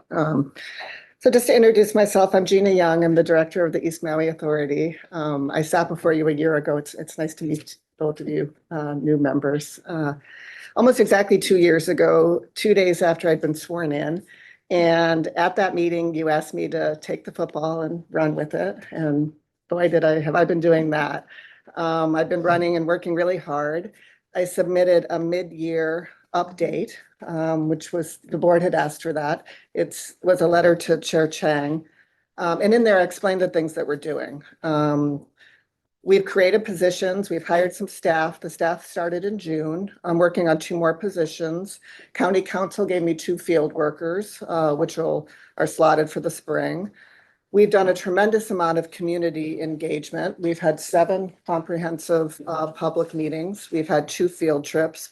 We feel it's really important that as we discuss these issues, try to resolve them, that we do it with the community and that they feel like they are a part of this and included. We've had 10 stakeholder meetings, which are a part of the revocable permit condition. And I did submit a draft to you just so you could give me input today. It's related to next month's, but I wanted you to have an opportunity to see the work that we've done and let me know if there's anything else before I submit a final report. We've also secured technical assistance from a nonprofit that's funded by a $13 billion foundation who's helping us put together a financial plan and providing us access to a financing program through the Robert Wood Johnson Foundation. And as you heard from the mayor, we've been diligently and regularly meeting with Mahi Pono the entire time. We've been saying we want them to succeed. We want their water needs to be met so we can support agriculture. It is not in dispute in any way. Also, as I explained in my mid-year update, our plan was to come to you and request a set aside. We specifically said that we will officially submit a letter of intent.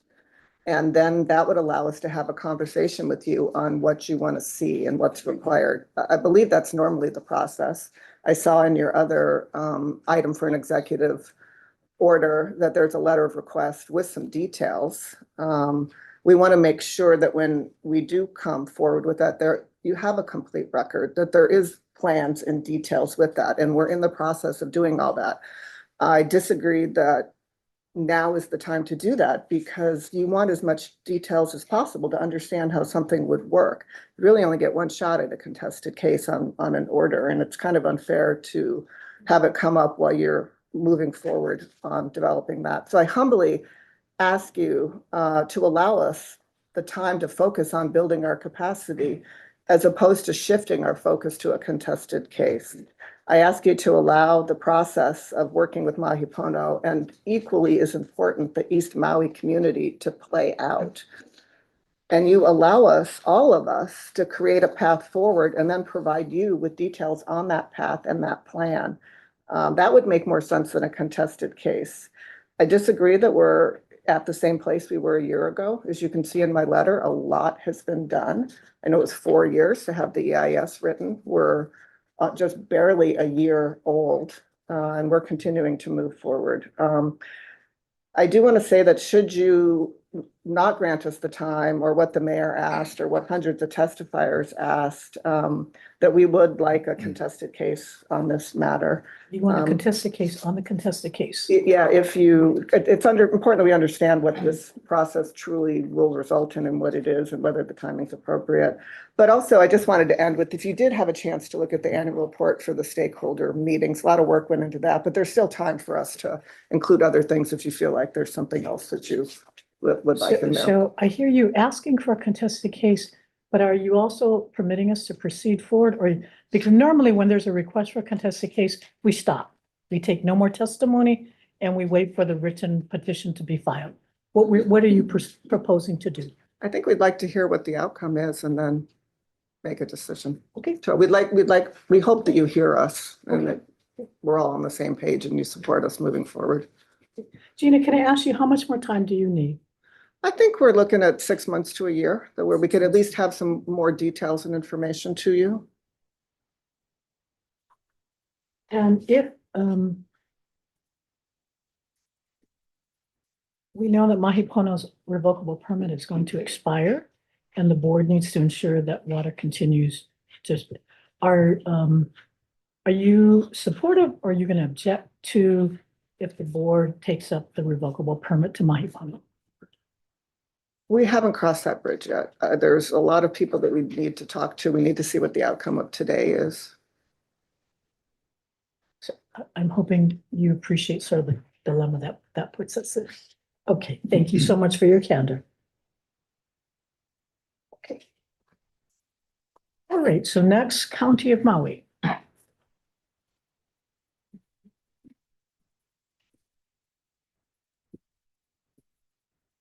Aloha Chair, aloha board Aloha. members, Kimo Lange from the Deputy Maui Department of Water Supply. So the Maui Department of Water Supply's priority is to secure reliable and affordable operation and maintenance of the sources and conveyance system that provide adequate water supply for all Apache community while complying with federal and state regulations. Currently, EMI delivers surface water from the Wailoa Ditch and operates and maintains all surface water intakes, ditches, pipes, and other conveyance structures of the EMI system, including certain infrastructure owned by DWS. Kamoli Weir Water Treatment Facility processes water from the Wailoa Ditch, supplied by the Nahiko Kenai, Honomu, and Hoela license areas. The Piholo and the Olinda Water Treatment Facilities process water from the privately owned Haiku Uka watershed outside the licensed areas to serve Lower and Upper Kula. However, the Lower and Upper Kula regions rely on Kamoli Weir Water Treatment Facility to supplement surface water on a continuous basis, especially in droughts. The Maui Department of Water Supply requests that the BLNR delay the correct recommendation to hold a contested case hearing over the proposed disposition of a water license from Ko'olau Forest Reserve, Island of Maui, by public auction covering the diversion of the public surface water. The Maui DWS further requests that the BLNR continue working with the County of Maui on a set aside via Governor's executive order to the County of Maui for a long-term diversion of public surface water from the Ko'olau Forest Reserve. Any question? So if Mahi Pono comes in, because their RP is going to expire in December, is the county of Maui going to ask for a contested case hearing? Are you going to oppose the revocable permit to Mahi Pono? No, but we still need the water.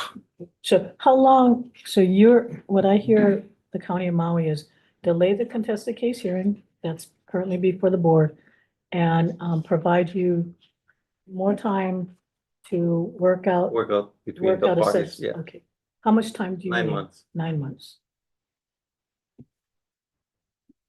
Okay. Thank you very much. Okay. Do you have the capacity to take over their system in case they choose not to? It will be difficult, but we will. Okay, that's good. I appreciate that. Okay. Thank you so much. Johnson? Aloha, Mike Kako. Jonathan Rikike Scheuer. Here at this moment, as the chair of the Ahavaio Maui Hikina, the East Maui Regional Community Board, the governing authority for the East Maui Water Authority. So County Department of Water Supply, the mayor, myself and my vice chair on the board and Gina have been the ones participating. And that's why when you've called for the County of Maui, you're hearing from multiple parties. I want to say 3 things respecting the brevity that you're seeking. First, because it hasn't come up yet, though I think it's come up in perhaps some of the voluminous written testimony, I want to just highlight for the board right now the timing of this being really challenging for the community. So the last year has been almost across the entirety of Hawaii, but especially in East Maui, very, very dry. So raising a discussion about how we're going to possibly give away water rights for 30 years, when even kalo farmers on fully restored streams have minimal flows and warm water. And some members of my board on non-restored streams have no water in their streams, is sitting very poorly in the community. And as has been said in the community discussions I've been, the more cultural response to the drought at this point would not be one, okay, how can we take water away for the next 30 years? But okay, what can we do to restore streams and restore and build up community and restore watersheds at this time? Which is really the conversation that the Ahavaio Maui Hikina and the East Maui Water Authority have been trying to do. That's the first point. The second point, and my second and third point, Dawn, are like, I think you're like 90% of the way there in terms of like, we're in agreement of things. So I think there does need to be a contested case hearing to start to resolve some of the longstanding issues. And I think that is what the court in its most recent ruling said, but it should not be on a 30-year license. It should be on the revocable permit issued at the end of the year. And I think it is more than possible with the parties to make sure water continues to flow while that contested case is held. I'm sure the parties can stipulate to having flows continue to flow to the surface water treatment plant and to a certain amount of flows while they hold a contested case. And, I would urge you in executive session to ask your Deputy Attorney General, did the court say you need to hold a contested case hearing on a 30-year license? Or did it say you need to hold a contested case hearing on a revocable permit, which you'll be taking up next year? So I think the instinct to like a CCH would be useful is good, but the only reason to take up a CCH now on a 30-year license is if you want to enable the issuance of a 30-year license. So I want to be very clear because you keep on saying that the matter before the board is a 30-year license. It could be a set aside to the County of Maui. So that narrative has created this, DLNR is going to issue out a license to Mahi Pono. And I appreciate the candor for you challenging me on that. And let me explain why I believe Okay. that's the case, because I do not believe that the set aside is at all subject to a contested case. So I think the only reason why you need a contested case is if the intention is to enable a 30-year license. You could, without going through a contested case, pursue, and without anybody really having a right to a contested case, pursue giving the set aside to the county. But okay, but I'll let you continue. I apologize for interjecting. So again, I believe a contested case to elucidate things in that kind of proceeding is warranted, but should be focused on the narrow issue of a one-year revocable permit, and you'll get almost all the same answers, but you won't have looming over it on the same side.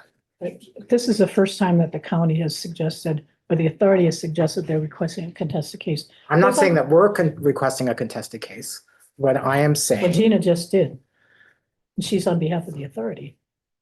Gina said that she wanted a contested case on whether or not there should be a contested case Yes, in this proceeding. yes. I am referring to a slightly different thing, and I can understand how this, we're talking about three different things with similar language at the same time, so kind of confusing.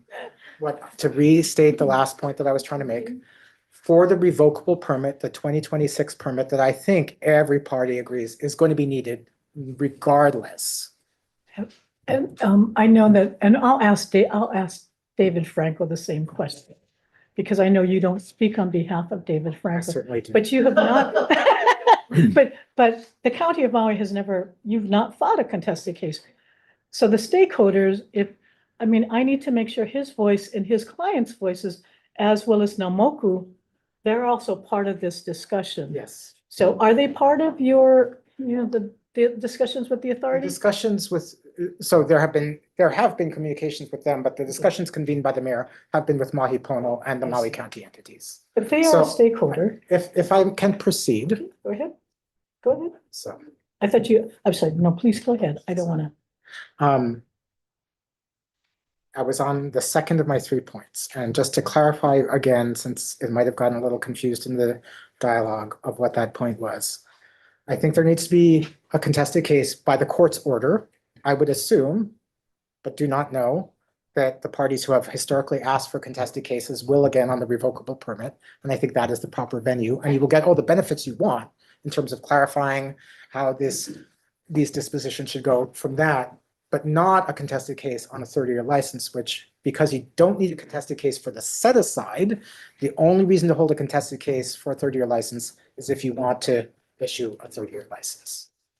The third point, and this is also where I believe I'm in 90% agreement with you. You started very beautifully this morning in talking about, you prayed for peace this morning.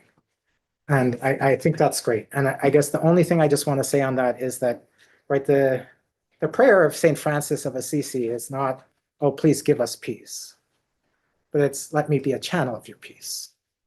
And so, you proposed this in October of last year, you withdrew it. You said, hey, I'm going to give you time. And then without any warning, came up in November. Both of those times caused very, very high levels of consternation across the state. And this is again bringing up very high levels of consternation because of what the outcome could be at the same time that we've been working diligently. So I think that the prayer for peace can be reached if you withdrew this item or deferred this item and allowed the process as so eloquently described by the mayor to move forward. So the contested case hearing that we're proposing, will address, is proposing to address method to determine allocation of water, monitoring requirements,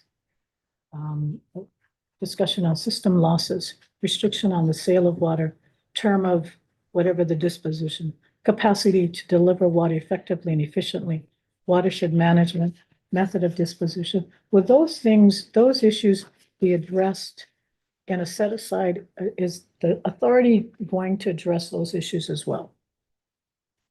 Some of those issues would certainly be covered in the discussions of a set aside held in front of this board, but I do not believe there is any legal right to a contested case hearing from any member of the public if the board was moving forward with the set aside to the county. Now, there might be subsequently, before my board, should we be issuing some sort of water delivery agreement with Mahi Pono, which is our desire to do so.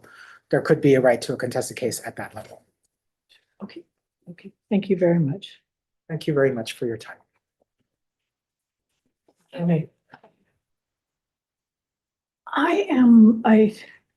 We're listening to stakeholders right now. So I am gonna ask David Franco and there's people who have flown from Maui, okay. who have flights, and they go first. Okay. I think important. Thanks for being able to be able. Because okay, I just wanted to because I see you as a stakeholder. Well, I see. they're more of a stakeholder Okay. than the city. I mean, Junior guys, Okay. they live on the streams. All right, very good. I will defer to, so I have in the, let's see, I don't have the list of people who have signed up. If you want to provide comments on this item, could you identify yourself? Okay, all right, very good. So I'm gonna take, you've been waiting very long. Well, I'm gonna take Kupuna first. And Kupuna, those of you who are willing to consider yourself Kupuna, please come to the table.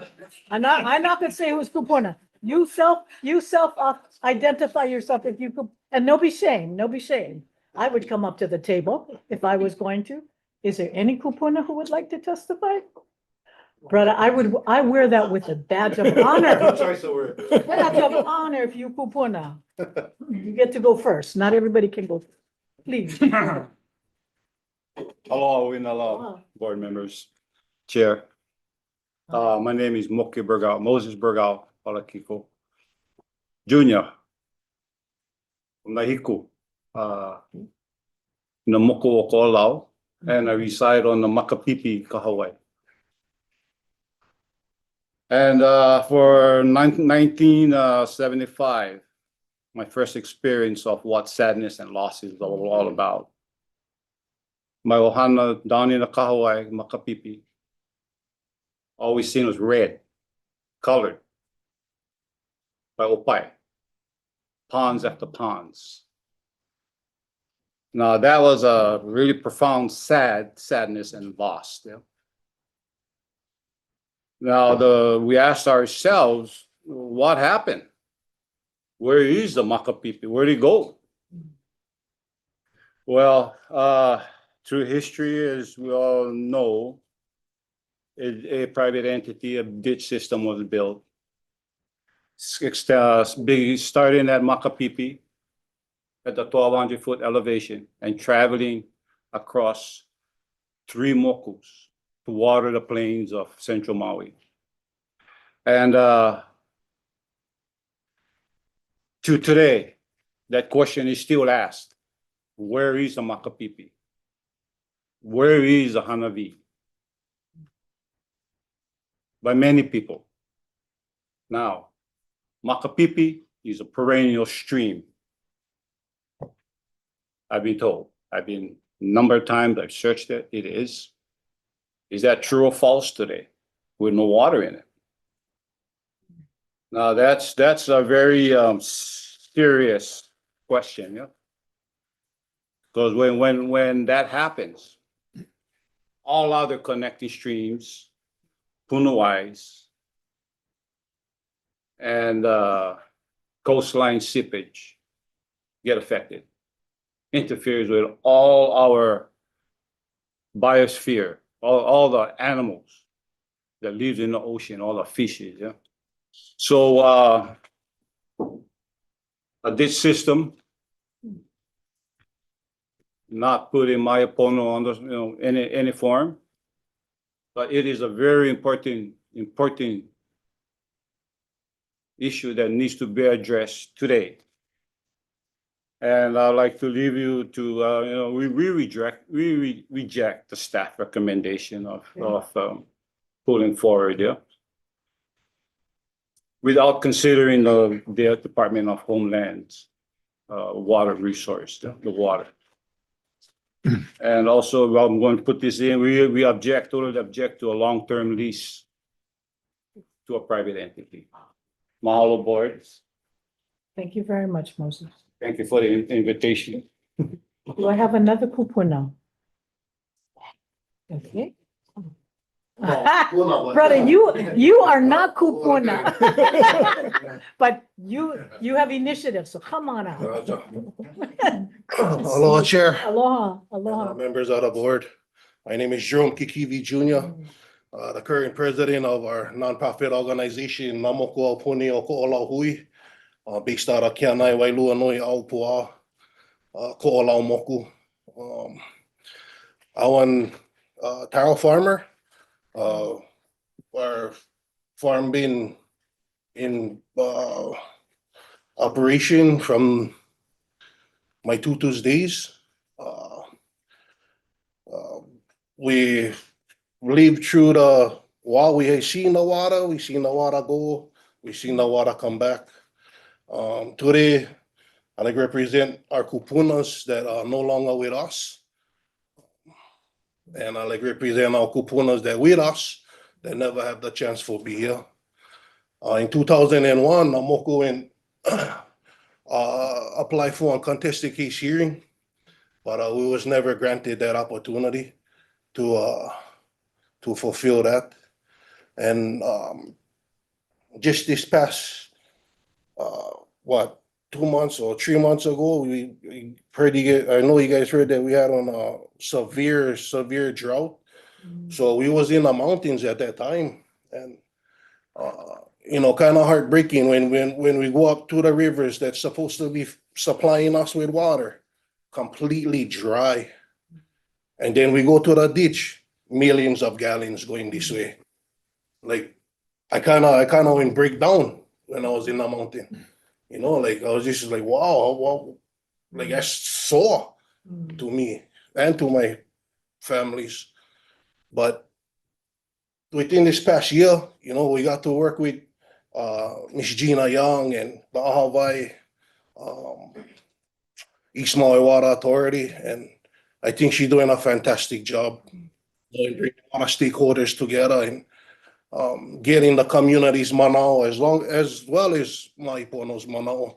So I just leave it at, like, I'm gonna ask you guys what kind of legacy you guys gonna leave behind for your mo'opunas, and I hope we can come to an agreement where going benefit everybody, and we can use this as a catalyst for the rest of Hawaii. So I thank you guys for your guys' time and, the chance for testify. I appreciate that. And I do apologize when I have to ask you to summarize, because I do want to make sure I hear from everybody. But thank you so much, Jerome, for being here. Thank you. And I know that you've traveled from afar. And I'm going to invite you guys. You guys come to the Ko'olau.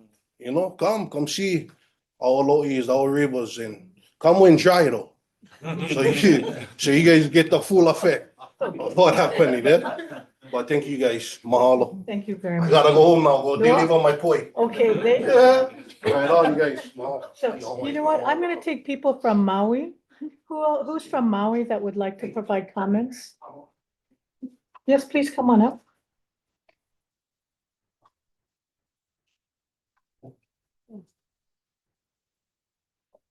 Yes, please go ahead. If you can identify, introduce yourself. Aloha mai kako o Caitlin Tage Kaimikawa Ko'inoa no Maui Ame o Oahu mai au.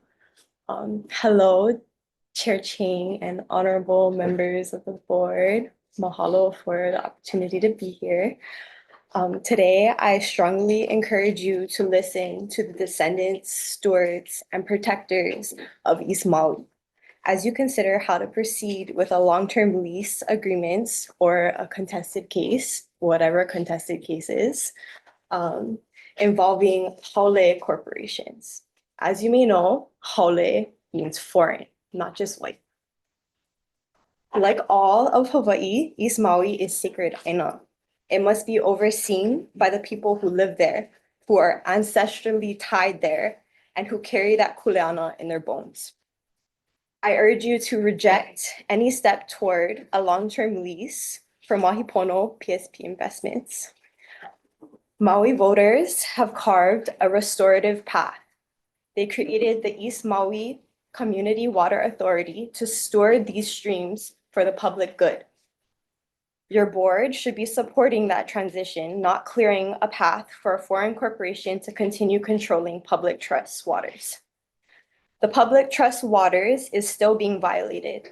Streams ordered to be restored are still being drained. Millions of gallons are still lost every day through unlined reservoirs that Mahipono refuses to fix. It is premature to consider a 30-year lease or a contested case while these foundational injustices continue. We are in a worsening drought, faster and more severe than expected. To bind East Maui's water to a corporation under these climate conditions is irresponsible and dangerous. Please do not spend limited resources trying to satisfy the interests of our corporation over our communities, our kupuna, and the Aina. The decisions you make today will determine the future of Hawaii for generations to come. Not just policy, this is legacy. Mahalo. Thank you very much. So I do have now the list. Any, who else is from Maui that would like to come up? Please come on up.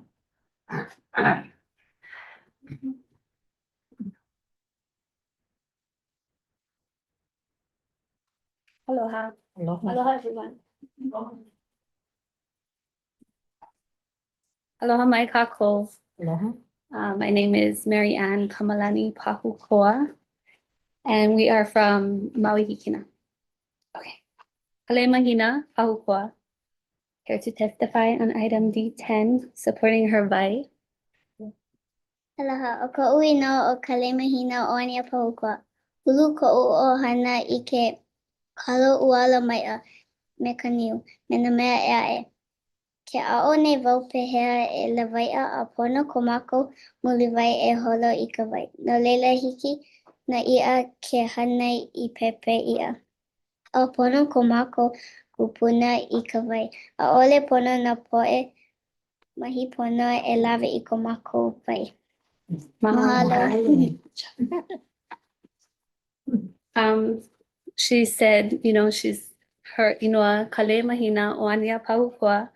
Her ohana grows kalo mai ulu and other mea'ai. She is learning to fish and she wants to protect her muliwai for her i'a to make more babies. Our water is kuleana to her kanaka, and she does not support the caretaking of water being mismanaged. Mahalo to her tutu. Hi, kulele. Her tutu, her uncles, her auntie, her kumu, and her kupuna. Mahalo ya oko. And so my testimony, her mama, listening to this morning's mayor's testimony, I'm just very proud to say he's our mayor. And I hope you take everything he said in deep seriousness. Rushing this process, extending a contested case, delaying this process, and not collaborating with our county, our newly established Hawaii o Maui Hikina. It's opposite of solutionary. This board is supposed to work together. Why rush a process after 140 years and centuries of revocable permits and injustice? Why not simply wait until this county is ready? Why waste taxpayers' funds on another contested case? We have very smart people in this room, over 280 testimonies submitted, as I could see. And if this board cannot comprehend the amount of support this water authority has, including the Maui voters, then I just don't understand why we waste so much money coming here trying to convince you. So this is our plea once again. I've been here at almost every majority meeting, a big meeting regarding East Maui water, and it's extremely exhausting. I constantly say that. Our ohana, our taro farmers, we want to simply feed our people good crops. And I was gonna come here today showing you our lunch, kalo, uala, poi, and what else do we have? Kulolo. Yes. And then I wanted to bring a basket of lemons and limes and ask you, what would you eat? And so I'm here to support our mahiai from that side because they grow as much crops, if not way more, than the corporate users of our water. Our East Maui community has continued to feed Lahaina and Maui Nui, including exporting poi to Oahu. So when we talk about food security, East Maui Ohana have been doing it. And it's exhausting to come here fighting for the right to access our water when we are the users, the stakeholders. And so believe in our county, believe in all our leaders here today.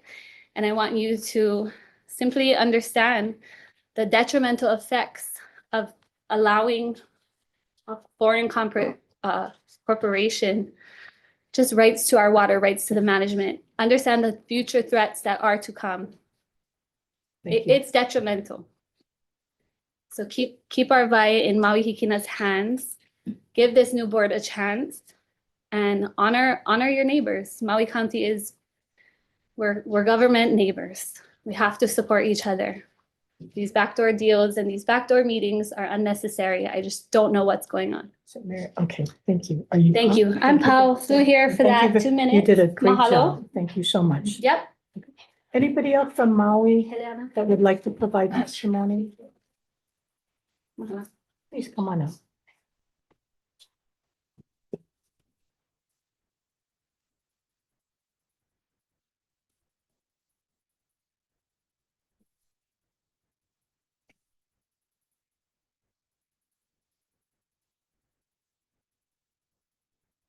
Aloha kako, Chair Chang and members of the board.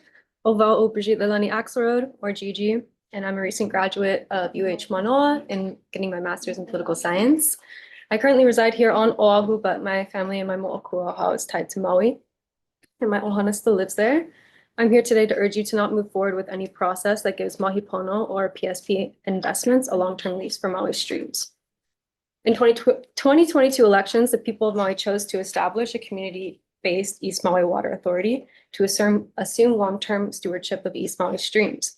On October 29th, a few weeks ago, I was actually in Haiku and went to one of the community meetings on Maui. And there they were really engaging with the community, asking them what they see for the future of their own community, which I think is something that needs to be implemented further. As Mayor Bisson said earlier, this conflict has been going on for 150 years, and mainly to the detriment of the people living on Maui. Time, just like our vai, is not infinite. Please reject the staff proposal to advance a long-term lease for PSP Investments in Mahi Pono. Instead, collaborate with the East Maui Community Water Authority that's already been established and is implementing things into the community already. They already have this infrastructure that they want to implement. The key is that these organizations are working alongside the community and care about the long-term and well-being of Maui, something that should be this department's main concern, and which we have seen historically is not the concern of major private organizations and corporations.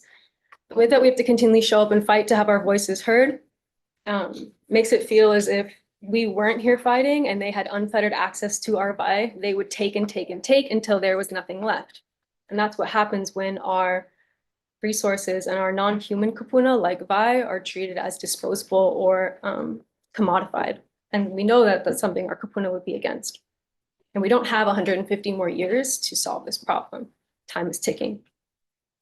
Please don't allow our public resources to be privatized by foreign investors. Maui no ko'oe and ole kabai. Maui. Thank you very much. Is there anybody else from Maui that would like to provide comments? I'll start now.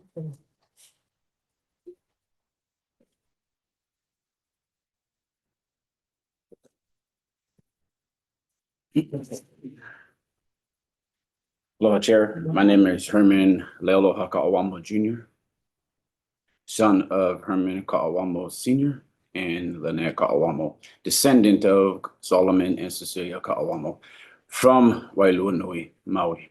I currently live here on Oahu, so I'm here to help represent my ohana. At what point are representatives and leaders going to start putting Kanaka first? When will boards and decision makers stop allowing foreign entities to influence the continued efforts being performed by Maui County and the organizations that are literally in the trenches ensuring that the livelihood of flowing waters are sustained for all? The fact of Mayor Bison providing testimony as an elected official, stating to the board to allow his team and community leaders the continued efforts they've made over the course of the year should be heavily weighted, for in my opinion, is an easy decision for the board and side with his recommendation. To not stall efforts that have been built and moving in a positive direction. Most times you hear of problems with no solutions. Fortunately, you have a mayor and residents that have a solution, and yet we are here attempting to persuade the board to not silence their voices or efforts. We have an opportunity to provide that that the power of the people and the community does not need foreign entities to perform what they are capable of doing. Time and time again, we see the will of the people being pushed aside and overlooked for big corporations or foreign entities. When will we start looking out for the interests of our people, the interests of communities, taking care of each other? So thank you again, mahalo, for your time and your decisions moving forward. Thank you so much, Herman. I appreciate your testimony. Is there anybody else from Maui that would like to provide a comment? I'm going to start going through the list. Sherry from DHHL.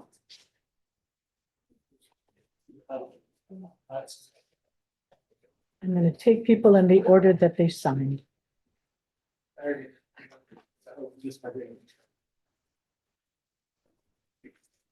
Who's talking? I'm just sitting with her in case you have questions.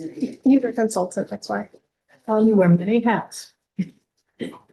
Okay. Hard hats. Aloha Karen and members of the board. I am Cherie Ka'anana. I'm the water program specialist for the Department of Hawaiian Homelands. We stand on our written testimony. As you're aware, Chair Watson also signed that testimony. I'm just going to summarize the two main takeaways that I want you to take away from our testimony today. The first is that this does bypass the process for our pending 12 million gallon water a day reservation that we requested in 2020 December. So DHHL needs a water reservation that is approved by the Commission on Water Resource Management before this board can take up this matter. So this is in accordance with HRS 17158G. So while the proposed draft lease acknowledges that it's subject to DHHL's reservation, this action is actually premature and subverts established processes designed to protect DHHL's rights. Accepting a promise in place of a legal reservation would be a breach of our fiduciary duty to the beneficiaries of our trust. Other entities, as we're very well aware, are interested in water from the system. If DHHL is working off of a promise to protect our rights to water from the EMI system, the department is vulnerable. Whereas if DHHL has a formally approved reservation by the Commission of Water Resource Management, the department is then protected and not subject to such scrutiny. The second point I want you to take away from our testimony is that this supports the progress and work of the East Maui Water Authority to acquire and manage the East Maui irrigation system. As you're aware, the East Maui Water Authority does include a seat for a DHHL rep who has been diligently participating in these discussions.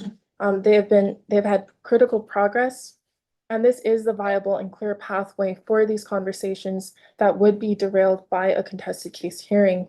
So we're requesting that this board adhere to previously stated, I'm almost to the previously stated intentions and commitments to respect the East Maui Water Authority and to support Mayor Bisson's request for negotiations.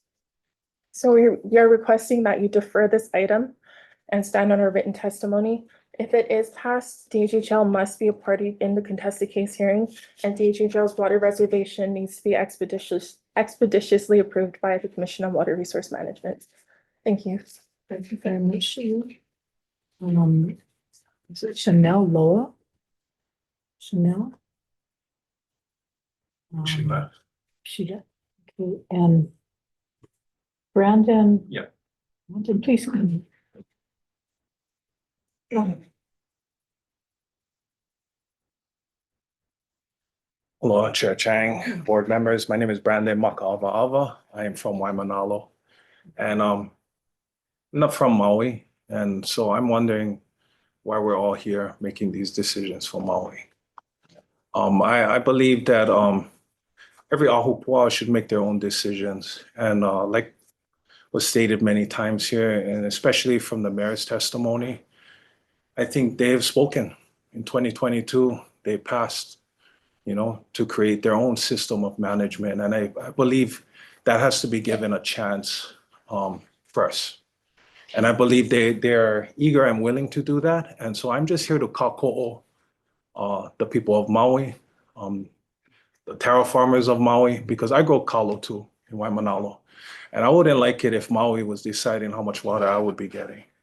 And I wouldn't like it if other communities were deciding how we put food on the table and how we take care of our ohanas. And so I'm here to make sure that Oahu is not making decisions for Maui, because we're not exactly the example that other islands should be following when it comes to managing our resources. You know, we've lost our way. We've let corporations come in and continue to take over and develop over lands. And that's why there's huge food sovereignty issues here on Oahu. And I wouldn't want other islands to turn into Oahu, you know. And I'm speaking from somebody that is proud to be from Oahu, somebody that is helping to restore the food sovereignty on Oahu. But I also understand that it's not our decision to be making. I think Maui should make their decisions. I think they're already engaged in the process, meeting with community members, including Mahi Pono. And so we should let them do that. But Thank you very much. thank you, guys. Brandon. Appreciate it. Thank you. Well, David?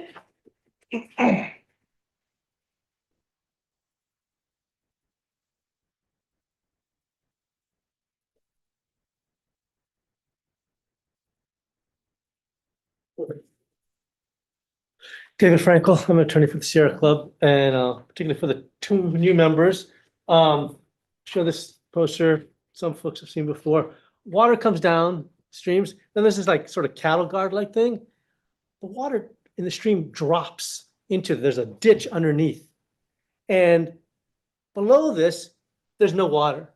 There's a puddle here, but water doesn't flow. That's how the East Maui irrigation system works. It takes all the water from these streams, unless it rains a whole lot, maybe 20% of the time it rains enough that water can pass over this grate.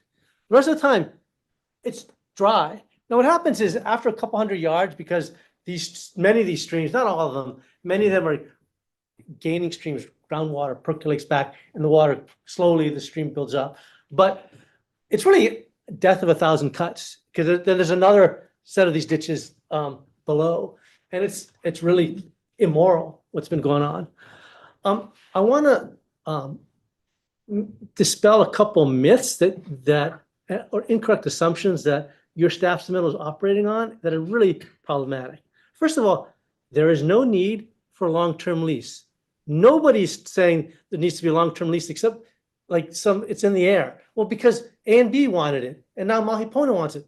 But there's no public trust need for long-term disposition. In fact, that's the opposite of what the public trust requires, which is constant examination of what's going on. We have seen recently, given the drought, that things that we thought were true a while ago are not true in terms of rainfall. You cannot commit water for decades. I also want you to know there is no legal ability or requirement to have a contested case hearing if you dispose of the water to the county. It makes no sense. I've done more litigation in the state regarding contested case hearings than anybody. There's no way you can formulate an argument if there's an executive order giving the water to the county water authority. You have created a mythology here that, we don't know what we're going to do. Could go to the county, could go to Mahi Pono. If you wanted to give it to the county, you wouldn't have a contested case hearing. There's no need for it. The only reason to have a contested case hearing is because you want to give it to Mahi Pono. That's what's going on. Can I ask you, David? Yeah. If you say there's no requirement that we enter into a long-term lease. Correct. So is your alternative that we continue to do revocable permits to Mahi Pono and to the County of Maui is prepared to take on the long-term responsibility? I think in general terms, yes. Okay. However, the revocable permits themselves, the conditions have been inadequate. And you just got a decision from Judge Cataldo a month or so ago. There needs to be some radical changes. I think the most significant problem is Mahi Pono continues to expand its acreage and there's not enough water. I mean, they will tell you their trees were dying this past drought period. There's not enough water in East Maui for them to successfully grow crops on more than 12,000 acres. And they have plans to grow more, and that's a problem. So these are the kind of conditions you need to require lining of the reservoirs. So can I ask you another question? So, Sure. Mahi Pono's revocable permit is going to expire in December. Yes. Hypothetically, the board concurs with the majority of the community, defer the recommendation for contested case hearing. The revocable permit comes up because we also have an obligation to ensure water continues, especially for purposes of the county of Maui. Will you request a contested case hearing when we come in December for a new RP? So first, let's keep the RP contested case hearing issue is completely separate from the long-term disposition. Yes, So they're yes. very different. But to keep the water going, are you going to request a contested case hearing? If the conditions that you adopt are the kind of conditions we've been talking about, unlikely to do so. However, there are a number of facts that you do not know that can only come out through a contested case hearing. And I want you to understand, and these are your responsibilities. Like, you don't know the status of the alteration of the diversion structures. Judge Cataldo said, hey, you cannot increase the amount of water that Mahi Pono gets until these things are fully implemented. If you don't know if they've been fully implemented, that's not a. But what I'm hearing you say, one of the conditions that the board would have to adopt in the revocable permit is to require Mahi Pono, is to determine how much land they can put in production. Is that one of the conditions you would ask for the contest, for the RP? I think more specifically, they should not be expanding more than 12,000 acres of cultivated. But essentially, we're going to put in our conditions Yes. a limitation on what they can build. Yes. Okay. Based on, or they can't take more water from East Maui to support more than 12,000 acres. I mean, if they have some magical other source of water, they can do more, but they cannot take more water from East Maui to. But what I'm also hearing you say is, if there's not the appropriate conditions, and I don't know what the universe conditions, it is, there's a potential that you will ask for a contested case hearing. Yeah. But, okay. And we'd be happy to sit down with Ian or Miranda or whoever to talk about those conditions. We've attempted to do so in the past. We'd be very happy to do so. Very good. And I appreciate that. Thank you so much. Okay. And thank you for being here.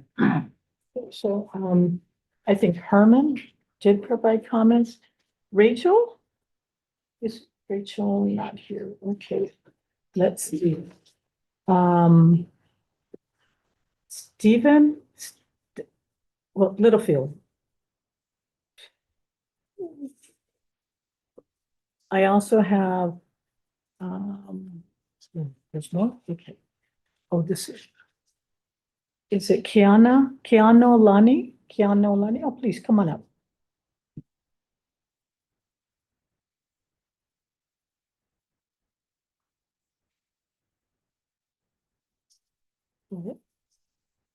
Aloha o wau ke ano lani, noho au I kalihi o Kalaku Mauna, the third generation member of Hui Kulike Kako. And I'm just gonna try to stand by my written testimony as much as I can, but something that I just really want to urge is that if you truly care about the water conservation, climate resilience, protecting our streams, our resources, we have to start by holding these industries accountable. The first most responsible step in doing that is to reject this proposal. And I want to emphasize how frustrating and unjust it is, that these private corporate entities are not being held accountable. Even within a couple of days ago, the Commission on Water Resource Management continues to plead with the local communities to conserve water, right? So capture rainwater, fix household leaks, because these efforts could save 1.7 million gallons of water a day.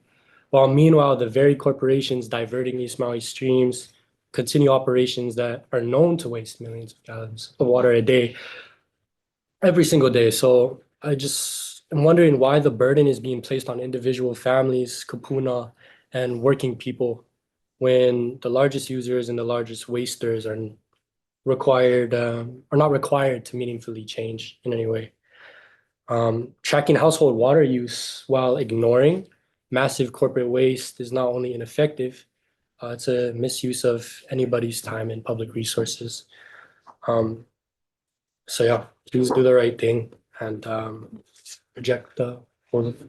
Thank you so much. Wayne Tanaka?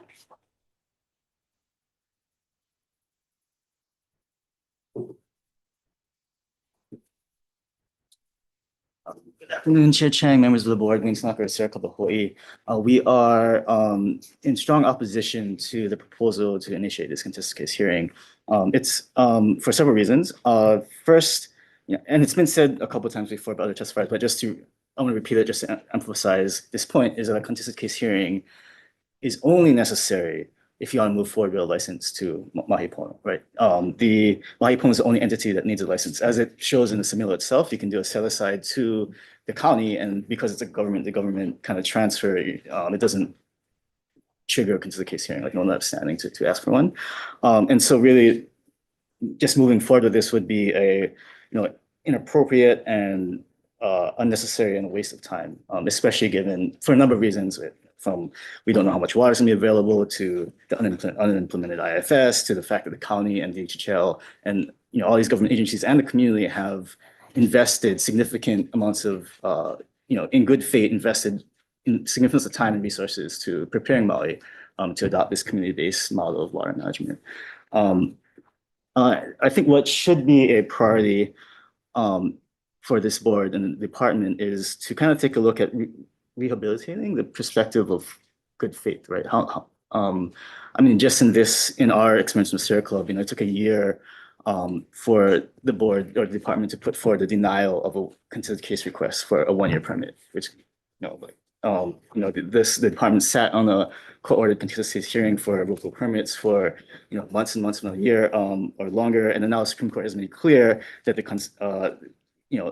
if there are issues with the RP for 2026, there has to be a contested case hearing to deal with those immediate issues. And this just our experience. It does not even talk. It's just scraping the surface of the decades of harm and trauma and injustice that's been inflicted on East Maui. Member Smith, you talked about needing to follow the law last meeting of when we move forward with the curriculum collection rules. Again, maybe this prioritizing complying with the law versus engaging in this unnecessary process would be a better use of your time. And just one last thing, since Shoya mentioned the idea of peace, there's another saying or another perspective where peace is not the absence of conflict, but the presence of justice. Can I ask you a question? If there is a request for a contested case hearing on the revocable permit, can the board proceed on authorizing use of that water pending the contested case hearing? Or must the board then say there can be no further removal of water until the contested case hearing? Because you did mention that we've been untimely in convening contested case hearing, or at least resolving. So in the event there's a request for a contested case hearing on the revocable permit, would that mean that we could not issue the revocable permit to permit the withdrawal of water for the county of Maui until the contested case hearing has been determined? I don't want to speak for your counsel. That's okay. But You're an attorney, you're depending good. on how things play out, right? It doesn't have to be all or nothing, right? We don't want to. I mean, look at Supreme Court case precedent. I think has some guidance on Kilo and so forth. But we don't want to cause disruption. I mean, that's what's disappointing is that now once again we're going to be put in a position next month to try and negotiate a permit that's going to reasonably protect the public interest based on really, not very comprehensive, not very factually based, where you have like. So could we fashion some kind of an interim withdrawal of water pending the contested case, or must we resolve the contested case? I would like to think that we come to an agreement where that we don't have to do a contested case hearing, but that's given, But in the absence of what I'm also hearing you saying is that we could not issue a new revocable permit. We would have to hold if there's a request for contested case hearing, that we would have to hold the contested case hearing first. And that's, if you do Aquila, or other Okay. recent Supreme Court case law, which again, right, we don't want to get in that position. And it's just disappointing that, there's gonna be all this pressure next month on everybody to fashion some kind of, agreement on a very, very complicated issue that needs to have that kind of factual inquiry that contested case hearing could provide. And that's why I wish we had, started following the Supreme Court's directions when it came out a couple months ago, instead of now being in this situation You've once got again 30 days. after 30 years of. Yeah, so we can't go back in Denial time. We've got process. 30 days. Would you, okay, no, good to hear what you have to say. Thank you. Okay, Harley Broyles, I'm sorry if I'm mispronouncing your name. Aloha Chair Chang and members of the board. My name is Harley Broyles and I'm an associate attorney with Earth Justice. I urge this board to defer agenda item D10 until this board has the required member with conservation and natural resources expertise. The priority of this board at all times should be fulfilling its public trust duties. And without the conservation member, not only is this board operating unlawfully, but it is missing the benefit of the insight of the very member that has done the actual work of conserving and protecting the lands of Hawaii. And to make matters worse, the member required to have Native Hawaiian traditional customary practices expertise, and the member from Maui is not here today and will not be a part of this decision. And it is clear that any decision made by the board today is premature, uninformed, and unlawful. And you must wait until after the governor makes an appointment that would bring this board into compliance under the law. Furthermore, this decision comes at the worst time. This decision comes during an ongoing drought in Maui Hikina and against extensive community opposition. And despite the County of Maui's establishment of the Ahawai o Maui Hikina and aha of individuals selected for the sole purpose of preserving and protecting the streams of Maui Hikina, this board has not taken steps to allow this aha to fulfill its kuleana. Additionally, stream restoration in Maui Hikina is not near finished, and any decision by the board today would impede progress on the Water Commission's 2018 stream restoration order. Again, it is this board's duty to protect and conserve our public trust, and that includes taking steps that prevent and stop misuse of waters of Maui Hikina that are in short supply and have been subject to over-extraction for far too long. Please do the right thing by the people and the Wai of Maui Hikina. We urge the board to defer deciding agenda item D10 until the board has the lawfully mandated member with conservation and natural resources expertise. In the meantime, this board should take steps to actively fulfill its public trust kuleana by working with the AHA and preventing further extraction of Maui Hikina's precious wai. Mahalo nui. So let me ask you the same question I asked Wayne Tanaka. The revocable permit to Mahi Pono is going to expire in December. And if we come to the board next month to ask for a new permit to be issued to Mahi Pono so they can provide water, in particular to Maui County, and there's a request for a contested case hearing, would we be permitted to proceed with issuing the permit? Or do we have to not issue the permit and hold the contested case? I think the idea should be that the governor withdraw one of his appointments that he currently has made. But that's and not have the been question I'm confirmed. asking you. I'm asking you the question, if a contested case hearing is asked and it doesn't permit water to flow to Maui County, will we have to stop? Will we not be able to issue the permit, the revocable permit to Mahi Pono so that Maui County can get water until the contested case hearing is completed? I think there are better people in the room to answer this question, and I side with them. But yeah, I think what could happen is that the governor withdraw one of his appointments and appoint someone with this expertise. Again, not answering the question, but thank you I'd so much. answer, thank you. Okay. All right, so let's see. I have, and I am going to apologize as I'm not going to be, first name starts with a J, last name starts with an L. Oh, that may have been me, but that was not for testimony. Oh, okay. So now I have Lealoha Makua Nani. Okay. Good morning. Oh, good afternoon. Afternoon, Aloha Chair Chang and board members. Leila Homakuna, I'm testifying on behalf of the Office of Hawaiian Affairs. I have a physical copy of our testimony because we had it submitted late, so just in case I wanted to provide that to you. That's okay. Okay. I don't know. I know. Sorry. You got longer arms than Yeah, I do, yeah, or yeah. Riley There does. you go. Thank you so much. This there should be enough for each of you. It contains the substantive part of our comments, but we are in opposition to the board moving forward with contested case hearing. And I'll summarize that OHA is here to uplift the voices of our Native Hawaiian beneficiaries that are impacted by your decision today. And we do believe that this contested case hearing is premature for many of the reasons that have been stated previously.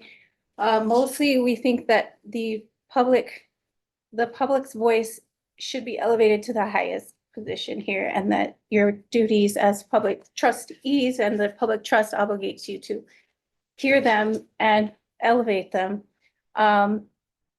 You heard from DHHL, one of our beneficiaries, is our Native Hawaiian beneficiaries as well, who have water rights that need to be listened to first, according to public trust laws, and also several Lo'ikalo farmers who depend on this, and the voices of those who just want to see the streams flowing Mauka to Makai. We believe that that is important and should not be overlooked. As well, this contested case hearing is premature, not only for that, but it's an adversarial process. And when you choose an adversarial process here, you are underestimating the power of community, the power of people, and the power of Aloha Aina to heal generations. You've heard that this has been an issue for generations and decades, but we believe that you can let the community be heard and give them a chance to heal, allow East Maui Water Authority the time that they have requested to provide some additional information. Thank you so much for your testimony. Is there anybody else in the room who'd like to provide? Ashley, you didn't sign up, but please come on up. I'm sorry if I missed you. No, I'm sorry if I missed you.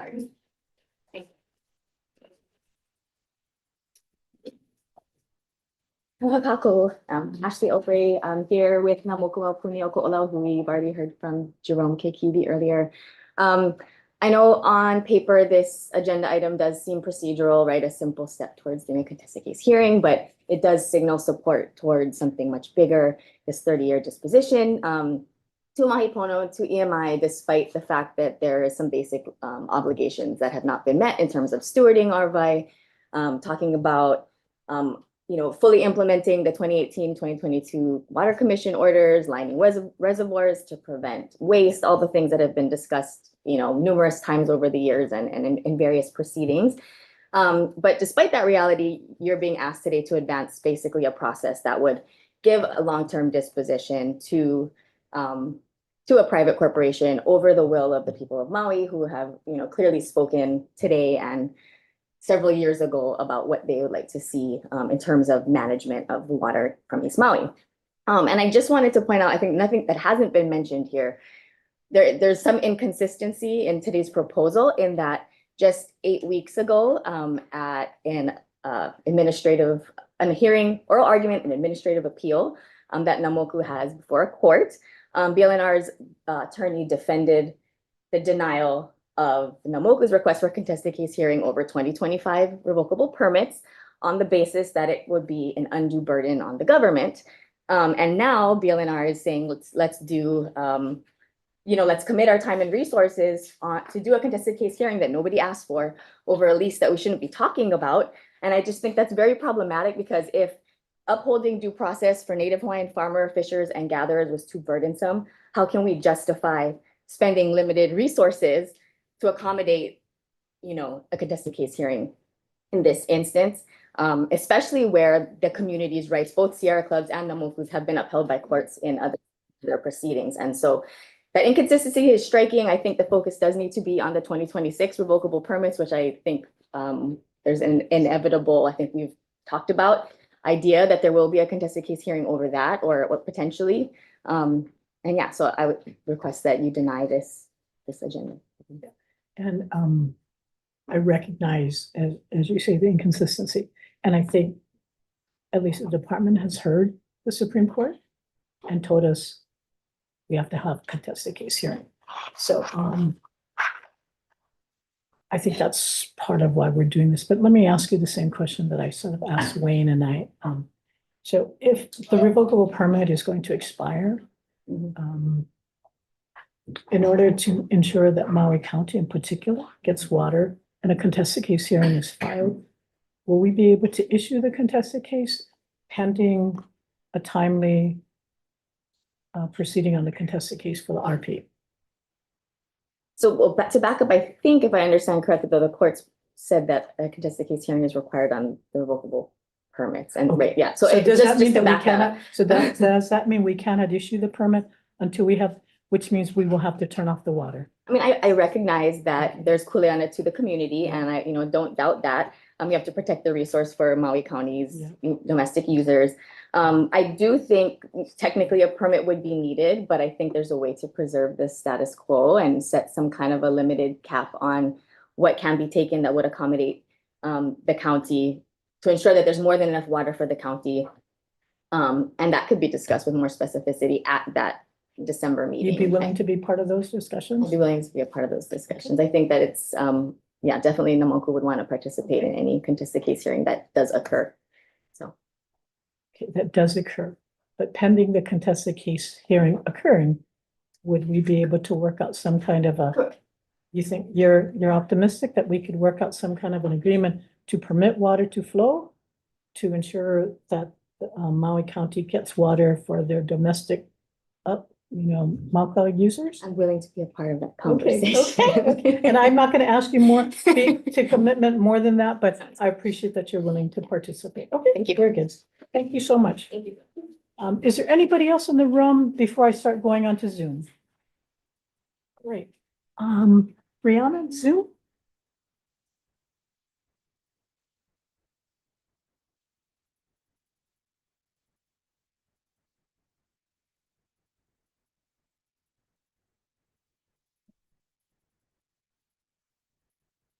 I'll take Mahealani went, and then Kyle, and then Shane. Oh, there's Chanel. Mahealani, please go ahead, unmute yourself.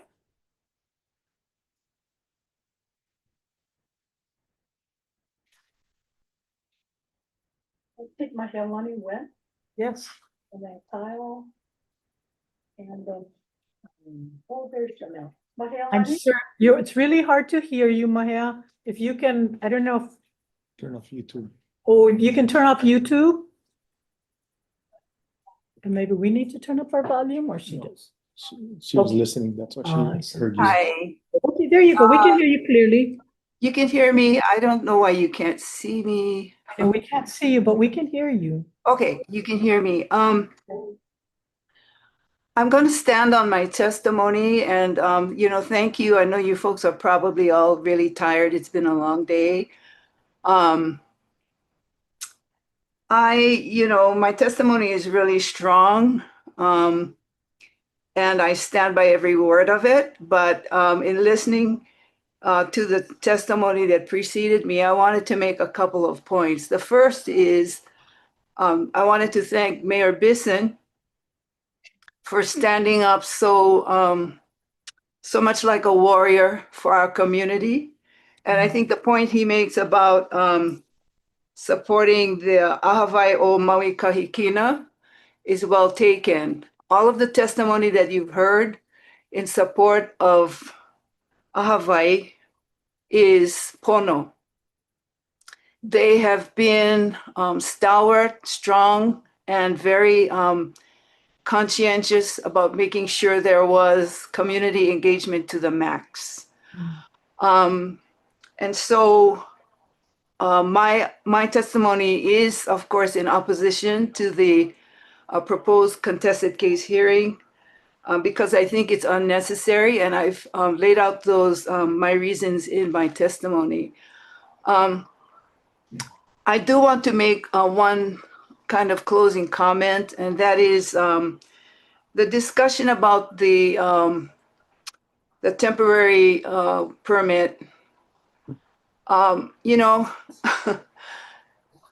Mahipono and its predecessor have been operating for 39 years with a temporary permit. So I would think after all of these 39 years, the way that all of these kinks would have been worked out so they'd be more responsive to community, ecological, all of those concerns.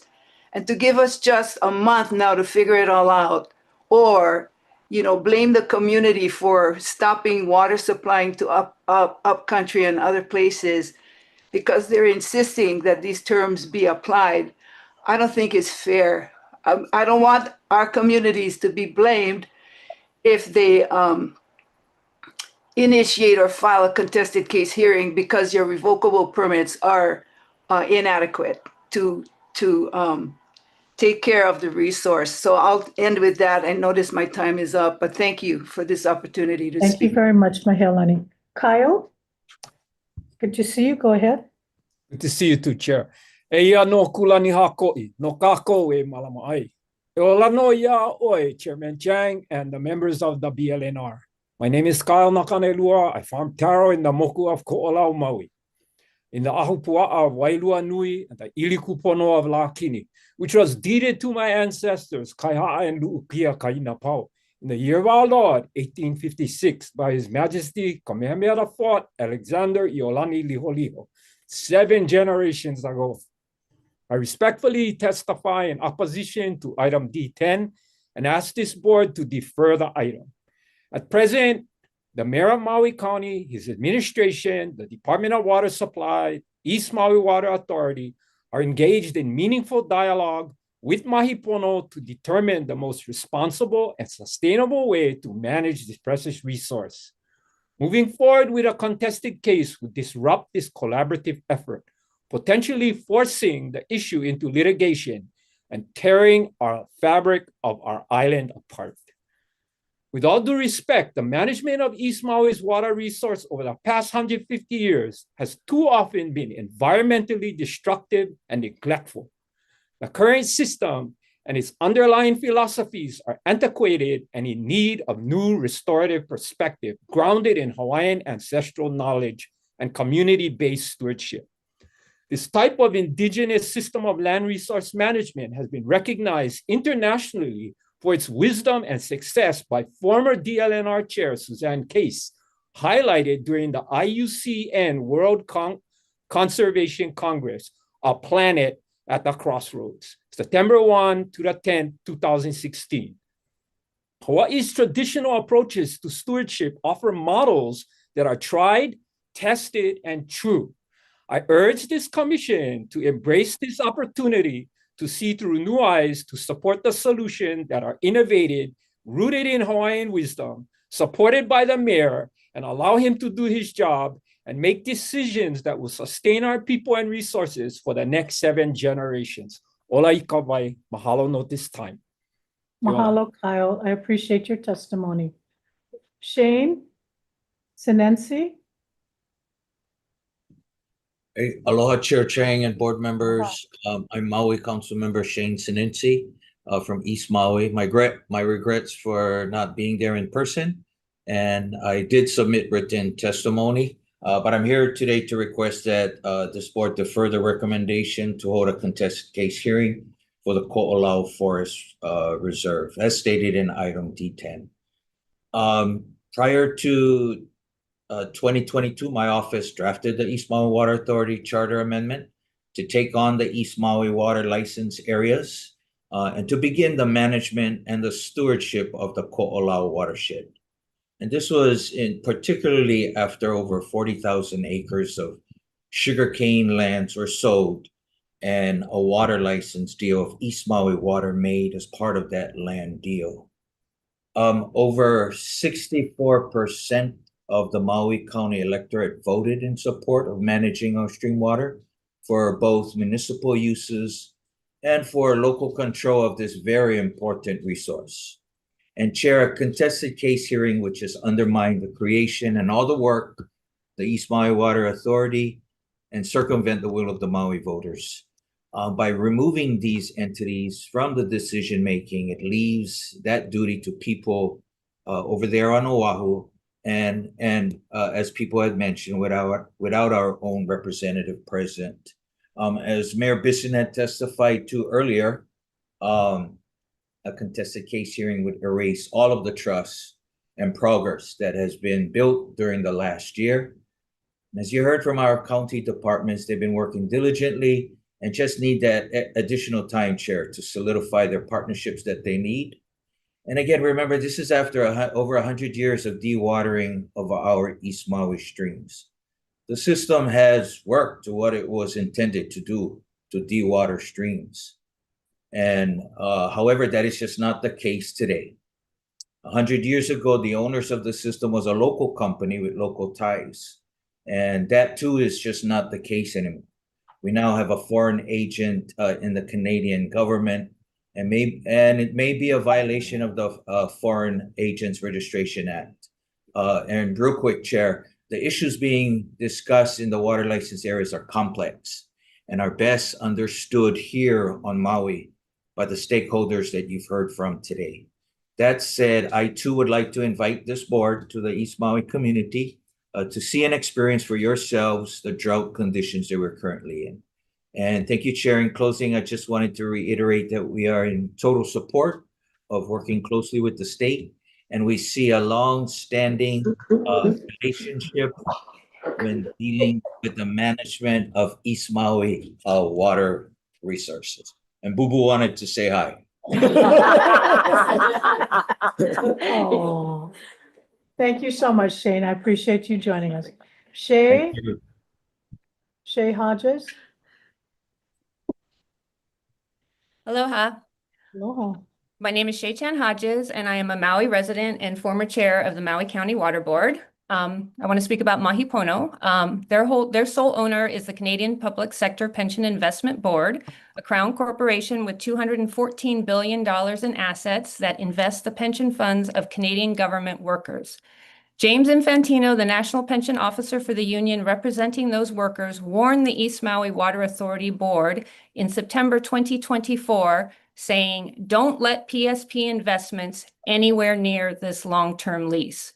Though the union's 240,000 members are impacted financially by PSP's investments, they do not support PSP's extractive corporate ownership model, which includes, for example, the controversial privatization of water infrastructure in Australia's Murray-Darling Basin in 2020 during a catastrophic drought and fire season. PSP is now Australia's largest almond grower in the world's second largest almond producing region outside of California. As you probably know, almonds are a highly water intensive crop, and farmers last year in Australia were calling for an almond moratorium. In Toronto, tenants of PSP's buildings endured years of substandard conditions until finally reaching a settlement just 2 months ago favoring tenant health and repairs after a 2-year rent strike and prolonged legal struggle. And last year, Minnesota's Attorney General obtained a $4 million settlement against Havenbrook Homes, a PSP-owned rental company, for gross neglect and deception affecting over 600 families, including cases involving lead exposure and disregard for COVID protections. On Maui, we know that corporate ownership means deferred maintenance, extractive practices, and harmful environmental and cultural impacts. Because of this, hundreds of Maui residents from Nahiko to Kula attended East Maui Water Authority community meetings in June and October and worked together to design stewardship models rooted in transparency, kuleana, and resilience.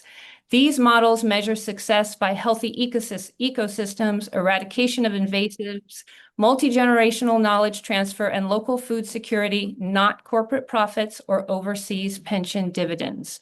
The choice is clear: stand with those who have shown true stewardship of our land and water, or invite further harm by siding with profit-driven foreign interests. Mahalo. Thank you very much, Shay. I'm now going to go to Chanel. I think, Chanel, you were in the boardroom, but you are now, I don't know if you're on Zoom. Oh, there you go. Yes. Please go ahead. I had to leave. Aloha, kako o Chanel ko inoa. No ko Hawaii pai aina mai au. My tutu is Nancy Hana Vahine, a Vahine descendant from the land of Hana on the east side of Maui, while having the privilege and the kuleana to uphold her homeland in her inoa. I am here on behalf of myself, my kupuna long before me, and my mo'opuna long after me.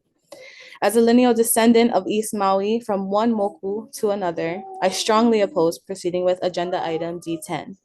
I understand how confusing and how difficult it must be for people, even an outside entity based in Canada, to trust the Kanaka Maoli when they are fed scripts by Hawaiian faces to their genocidal campaign, while being over 2,000 miles away from the land and people they steal resources from.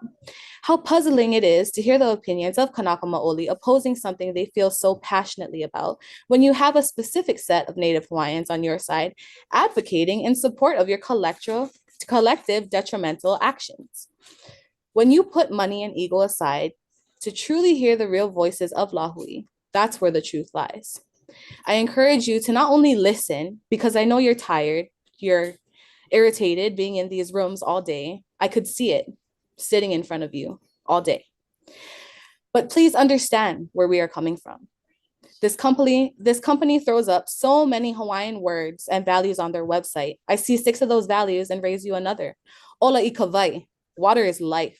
That means when the water stops, so does the life of the crops, the animals, soil, everything. It discontinues the circle of life and morphs it into a line, similar to a flat line on an active EKG.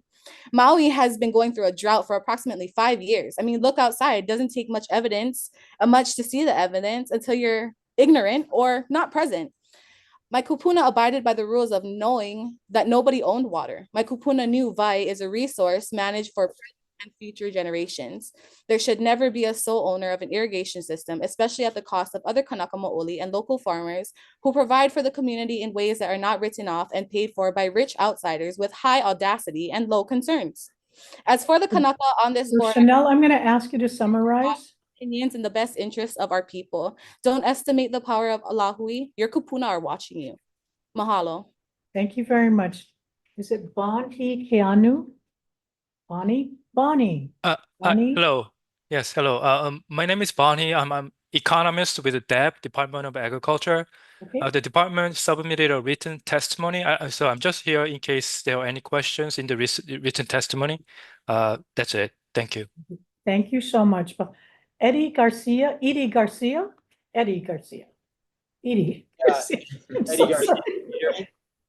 Yes, we can. Go ahead. Yeah, I'm gonna try to make this quick. I wrote a Wait, testimony. I'm sorry, Dick. I was calling Edie Garcia, and I'll take you afterwards. Edie Garcia? Eddie Garcia, EDDY? Eddie Garcia. That's me. Yeah. Okay, go ahead, Eddie. Oh yeah, no worries. Okay, so okay. Aloha, my name is Eddie Garcia. I've been farming and stewarding land on Maui and Molokai for over 40 years. I believe you must defer any decision on the matter D10 rather than hastily moving forward. It does not need a hearing on a 30-year water license, but it should be focused on their lack of stewardship on both the land and the infrastructure they use. I ask instead that you guys should be using your resources focusing on the new East Maui Water Board established by the will of the people of Maui. I have grown up in the shadow and the devastation of large agricultural corporations that have dominated, deforested, and reshaped Maui for the last 100+ years. Sugarcane and pineapples. Now it's limes. They have been operating here for years, Mahi Pono. Conditions have only gotten worse since they started, unchecked. They planted nearly 1 million citrus trees with no market, likely using financial losses to benefit their corporation. The rotten fruit has become a huge vector for fruit fly, leaf miner, and other invasive pests, harming farmers all across the islands, even to the west side. I operate 3 farms on Maui right now, and am directly affected by them and a lot of other water issues. From decades of organic regenerative farming, it's obvious to me their use of fertilizers, herbicides, and pesticides, although it may not be obvious to most. They have 20,000+ acres in production, according to the latest stats. That's a lot of herbicide, pesticide, and fertilizer going on to Maui. There are miles and miles of plastic weed mat that will partially break down and stay in our soil forever, just like the pineapple industry has shown us. We can all see the clouds of dirt if you're on Maui constantly in the sky, from the land they're breaking all the way up from Makawao down to the ocean. You can see clouds drift over Kihei in the ocean almost daily, which they seem to ignore or be unaware of. As a small farmer, I have limitations on me. They work in high winds, rain, and ignore, So Eddie, can I ask you to summarize? yeah, Could that you are in place summarize? for Your small time farmers. is up. Small farmers, we need a permit to till more than half an acre at a time. How do they get permission to till hundreds of acres at a time and leave open for the elements, the wind, rain, causing erosion and whatnot, matter into our atmosphere? Their track record is clear. They're large. So They Eddie, are the Eddie, I'm sorry, only a your couple more time, seconds. They are the major lime producer in the US, yet they can't export any of their limes. The fruit rots under the trees while they're increasing their production so constantly. Eddie, They thank need you new very water. much. I'm gonna go on to the next person, who is Dick Mayor. Dick, go ahead. Good afternoon. Can you hear me? Yes, we can. Thank you. My name is Dick Mayer. Thank you very much for allowing me to provide testimony, including a recommendation that I'm going to be making. I'm a 57-year resident of Upcountry Maui. I was the person who first recommended to the County Charter Review Commission that a public water authority be established for the East Maui water area. Subsequently, Maui voters overwhelmingly approved this concept. I understand that the East Maui Water Authority and the Montreal-based pension fund's Maui-based subsidiary, Mahi Pono, and Maui County have been holding very productive sessions to come to a long-term agreement with regard to the harvesting of East Maui water, its distribution, and watershed management. I believe that they may be able to come up with a solution in the next few months. That will be a win-win solution for each of those entities and for the Department of Land and Natural Resources. It would save considerable time for the department and its staff. Therefore, I would like to recommend that today you grant a final, and I emphasize the word final, extension of a revocable permit, and that you require that the Water Authority and the Montreal-based PSP and the county present to the DLNR a mutually agreed upon memorandum of understanding by a fixed date in 2026, perhaps let's say September 1st or October 1st, giving your staff time to evaluate their proposal, the proposed memorandum of understanding before the next BLNR meeting. I believe that this request is consistent with Mayor Bisson's excellent testimony. Between now and then, I would think that you and your staff would like to set up the items that would be in a memorandum of understanding so that they will give you a document that you will be able to work on. I also suggest you may want to look at sending a letter or a memorandum or whatever it might be to the Supreme Court and telling them what is happening and why a contested case on revocable permits is not being issued.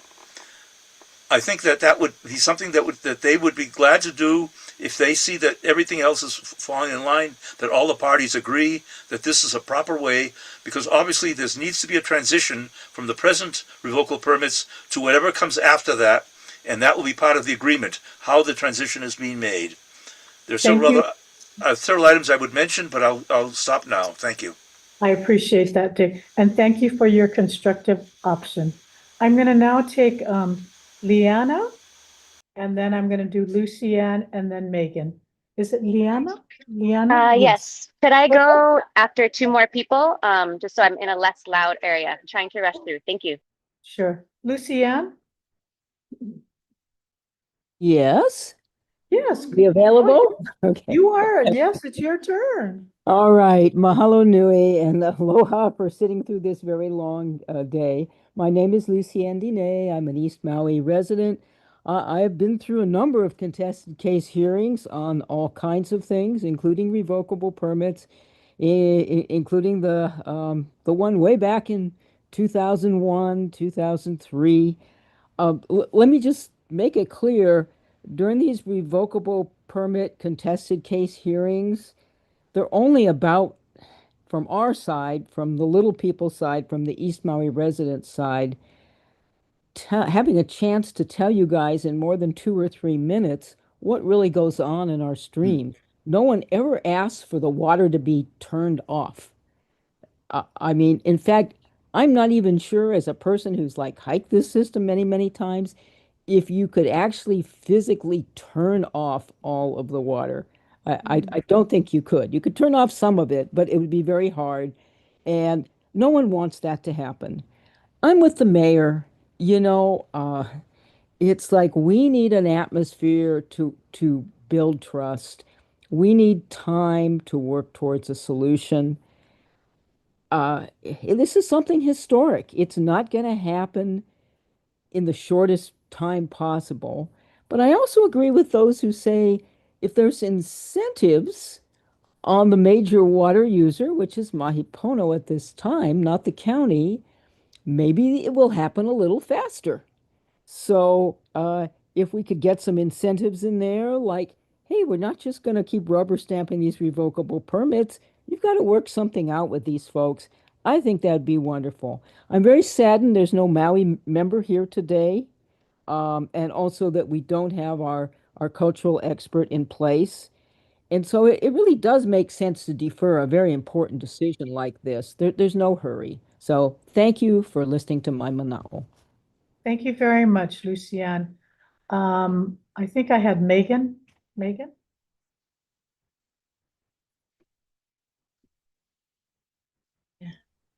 Aloha, hi. Can you hear me? Yes, we can. Excellent. Hi, I'm Megan Loomis Powers. I grew up on the East Maui watershed in Ho'olava Valley, right along the stream. And that's one of the streams that was dry for 150 years until 2018 when they stopped growing sugarcane, at which point we had the 50-year flood for a couple of years. And now we're back to a trickle. There's so many things to say and so many incredible speakers. I support what Mayor Bisson said. I support what Dick Mayer said. That sounds like a really interesting solution to just getting us to the next step. I absolutely support what Lucianne and Shane Sinensi and Shay Hodges and Kyle Nakanelua. I was one of the coordinators of a conference on water, the East Maui watershed, that brought together stakeholders in 2018. And from that was born the concept of the Water Authority. Another thing that it's just so inspiring to see that it has been born and is now just crawling and trying to get up on its feet, and it deserves that time to get up on its feet so that it can do what it was the County of Maui and all the citizens asked for it to do, which is protect the watershed with the input of all the local residents who have generations and generations of mana'o about what's Pono and what's not Pono. And so many of us have experienced what's not Pono when all the water is gone or when it's just a trickle.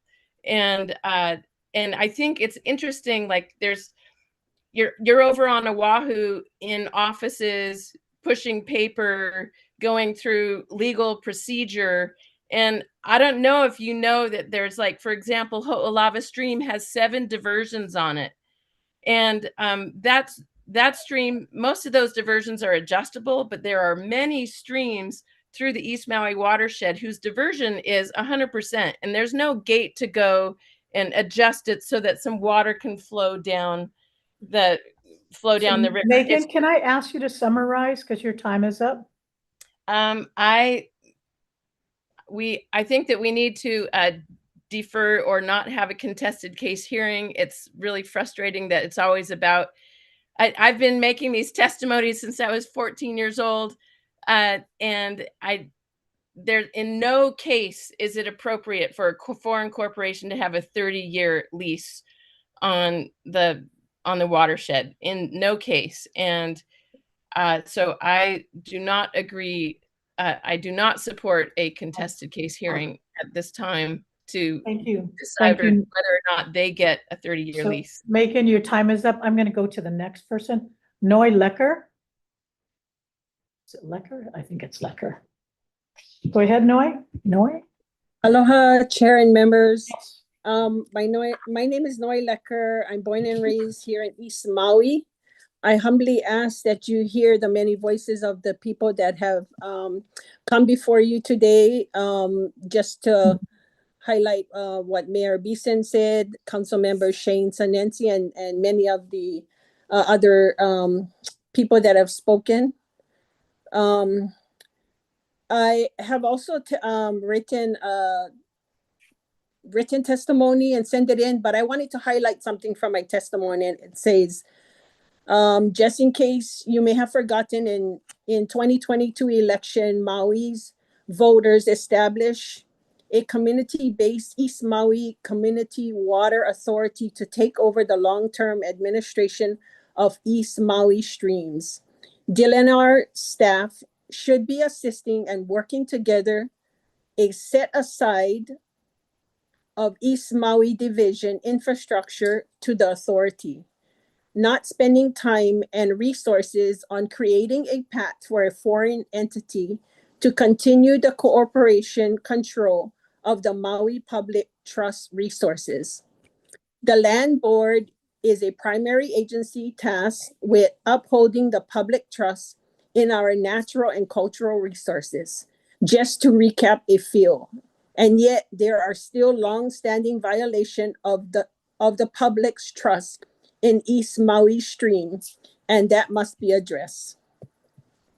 Before leasing them to a private entity that has no interest for the residents or the people who rely on the water and streams as a vital resource of boat farming and a source of life. I strongly support the vision and leadership of East Maui Community Water Authority, Ahavai o Maui Hikina. And I oppose moving forward with item number D10. I also wanted to share, we do this for our generation, and this is my youngest son. And so I'm speaking on his behalf for the next generation, that they will continue to have water that flows through our streams. My father is a born and raised in Ke'anai. He raised kalo. Still today, he makes poi because that's his source. And so to take away the water in the stream, mahalo. Mahalo. Thank you very much. Thank you to you and your son. Liana, are you ready? Yes, I am. Thank you for the patience. I've been waiting to speak all day, and I'm so actually delighted that most of the sentiments that I wanted to share have already been spoken. And so I don't want to reiterate things that have already been highly established. And I feel like most of the people in this room know what the right thing in this now would be to do. In the hours I was sitting to speak, I did go through all of the written testimonies online. And so in the 605 pages of written testimonies, there were 288 written testimonies against this contested case, and there was only 12 for. The 12 that were for mostly included departments that would financially benefit from the food being produced, although most of the food being produced is not even being eaten by residents on Maui. So with that said, one component that wasn't spoken to as much is that the VAI is not just for our personal use as humans. That the VAI is meant to flow from Mauka to Makai for the entire environment, the ecosystem, the seen and the unseen worlds. And if we only see it as a commodity with a price tag, it's going to not have the same future sustainability as if it's honored. And I believe that the people that are working with the East Maui Water Authority and the Maui Hikina Community Board have the understanding of its full right as a resource in itself, and how we can support our people and the economy with creative financing solutions and with collaborative partnerships and solutions that include ancestral wisdom and modern technology. The solutions are there. We just need to be patient because this is a complex issue. And so I just wish for this to be really treated with the respect and the due diligence that it deserves. And I just want to echo and acknowledge and have great gratitude for everyone's time and energy. And yeah, mahalo, mahalo, mahalo, mahalo. Thank you very much, Liana. Stacy, you can unmute yourself. Aloha, Chair and board members. I just want to thank you all. This has been a marathon of a day and a very full agenda. And so I just appreciate you listening to us. My name is Stacy Alapai. I live in Maui. And I'm asking you to respect my 2022 vote for community control of this important water system and reject or defer this proposal to put this process into a contested case hearing. Some say a contested case hearing could provide some structure and speed up the process, but I actually believe that it would have the opposite impact of what you intend. Intention is what we mean to do, but the impact is what actually ends up happening and how those actions are perceived by others and the people that it affects. Just by proposing this item and putting it on this very full agenda you had today, you have stalled the same conversations and the same negotiation that you intend to push forward and support. Your actions have been perceived by our community as Oahu meddling in Maui's business, or the state trying to undermine what the county has been trying to do for the last year, 2 years. It's like you're handing home field advantage to the foreign corporation and taking us out of our home court where the stakeholders all live and who will be impacted by this decision. You intend not to disrupt the process, but that is exactly what you have done with this. I know many of you are not from here or live on Maui or are here on the ground that often, but I'd like to know if any of the members of this board making this decision today or who will be hearing this proposed contested case have attended any of the community meetings about water hosted by the East Maui Water Authority this year. Last year, I was watching this same meeting with the same proposal almost, and you told Gino Young to take the ball and run with it, and that is exactly what she did. If you attended even just one of these meetings, you'd know how knowledgeable our community is, how engaged we are, and how capable we are of managing this system and holding this conversation. We have decisive, thoughtful, accessible leaders, many of which you heard from today already, taking the football like you asked to bring our community's vision to life and ensure everyone has the water we need today and in the future. Mahi Pono's priorities are their profits and insatiable growth. Even today, they posted on their Facebook. Stacy, I'm going to ask you to summarize because your time is up. I'll get really quick. Just today, they're talking about expansion while they come here and complain about not having enough water to do what to take care of what they've already done. And we cannot allow this profit-driven model to guide the conversation. They're wasting water while the rest of us are on restrictions. I've got several of those, but thank you so much. I appreciate your patience and being and waiting. So I'm now going to take Natalie Wilbur. After Natalie, Tony Eaton, and then Jesse, and then Paele. So go ahead, Natalie. Okay, there we go. Aloha chair members. Mahalo so much for your decorum, and I appreciate your folks' time. I urge the board to defer this item, and I stand with the East Maui residents. This is an opportunity for you folks to do what is right. Well, I'm a resident of Waianae. Being a resident from Waianae, we can only hope and pray that our waters would be returned. And so with this opportunity being in front of you, I urge the board to do what's right. One of our native Hawaiian proverbs is Uwe Kalani Eola Kahunua, which means that the heavens cry so that the lands can live. Let's just reiterate that, so that the lands can live, not private corporations. Kalavai, or vai, is our currency. That's where the root word kalavai comes from, to mean money. And so with that being said, this is a very important issue that I just hope that the board takes time to really consider and defer this item. I know that there was a proposition for a contested case. However, I feel like that doesn't keep the public's trust or interest. Just to reiterate what other testifiers have said, it will take taxpayer dollars. Mahi Pono has been operating for 39 years, and the regulations and responsiveness to the communal concerns should have been addressed throughout those 35 years. But yeah. Thank you so much, Natalie. Mahalo, Chair Member Don. Thank you. Tony, and then after Tony, Jesse, and then Paele. Go ahead, Tony. Aloha, Chair and members of the board. My name is Tony, and I am. I think you need to turn off your YouTube. I don't have YouTube on. I don't have my YouTube on. We can't hear you. Can you hear me now? Yes, we can. Okay. So my name is Tony Eaton. I am testifying on my own behalf. I am a resident of Haiku, Maui, and a former Board of Water Supply member for the County of Maui. I'm here to testify in opposition to agenda item D10 because I believe this board lacks both the subject matter, expertise, and statutory authority to issue or manage long-term water licenses.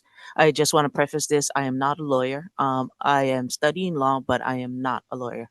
The State Water Code was enacted in 1987 through the Constitutional Convention. This legislation centralized authority for water management under CWARM. Pursuant to HRS 174C5, the Commission has exclusive jurisdiction and final authority in matters relating to the implementation and administration of the State Water Code. In contrast, the BLNR's authority under HRS Chapter 171 pertains to the management and disposition of land, not water resources. This board made it clear that EMI has a perpetual easement to the state lands when BLNR staff changed the title of these RPs to water licenses from land leases. While this board may manage land uses incidental to water infrastructure like the ditches, easements, and reservoirs, it lacks the technical, hydrological, and ecological expertise required to evaluate the sustainable yield, allocation, or trust obligations associated with water resource use. The legislature intentionally separated these policies to prevent conflicts of interest and ensure scientifically informed, trust-based decision-making. Legislative Committee reports from 1987 emphasize that the management of water resources requires specialized expertise and a decision-making framework independent of the land disposition process. That was from Senate Standing Committee Report number 264 from 1987. Hawaii case law affirms CWARM's primary and exclusive jurisdiction over water allocation and management in regards to the water use permit applications case from 2000. The Hawaii Supreme Court held that water is a public trust and that the state through CWARM must exercise a continuing duty of vigilance to ensure that water usage serves the best economic and social interests. So I have a lot more to say, but I just wanted to say this board lacks both the subject matter expertise and statutory authority to issue or manage long-term water licenses independently of CWARM. The legislature through HRS 174 Tony, I'm intentionally gonna. centralized water resource management to CWARM. You guys know more that kuleana. You guys got to give that kuleana to CWARM. Aloha. Thank you thank you. And Tony, you sounded very legal. Thank you. You know a lot appreciate more it. than you say. So I'm gonna go on to Jesse and then Paele and then Joshua and then Sesame. So go ahead, Jesse. Aloha mai kako. My name is Aloha. Jesse Kekivi Aviao. I am a lineal descendant of Keana and Wailua Nui, and I am also the secretary of Namoku'aupuni o Ko'olahui. I submit this testimony in strong opposition to the proposed contested case hearing for a 30-year water license to Mahipono, a foreign-owned Canadian entity. You know, I had this whole thing written up that I was going to say, but everybody in front of me said what needed to be said. And I've been watching and following you guys throughout the mornings. My brother is Drum Kikivi. He's been there. He testified. He had to move his flight back so that he would be able to testify there. But I am in strong opposition of this. I mahalo all of you, and I suggest that when we do have this kind of East Maui water situations or meetings that come up to the BLNR, if possible, I would like the BLNR to come to Maui and hold these meetings, because we are the ones being affected, and not Oahu, you know, not any other islands, but us Maui people, us lineal descendants from East Maui. So with that being said, I mahalo all our Maui people who went and who testified, and I ask that you take everything into consideration and defer whatever needs to be deferred. And here our contested case, our Namoku case got denied. And yet BLNR like do one contested case. Here ours first, ours in Sierra Club. And then maybe you guys can move on to yours. But with that being said, I mahalo you guys, and I ask that anything to do with East Maui waters. Again, if you guys can come to Maui and hold that, then I think more people would be able to testify. Mahalo, ahui ho, ke kuapu. Thank you, Jesse, and I appreciate the constructive mana'o on having a meeting on Maui. So thank you so much for your patience and joining us. So I'm going to take Paele, Joshua, Sesame, and then Nia. So go ahead, Paele. Hi, aloha again.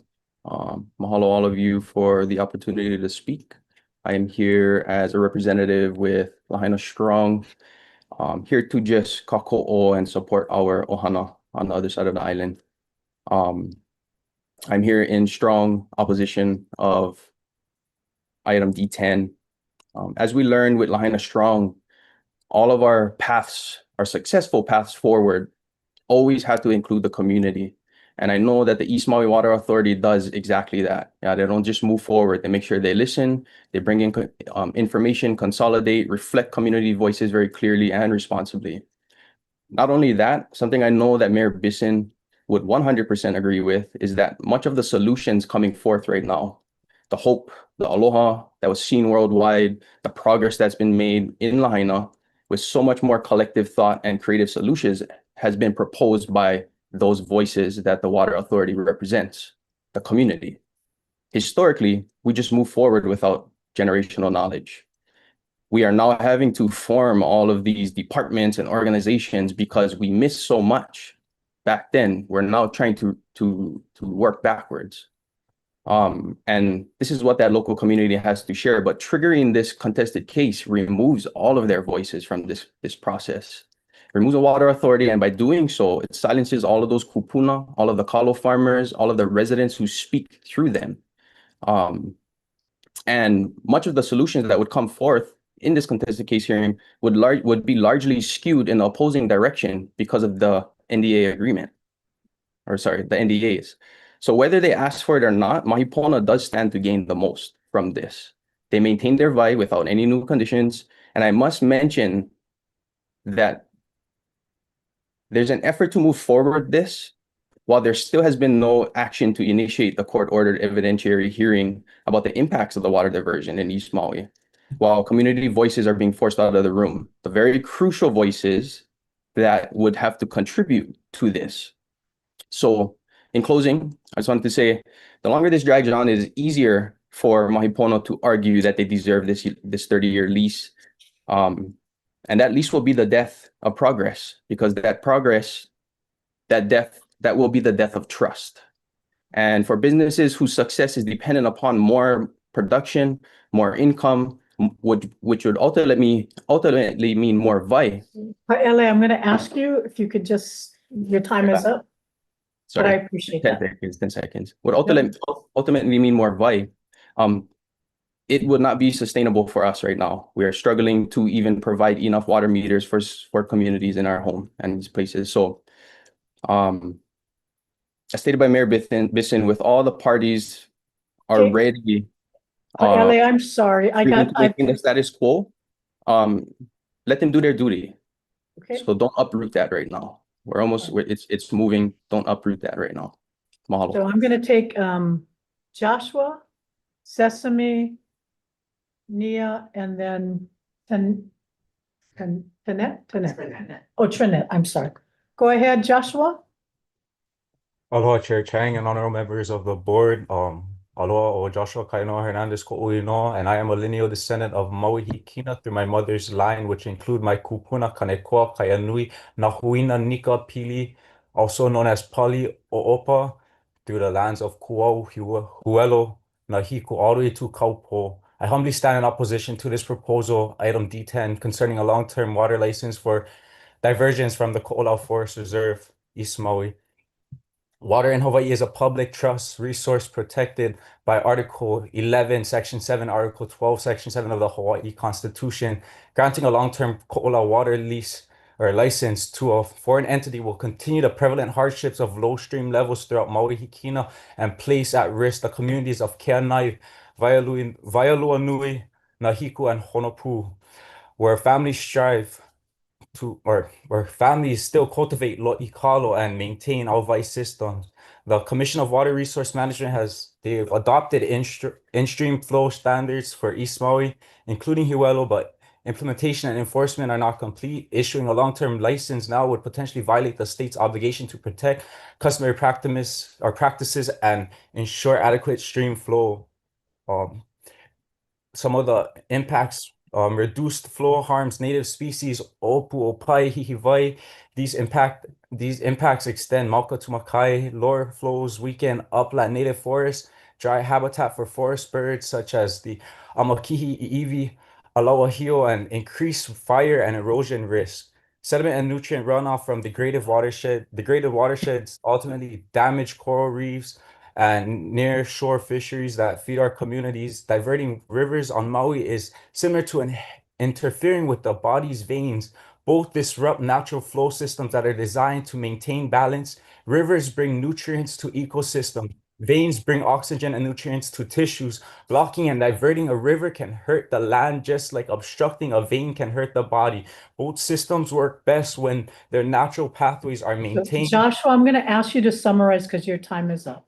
I respectfully ask the board to oppose this current ko'ola water lease to Mahi Pono. Listen to the people of Maui Hikina, dependent on these vai who endure these hardships placed on them over generations due to being left to testify to past commissions, deaf to their needs. Hear our people, preserve our water for sustainability, not for profits and pocket filling. Mahalo for the opportunity to testify. Thank you very much, Joshua. Sesame, Nia, Trinette, and Christy. Sesame, go ahead. Sesame. Maika ua pili e helele i ana I ka wailele o Waikani. A ke kahi ana I ka wai hui ma pulama I ka lima. O nā kua ana e hanai nei I nā ua o nā kupuna e moni ana I ka ike o ka pō. Ka pono ho'i o ka aina, a ka laha ana I ka mana o Kanaloa e malama nei I ke ko'a, ke anai, ka āhole ke ahi, ka honu, ka palaoa ho'i. A pai kona iwi no ke kahi ko ia ana o nā li'i, he ali'i no ka aina he kaua no ke kanaka. E ka po'e e kupa'a mau I ka pono o ka aina, I loko no o ke kuko o ka lima ānunu, o ka po'e pai kalawa'a I kela me keia kumu waiwai a pauloa. I ilihune ke ola o keia aina, ko ohana nui o ka lāhui Hawaii, a ohe ha'awi pio ua lava no I ka pohaku. Ano ai me ke aloha ya kākou o Sesame Shim ko uinoa. First, mahalo to the government establishment that has required the democratic production of these monthly meetings to allow the people, the community, a space to voice our concerns as entertainment to the established secret but not secret oligarchy that toys with the economic wheel of control that has our Kanaka struggling to keep the pace that you set before us in this never-ending rat race. I am hopeful that your decision today will not expose this abhorrent truth. I, along with hundreds of testimonies that have already been submitted, urge that you reject the staff recommendation to move forward with any process that contemplates giving Mahi Pono or any corporation a long-term lease for East Maui streams. As someone who has had the privilege to be invited into the valleys of Wailuanui and Ke'anai that allow me to connect with my own Hawaiian identity through the cultural practice of Malama Aina and Mahikalo, I speak today with that kuleana and respect to those primary voices of their community. The weight of our voices are not equal, as you should consider that as you read and listen through testimonies. Sometimes people are fooled into thinking that some people, organizations, corporations in this economic system will somehow be our saviors. That this corporation is not like the others in the past. They are a good corporation and they will save us. But what this fool doesn't understand is that this economic system is the very thing that is and has for over a century driven us into desolation. This fool So, Sesame, I'm going to ask you to summarize because your time is up. Unfortunately, this speaks to many of our own people and those of you who vote to push forward this recommendation and return power to a private corporation whose purpose and agenda is to profit off of our resources and our demise. Reject the staff proposal to move forward with any process for a long-term lease to Mahi Pono or any corporation. It is your kuleana to work with Ahawai o Maui Hikina to facilitate their administration of East Maui's diversion infrastructure model. Thank you. I am going to take a recess because we've gone to almost 2.5 hours and I think some of us need a restroom break. We have how many more after this? There's about only 12 more. So there's 10 or 12. I need to see I've got other agenda items, whether they are time sensitive. So we're going to take a 10-minute break and then we'll come back.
session?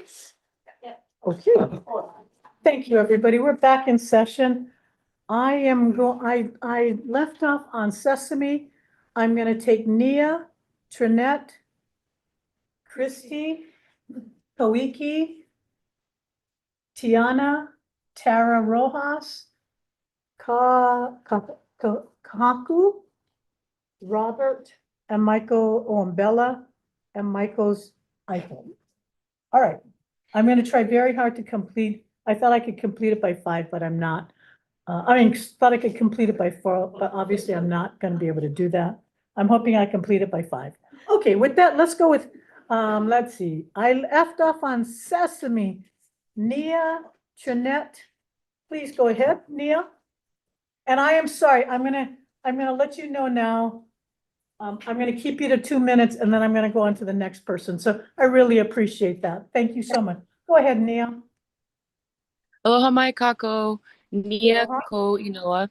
My name is Nia May Fitzpatrick. I'm zooming in from Haiku, Maui. I grew up in Hualo on the banks of Hanahoi Stream. Mahalo to the board for listening today to all of our testimonies. Mahalo for your decorum and patience. I support Mayor Bisson, OHA, DHHL, Ahawai o Maui, Hikina, and the residents of East Maui. I oppose and encourage you to reject the request for a contested case hearing and let Maui County and the EMWA to continue their important work. I also would like to state on the record that I oppose any long-term lease for the control of East Maui's water by Mahi Pono or any other foreign corporate interests. And then I wondered if I may ask you guys some questions. Who requested the contested hearing? Is there a way that BLNR can support our efforts for EMI to get under the jurisdiction of the county, Ahawai, Ohakina, Maui, and East Maui residents? And what is stopping you from permitting the Maui County set-aside, or whatever it's called? Even if you're not able to answer my questions, I do encourage you to please ponder those and discuss them amongst yourselves. I'm grateful for this opportunity. I really appreciate you and everyone who came and showed up. And please do what you know is right in your hearts. Mahalo. Thank you very much, Nia. Christy.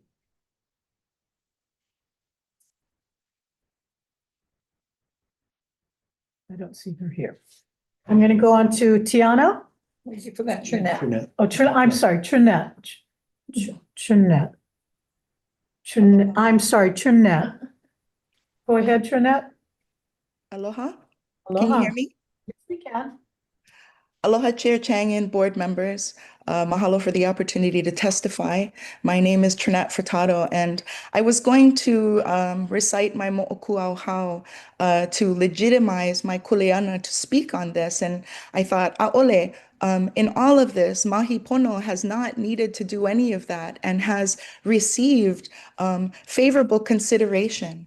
I oppose D-10 and I ask that you defer this item because I absolutely believe that decisions about Maui should be made on Maui by Maui. I ask that you do not move forward with any process favoring Maui Mahi Pono, because if they were community, there would be more prudent and thoughtful consideration of community in this time of epic drought.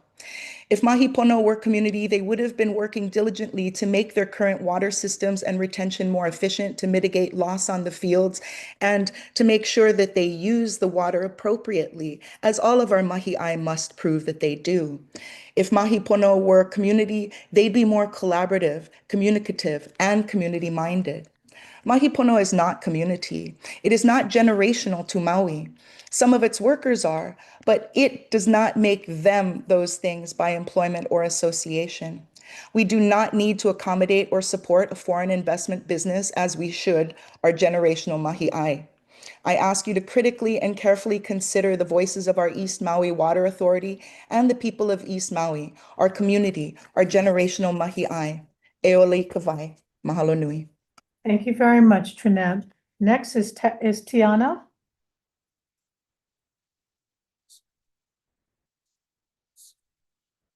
Tiana, go ahead and unmute yourself, and then after that, I will take Tara. Aloha, can you hear me? Yes, we can. Aloha, my name is Tiana Kawamo. I come from a beautiful line of kalo farmers from Ko'olao, Maui. My ohana resides in the Ahupua of Pauvalu and our beloved Pulama'aina kalo farm is located in Wailua Nui, Ko'olao, Maui. I have submitted a written testimony and just wanted to add a verbal testimony as well to say to you that how are you protecting our water resource, your kuleana, when you are considering to give a foreign entity access to this precious resource, rather than allowing the people of Maui and the farmers of East Maui the opportunity to show you that they are more than qualified to do so. These are the people who know what is right, why it's right, because they are here. They have seen, they have learned, and they have lived it. I don't have hyperbolical words for you today because learning to speak was not as important than learning to observe and work with our hands. As many of us Kanaka have learned from our kupuna.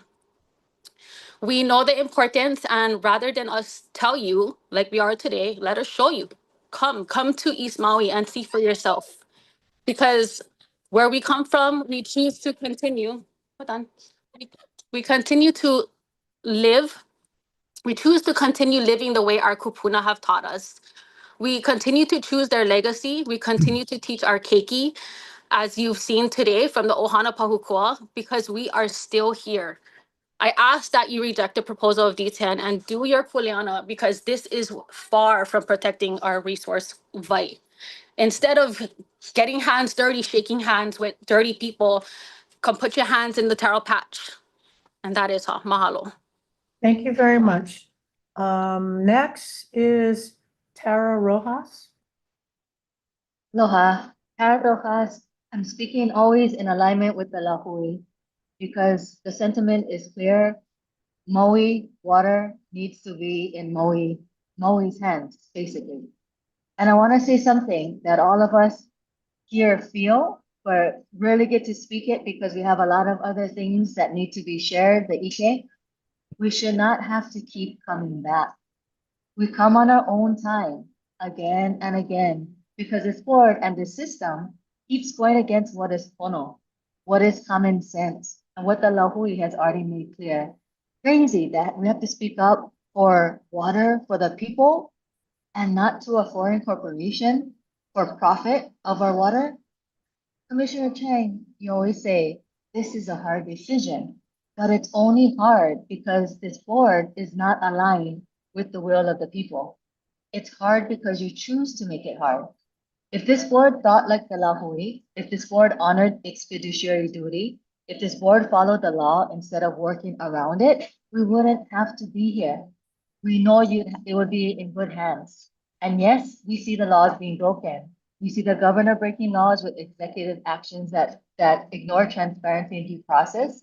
Even after we speak up and follow the process, we see land and water decisions rubber stamp even when they violate our Article 11 and the public trust. So today is no different. D10 deals with Maui's vai, water that is cultural, ancestral, sacred, protected. Maui water is not for sale. Stop the theft. Enough.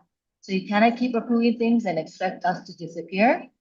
So I'm asking you all, the board, please, to do the only pono action today, to listen to Maui and keep Maui's water in Maui's hands. We're tired of coming here to fix what you should already be doing. So please do what is right. Mahalo. Thank you very much, Tara. Koiki, after Koiki, I'll do Kahaku. Go ahead, Koiki. Aloha, Chair Chang and honorable board Aloha. members. My name is Kawiki Lin, and I come on my own accord. I was born in Ka'ululua, Koipapa, Hanamoku, Maui Hikina. For the record, this is a testimony of neutrality and observation regarding item D10 concerning the water license to former East Maui Irrigation and Larry Mahipono. I'm a lineal descendant of Awa Wahine of Pualu, Hanamoku, pre-1848 Mahele. My family continues to reside in Ahupua, Papahawa, Hawa, Hana Maui, awarded by a lineal descendant to Tutu Awa's child, and then to Joseph Holani, then to Joseph Kaiere. My great-grandfather served as caretaker for King Kalakaua Seaside Summer Palace at Kanevai Mulivai Spring in Buole, Ahupua. We have held our aina for over 170 years, exceeding the 80-year requirement under the County of Maui Aina Kupuna dedication tax rate. We continue to live adjoining the former Ali'i Ahupua, which was lost in part to quiet title, State of Hawaii Land Court application number 1852 under Queen Kapi'olani and other areas. I will skip this part, but our former aina included aina in the ahupua of Hanehoi, Honopo, Waipio, and Hamakuamoku per Kai'ewe Land Commission Award and subsequent land through quiet title. DLNR, recently talked about the unclear title, so, defend that. In 1984, a family known as the Hoia Water families met on the former Kahanu estate at Pi'ilani Hale. I was 5 years old. I'm a descendant of the 55 Hawaiians who were parties to the original Wailuku Watercourse deed in 1861, including families such as Kekahuna, Opunui, Keawe, Kanaka Okai, and Kai'ewe, amongst others, including 11 non-Hawaiians. The Wailuku Watercourse systems originate in Nahiku, the 7th gate in East Maui, and extends all the way to Iao in Central Maui. There are serious discrepancies in the state of Hawaii claim to ownership of water rights and license with the East Maui Irrigation Company. The water rights still belong to the descendants of the original signers of the Koiki, agreement. I'm sorry, your Okay, time thank is you. up. This is Thank you very much, 1914. Koiki. Aloha. Kahaku, after Kahaku is Bella and then Robert Heim. Go ahead, Kahaku. Aloha, Chair Chang and fellow board members of the BLNR. My name is Kaku Poi Poi. I come from the island of Molokai. I'm a descendant of kupuna from Kaupo, Maui, specifically Poi Poi from the Ahupua of Alakua. And I just wanted to say that I support, I am opposed to agenda item D10, and I stand by the testimonies of the mayor, as well as DHHL, the Hawaii Maui Hikina, and every Sierra Club and other people who testified in opposition to agenda item D10. And I just wanted to bring up a Olelo no Ea, which is Ohana, mai Ko'olau a Kaupo. And that means Hana from the district of Ko'olau to Kaupo, that's East Maui. And you can see today, everybody, whether they come from Ko'olau or not, is coming together on this issue because it means a lot to everybody. And it's important that our vai flows and that our East Maui taro farmers are prioritized over foreign corporate entities. That's all I have to say. Mahalo, you guys, for all of your patience. I know it's been a very long day of sitting down and listening to testimony. So I mahalo you guys for the opportunity to testify and for the opportunity to be listened to. Mahalo. Thank you so much, Kahaku. Bella, and then after Bella is Robert Hine, and then Michael's iPhone. Go ahead, Bella. Bella? Bella. Aloha kākou. Yep, go ahead, Bella. O e huala ho'i o Kahikina, o Huelo, o Honamanu, o Pi'ina au, o Palauhulu, o Wailua Nui, o Wailua Iki ai Makapipi o Nahiku. My name is Bella Kamakali'ulani Kuelani, and I'm from Wailuku and Hana on Maui. I stand on my written testimony, but I want to highlight a few things. I strongly oppose giving Mahipono or PSP Investments a long-term lease for East Maui streams. My ohana comes from Maui Hikina, where vai is central to identity and life. East Maui's people, including my kupuna, have endured stream diversions and aina damage that restrict cultural practices. This lease will continue that injustice for another 3 decades. It is hewa to give control of our water to private entities, especially foreign corporations with little accountability to the community and the well-being of the land. I want to remind you that water is the public trust. Vai is to be used for the benefit of the people and not for those who abuse it for profit. Allowing Mahipono to gain this lease will go against the Land Board's mission to safeguard Hawaii's natural and cultural resources. Many violations remain unresolved, with many streams still dry and restoration orders unmet. Unlined reservoirs leaks millions of gallons of water daily because Mahipono and PSP Investments have refused to fix them. Also, a court ordered hearings on how diversions affect the watershed, native species, and Hawaiian rights, but that has still not taken place.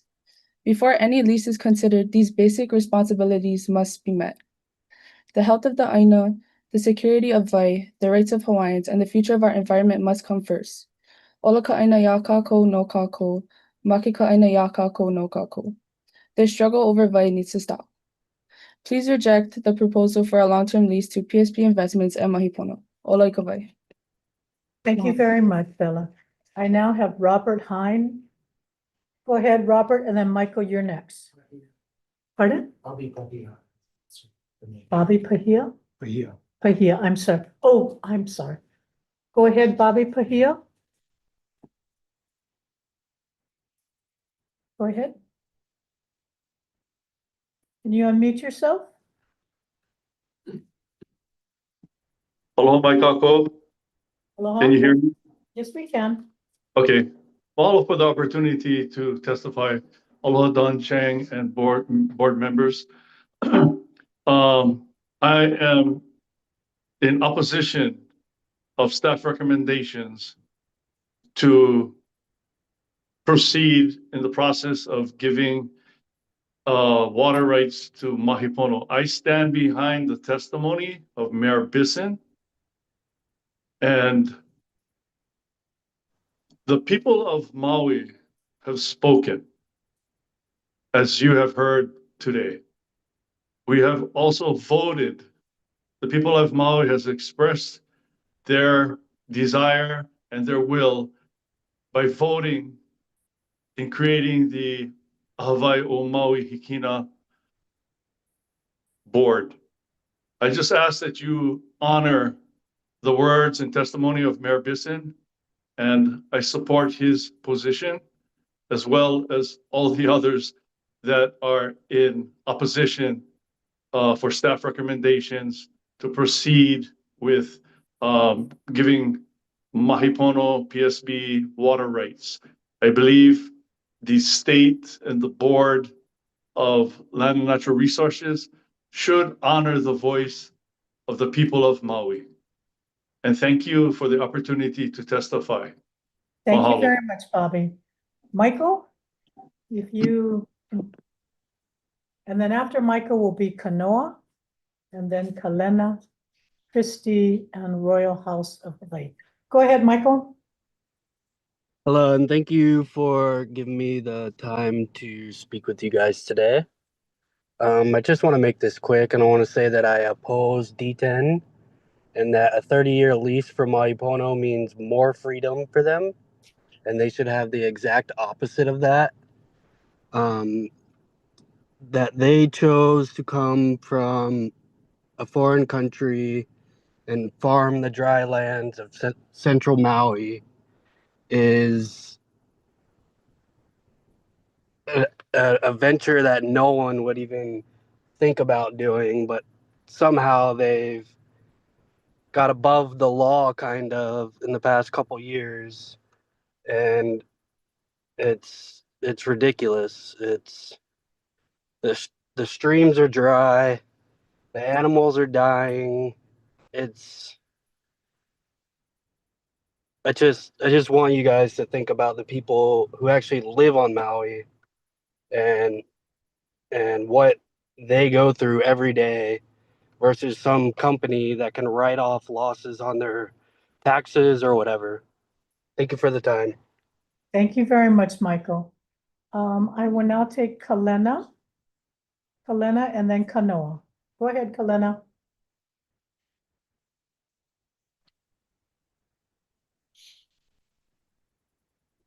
Hello, can you guys hear me? We can. Okay. Aloha kako. Ovao kalena shim he kupuvao no Lahaina Maui. I am a mahi ai on Aina Kuleana in the ili of Punalao, which sits in the Ahupua'a Ponakohao. And I'm here to testify in strong opposition of agenda item D10. And also just to be here in support of all the kalo farmers and residents of East Maui and ask that you guys support the community framework that's already in motion. Put the vai back in Hawaii, brah, in the hands of its rightful kuleana holders to Malama. If you give this lease to Mahipono, we're going back in time to plantation era. And we talk about sustainability and food security. So two things I like say is we have Lahui members who are willing to take on that kuleana to Malama, our streams. And then two, those same people going to sustain us food-wise way more than lemons and limes will. So I don't even know why a contested case hearing for a new lease is even being talked about. East Maui Water feeds us not just our kalo, but our ike kupuna, our practices.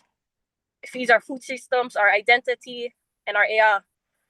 So for you guys in these positions, Chair and members of the board, you guys not just making one lease decision, you're making a generational decision.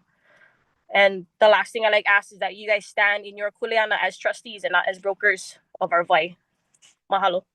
Thank you, Kalena. Kanoa, and then the last is going to be the Royal House. Go ahead, Kanoa. All right. And Go ahead. Kanoa. Hello, can you hear me? Yes, we can. Okay. Dear Chair Chang and members of the Land Board, my name is Konoa Koelani.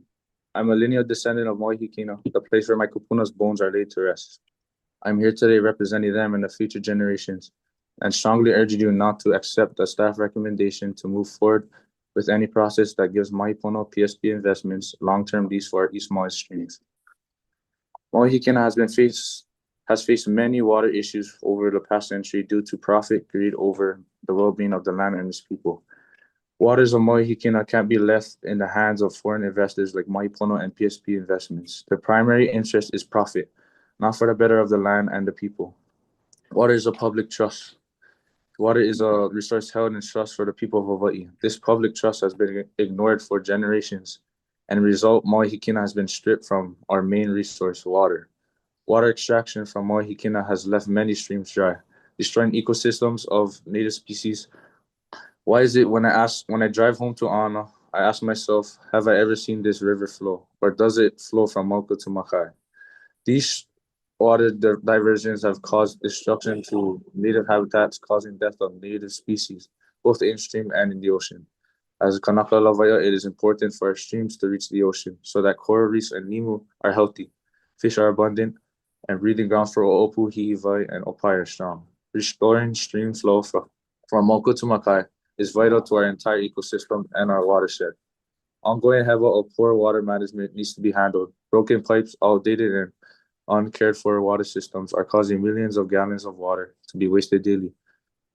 Also, these investors continue to ignore the stream water flow standard, leaving streams dry despite the Water Commission's order of returning stream flow. It is our responsibility to do what's pono, not only for us, but for the Aina and future generation. Hui ka pono o ka Aina. Thank you, Mahalo. Kanoa. Your time is up. So I'm going to go to the Royal House of Hawaii. Aloha. I'm a descendant testifying of East Maui under Hewa Hewa, Kamaka, and Aikau, Ohana, and I fully object. Okay, this violates many of my rights. Okay, and this is a violation and a crime on an international level. Because how is there a meeting for them to renew the leases, and how is that even legal, and how is that even possible? Yeah, because all Hawaii is royal patented, yeah, by Kamehameha III from the Mahele. And for the irrigation systems, how is that even though because all those We heard you twice. Oh, Sorry. Go ahead. Go ahead. All those supposed landowners are illegal landowners and shouldn't be there because once they pass, it's supposed to revert back to the kingdom's lands or the original patent holder, right? And it hasn't. And soon I'm for real gonna go grab anybody get tractor girl. I gonna broke on pretty soon the irrigation system for real because that is a violation on my rights and my Ohana's kingdom care because yeah, we need the water back and give us the water back by right by law. And Can you that's a summarize? Your violation time of is Hawaii almost up. Revised Statute 172-11 and Article 12, Section 7. That's a violation too. And return the lands, but I go break the irrigation system. Okay, thank you so much. I have two more people, Mahina Poi Poi and Rose Kelly. So please go ahead, Mahina. Aloha Chair Chang and board members. I've been sitting here with you all day as well. Thank you for letting me log on a little bit late. I wanted to try to listen to as many testimonies as I could prior. My name is Mahina Poipoi. I have the privilege of representing District 13, which includes East Maui in the State House. In accordance with my written testimony, I strongly urge the board to discontinue the consideration of a long-term private lease or contested case that is proposed today, and instead prioritize a partnership with the East Maui Water Authority and the set aside to Maui County. After hearing Mayor Bisson and Councilmember Sinensi's testimony, I just want to support their testimony as well. The vote creating the East Maui Water Authority signaled the public's clear desire to return stewardship of these critical water resources to public hands and to move away from private corporate control. And that should weigh very heavily for all of us as decision makers, and that should also help make the decision a lot easier. From my perspective, this isn't about a specific private corporation in particular. It's about the corporate privatization of water and water systems in general here and everywhere. It's about, at this point in time, moving beyond plantation era mistakes that treated East Maui's streams and forests as endless sources for private extraction. We know now the real limits of our water supply and the fragility of our ecosystems that sustain our communities. Water systems, especially ones like this where we have generational lineal kalo farming, subsistence resource communities, they must be managed very carefully. And this understanding that we have underscores a fundamental and general truth that private for-profit corporations cannot, by their very structure, they cannot place altruism, ecosystem integrity, or long-term community well-being above their duty to generate returns for shareholders. And this isn't a criticism, it's just simply the nature of the corporate model. When it comes to something as essential and consequential as water, management must prioritize the needs of our people, our places, and the ecosystems that sustain us, and to finally be freed and unburdened from the requirement to produce profits for investors. That's why I am in such strong support of community-based governance models like the East Maui Water Authority and under the County of Maui. I think that, when you're putting these two models against each other, they serve fundamentally different purposes, but only one of them inherently aligns with our public trust responsibilities and, as public servants, our constitutional and ethical obligations. Boy, I'm so sorry. I'm gonna have to I have one more sentence. Okay, so I think that the set-aside option should be the priority. I'm confident that the county and authority will be fair and act in good faith, collaborating with the water users. And mahalo for your time and your dedication to protecting the public trust for the generations to come. Thank you, Chair. Thank you. So this is the last public comment we're going to hear. Is Rose coming? Go ahead, Rose. Mahalo, aloha, my goodness, what a beautiful community I get to be a part of. Wow, that was just beautiful, Mahina. Okay, so one of the things I remember from the 10 years before COVID, I was going to all the water meetings, is that Uncle was talking about how thousands more akule were returned to the oceans of Hana when the streams came back. And I find that to be really significant about this Ahu Pua'a Maukatimakai abundance that we have just given right now from the generations of investment of the lineal descendants of that area, and how it's being depleted.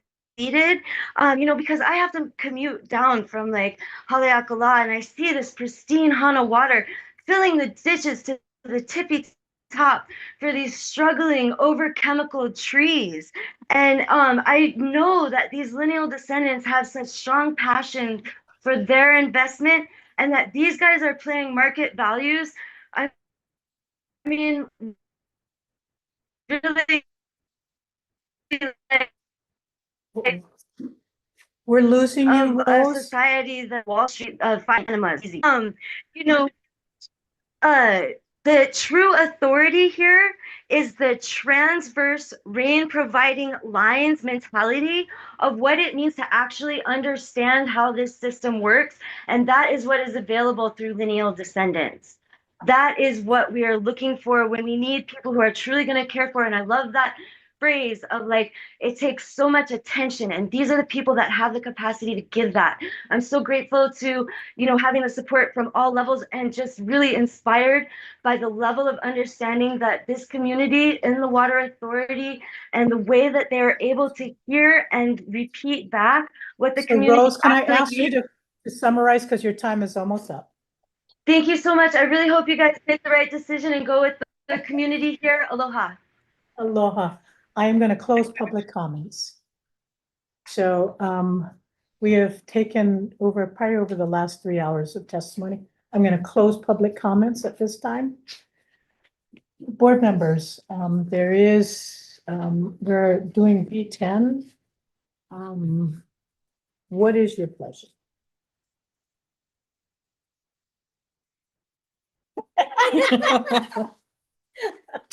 Because I still have a couple of more items that I need the board to hear before we close. So, did you want to go into executive session? Yeah. Shall I have a motion? So move, go into executive session. Second. A motion has been moved and seconded to go into executive session to confer with our Deputy Attorney General pursuant to HRS 92-5.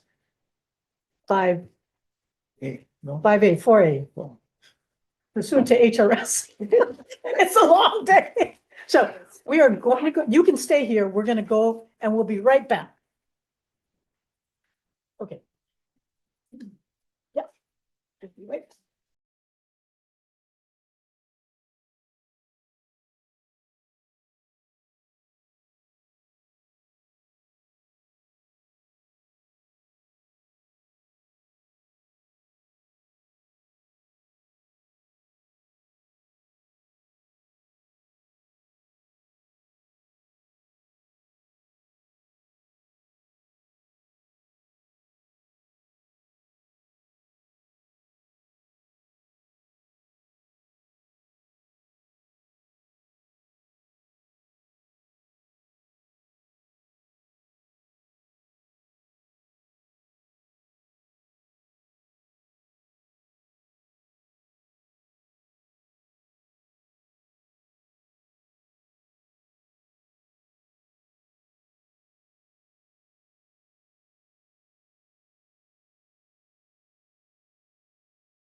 Thank you, everybody. We are back from our executive session to confer with our Deputy Attorney General on the board's duties, powers, and liabilities. Okay, board members, we have heard very lengthy public comments. We've also received extensive written comments through emails. What is your pleasure? Chair, I'd like to make a motion to defer decision-making on this issue for 6 months. And what do you, is there an attachment? I mean, is there anything you want to see what happens within 6 months? I'd like to hear back from the stakeholders Okay. Prior to 6 months taking place. But second. I don't think we can go ahead and schedule that because we're not controlling the schedule. I know in the past we've asked for regular updates, so I'm hoping we continue to get that from the authority, because you've been helping to facilitate these meetings, which has been very helpful, and we appreciate that. We have great stakeholders. So a motion has been made to defer item D10 for 6 months, at which time, before the 6 months, we will get updates from the Maui Water Authority, and we will try to reschedule this within 6 months based upon the updates we get from the Maui Water. So, sorry, just to clarify, you do want an action brought back in May? Like something brought back in May? I believe that it should return to the agenda. Okay.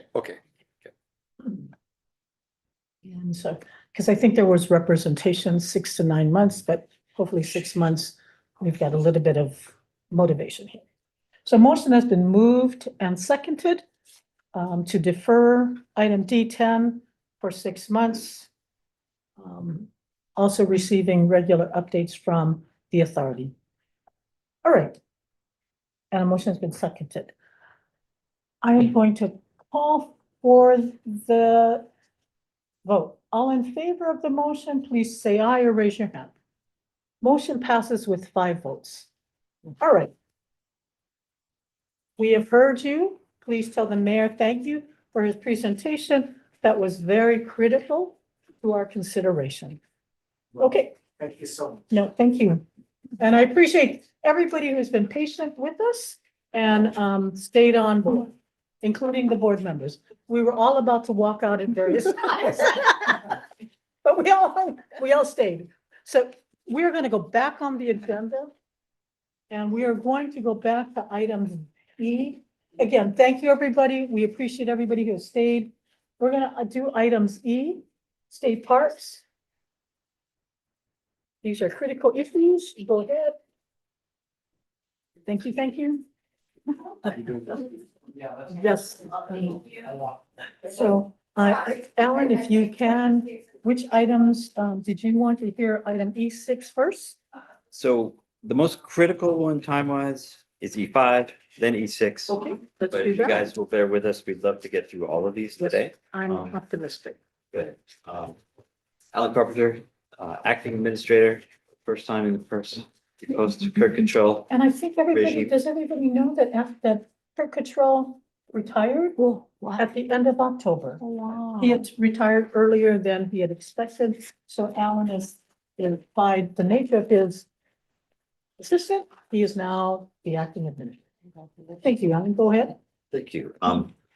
So starting with the most critical, item E5 is to permit the Department of Land and Natural Resources Division of State Parks to establish an annual fee for the registration and numbering of rental vessels at state parks and administer them by special use permit statewide. The legislature passed Act 128 last session, aiming to address problems with the proliferation of unauthorized kayak rentals that were being brought into our park from outside and overcrowding rivers and oceans. We don't have a ton of parks where this that is affected by, but the main one is Wailua River State Park on Kauai, Kealakekua Bay on the Big Island, and to a lesser extent, Ahupua'a Kahana State Park, which all of these have navigable waters that are under the jurisdiction of state parks. This act compelled us to create a permit system and a registration and decal system by January 1st, 2026, which is why it's time sensitive. We totally supported it. We need control, and the only thing that we are asking for is for you guys to establish a fee, and we're asking for that fee to be $75 per vessel. So 10 kayaks, you're going to pay $750. It's based on the current registration fee for vessels under DOBO. We didn't have a parallel, so this is a new thing for us. We included some things for your background. So the permit conditions that are in here are only for your background information. One of the great things is that we'll be able to then regulate the days and times that people can use these in the parks, right? And they'll have to be registered and identified by a sticker. So for example, our existing permittees, we prohibit them from running their tours on weekends, allowing locals to have access to less crowded waters. But these outside vendors are sending their folks through from wherever, and they're renting kayaks and coming in on the weekend days. We can now prohibit that through this regulation and the permit conditions.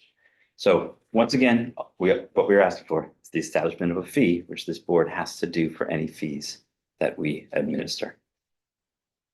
This isn't, could you just clarify, this is an annual fee of $75 This is an annual fee of $75. It'll be administered through special use permits issued by the division. Eventually, probably by next year, they'll be online.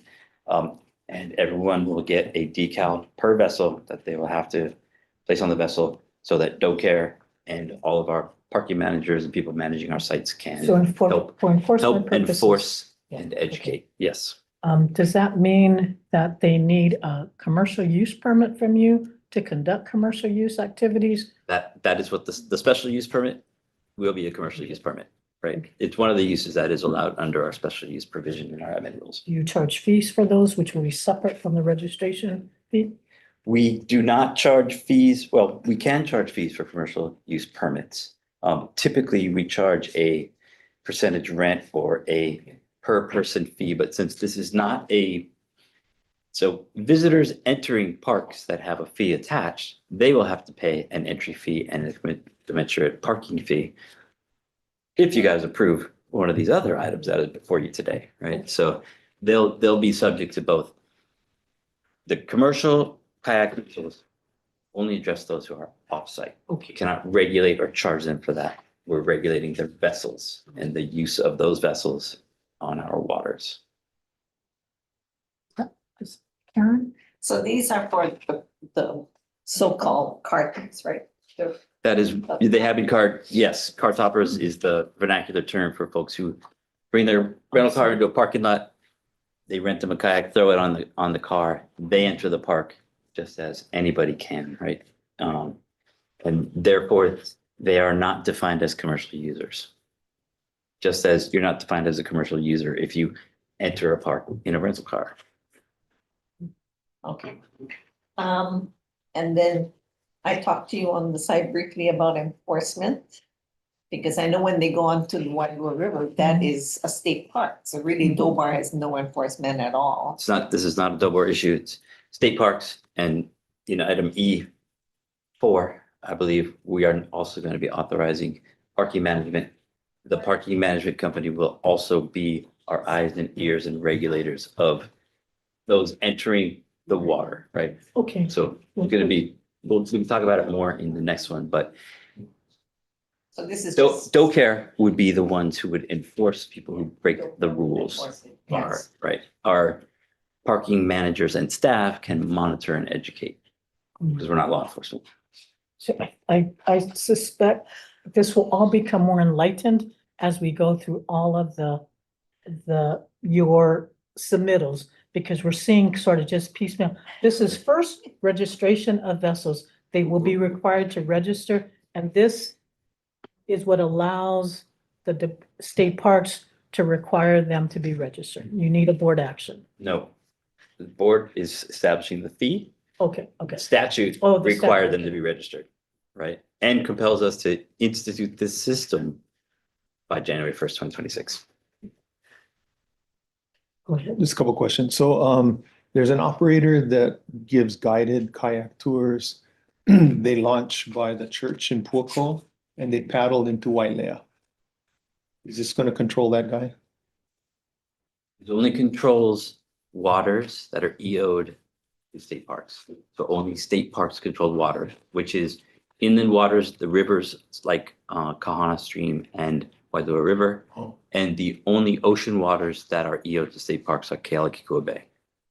It's probably a Dobar issue. So that's a Dobar issue. Okay.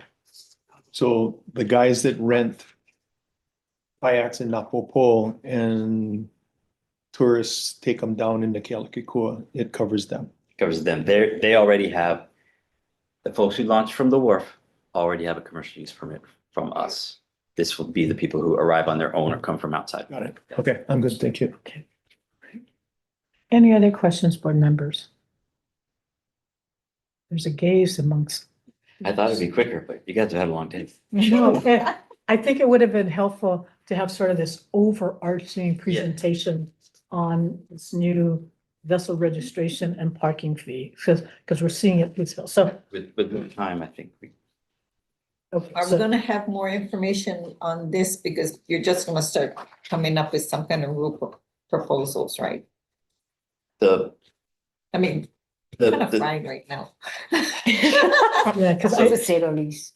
Permit conditions are in here for your background information, right? What we intend to impose on the vendors, right, and their users.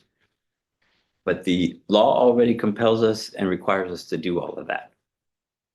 You guys are we'd have to give this away for free if I wasn't here asking you to establish a fee. And I don't like commercial users to get things for free in our parks. And that was the purpose behind this act. It was to prevent all of those who are unauthorized or coming outside from our permitted process and Correct. just coming in and bringing and then renting off-site, but using our state parks. Precisely.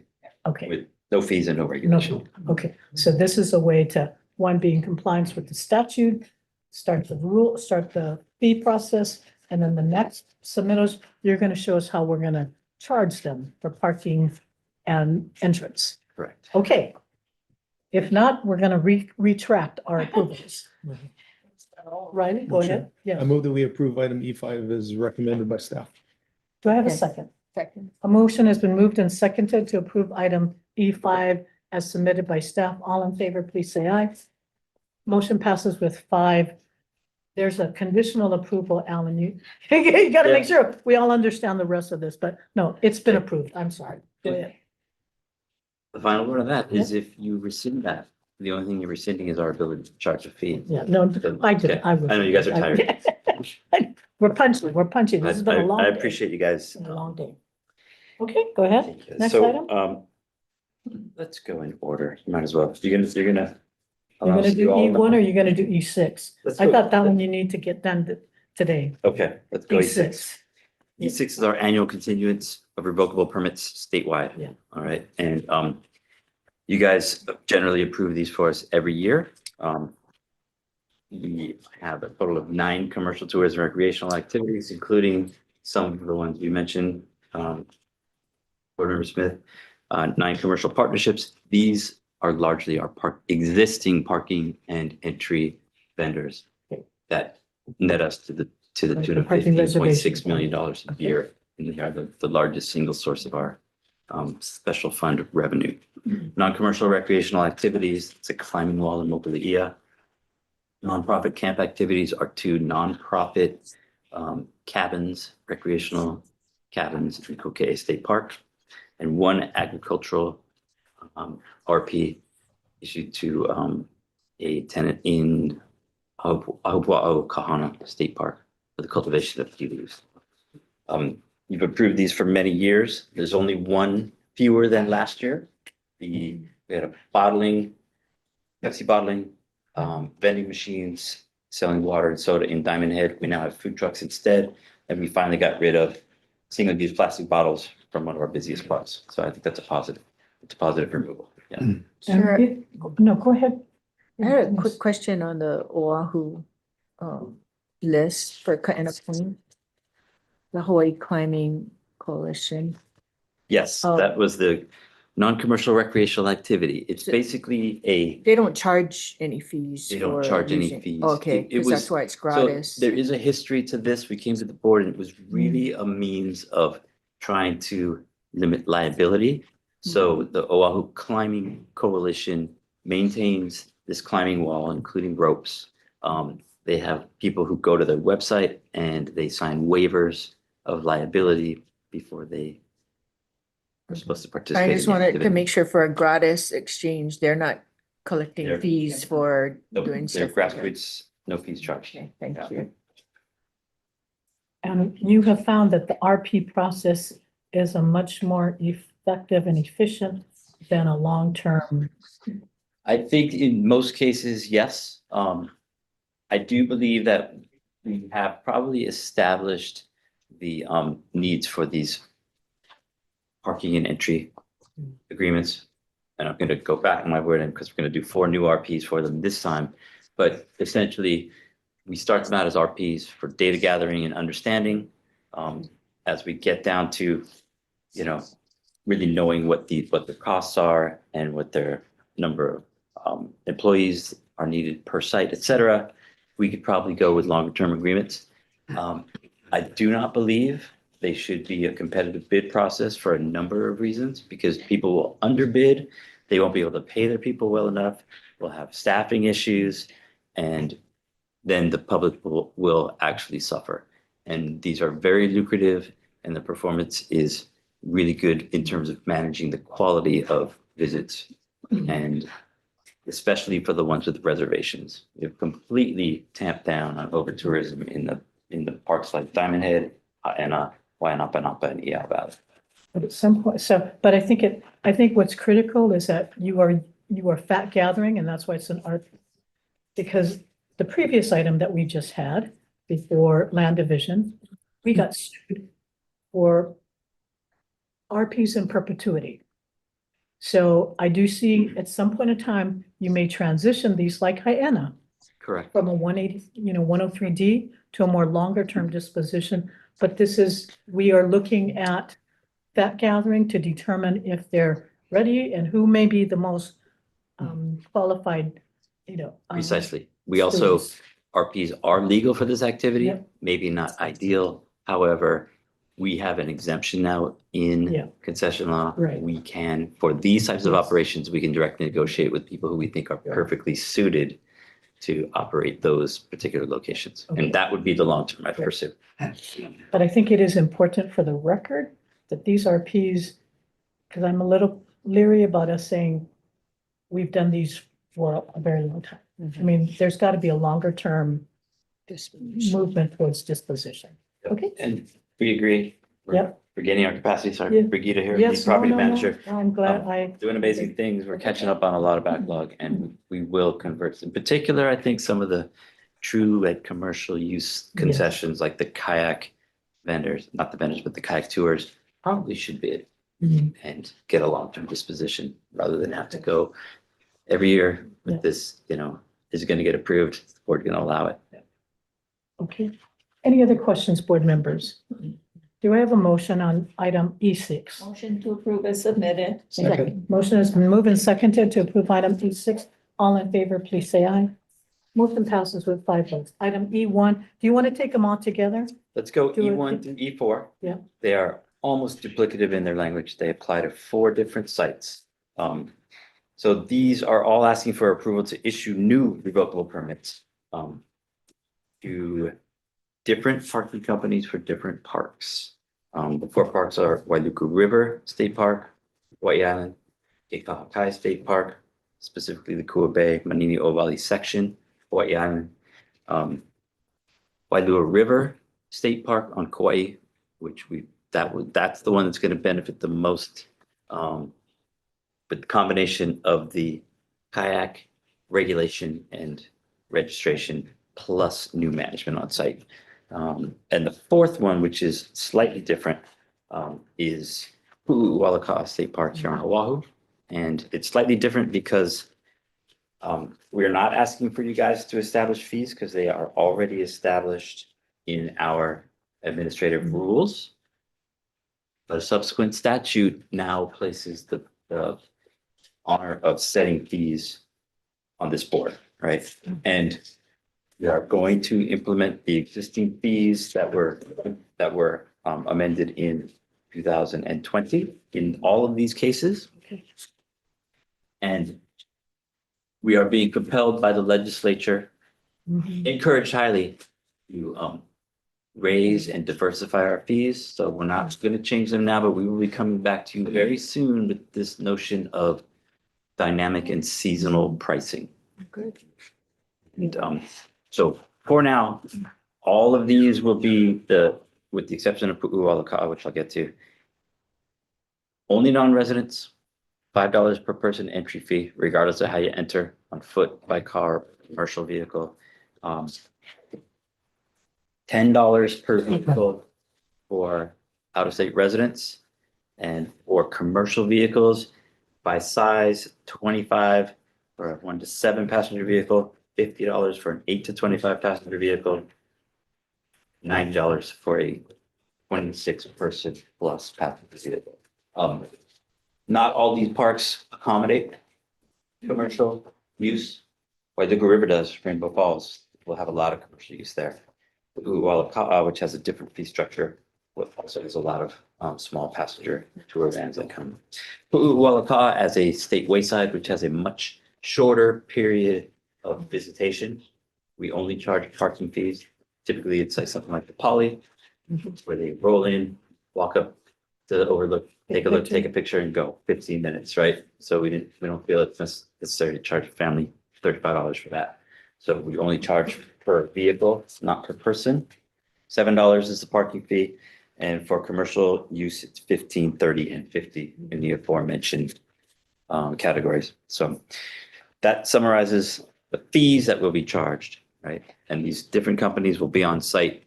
We solicited informally from multiple companies. We chose the ones who we either felt they were going to give us the best deal or who we had the most familiarity with. We even did it. We went down to the area of, we have multiple companies working on different islands. Some performance is better on this island than this island. We went down to that level. So for example, our Wailua River new selected vendor is Republic Parking, because they have a phenomenal record of managing Kokea and Waimea Canyon, right, for 5 years. And so, yeah, the parallels among these are much better control and management. The ancillary benefit, which is also critical, is enhanced revenue to our special fund, right? We're being asked more and more by the ledge to pay more of our own costs.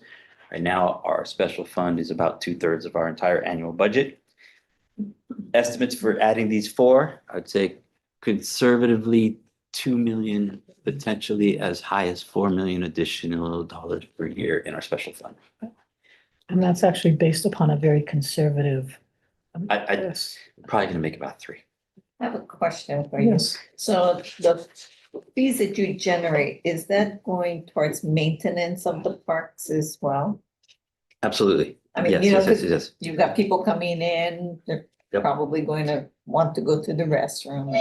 Absolutely. We are engaged in multiple, we're not spending it fast enough because we don't have, it's kind of we're still in a design, bid, build world, but we are moving towards front loading, shovel ready designs. We're using this special fund money for things we used to use CIP for, right? So one of the initiatives we have right now is rolling out complete ADA upgrades and full upgrades to all of our campsites statewide. So that's going to be something that's predominantly going to benefit local folks, all paid for out of the pockets of visitors from the mainland. It's right? also subsidized parks that may be primarily used by local people. Correct. And So we get to that's- spread it around the system, right? So we have these haves and have not parks. I just want to make sure that, you know, the facilities are gonna be usable, because when they're closed, and that's when we get the calls, right? Yep. Why is that bathroom not open? You're going to see a lot of progress on your island. We're going to, Yeah. you know,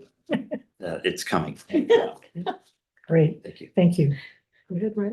You want to just comment on monitoring, not necessarily security?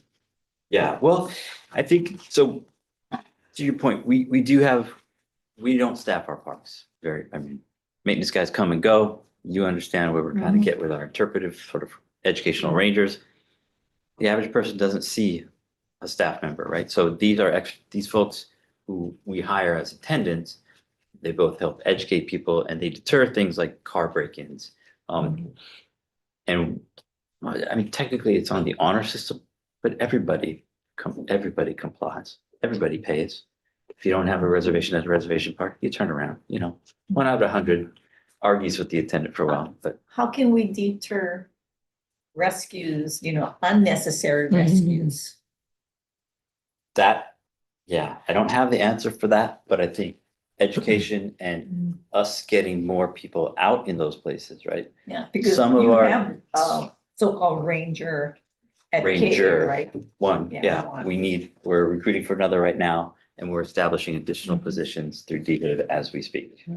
Right, so, yeah, we need to populate our parks with that class of worker, which we are way behind in, even though every other state park system in the country and most park systems in the world figured it out.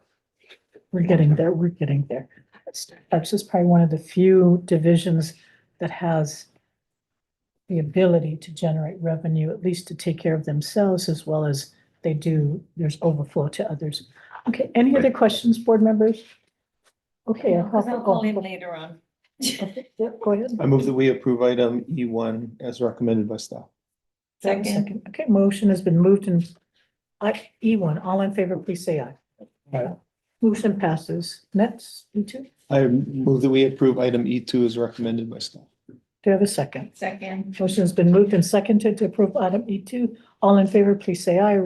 Motion passes with 5. Item E3. Lady, you're on the roll. This Oh, is this is Kauai. Kauai. Karen? I move that we accept, what item is that? E3. E3. E3. Okay. Oh, Do I have a sorry, second? three. See, Okay. I'm getting just as bad. That's okay. Do I have a second? Second. Motion has been moved and seconded to approve item E3. All in favor, please say aye or raise your hand. Motion passes. Last item, E4. Motion to accept staff recommendation for E4. Second. Motion has been moved and seconded to approve item E4. All in favor, please say aye or raise your hand. Motion passes with 5 votes. Believe what you can.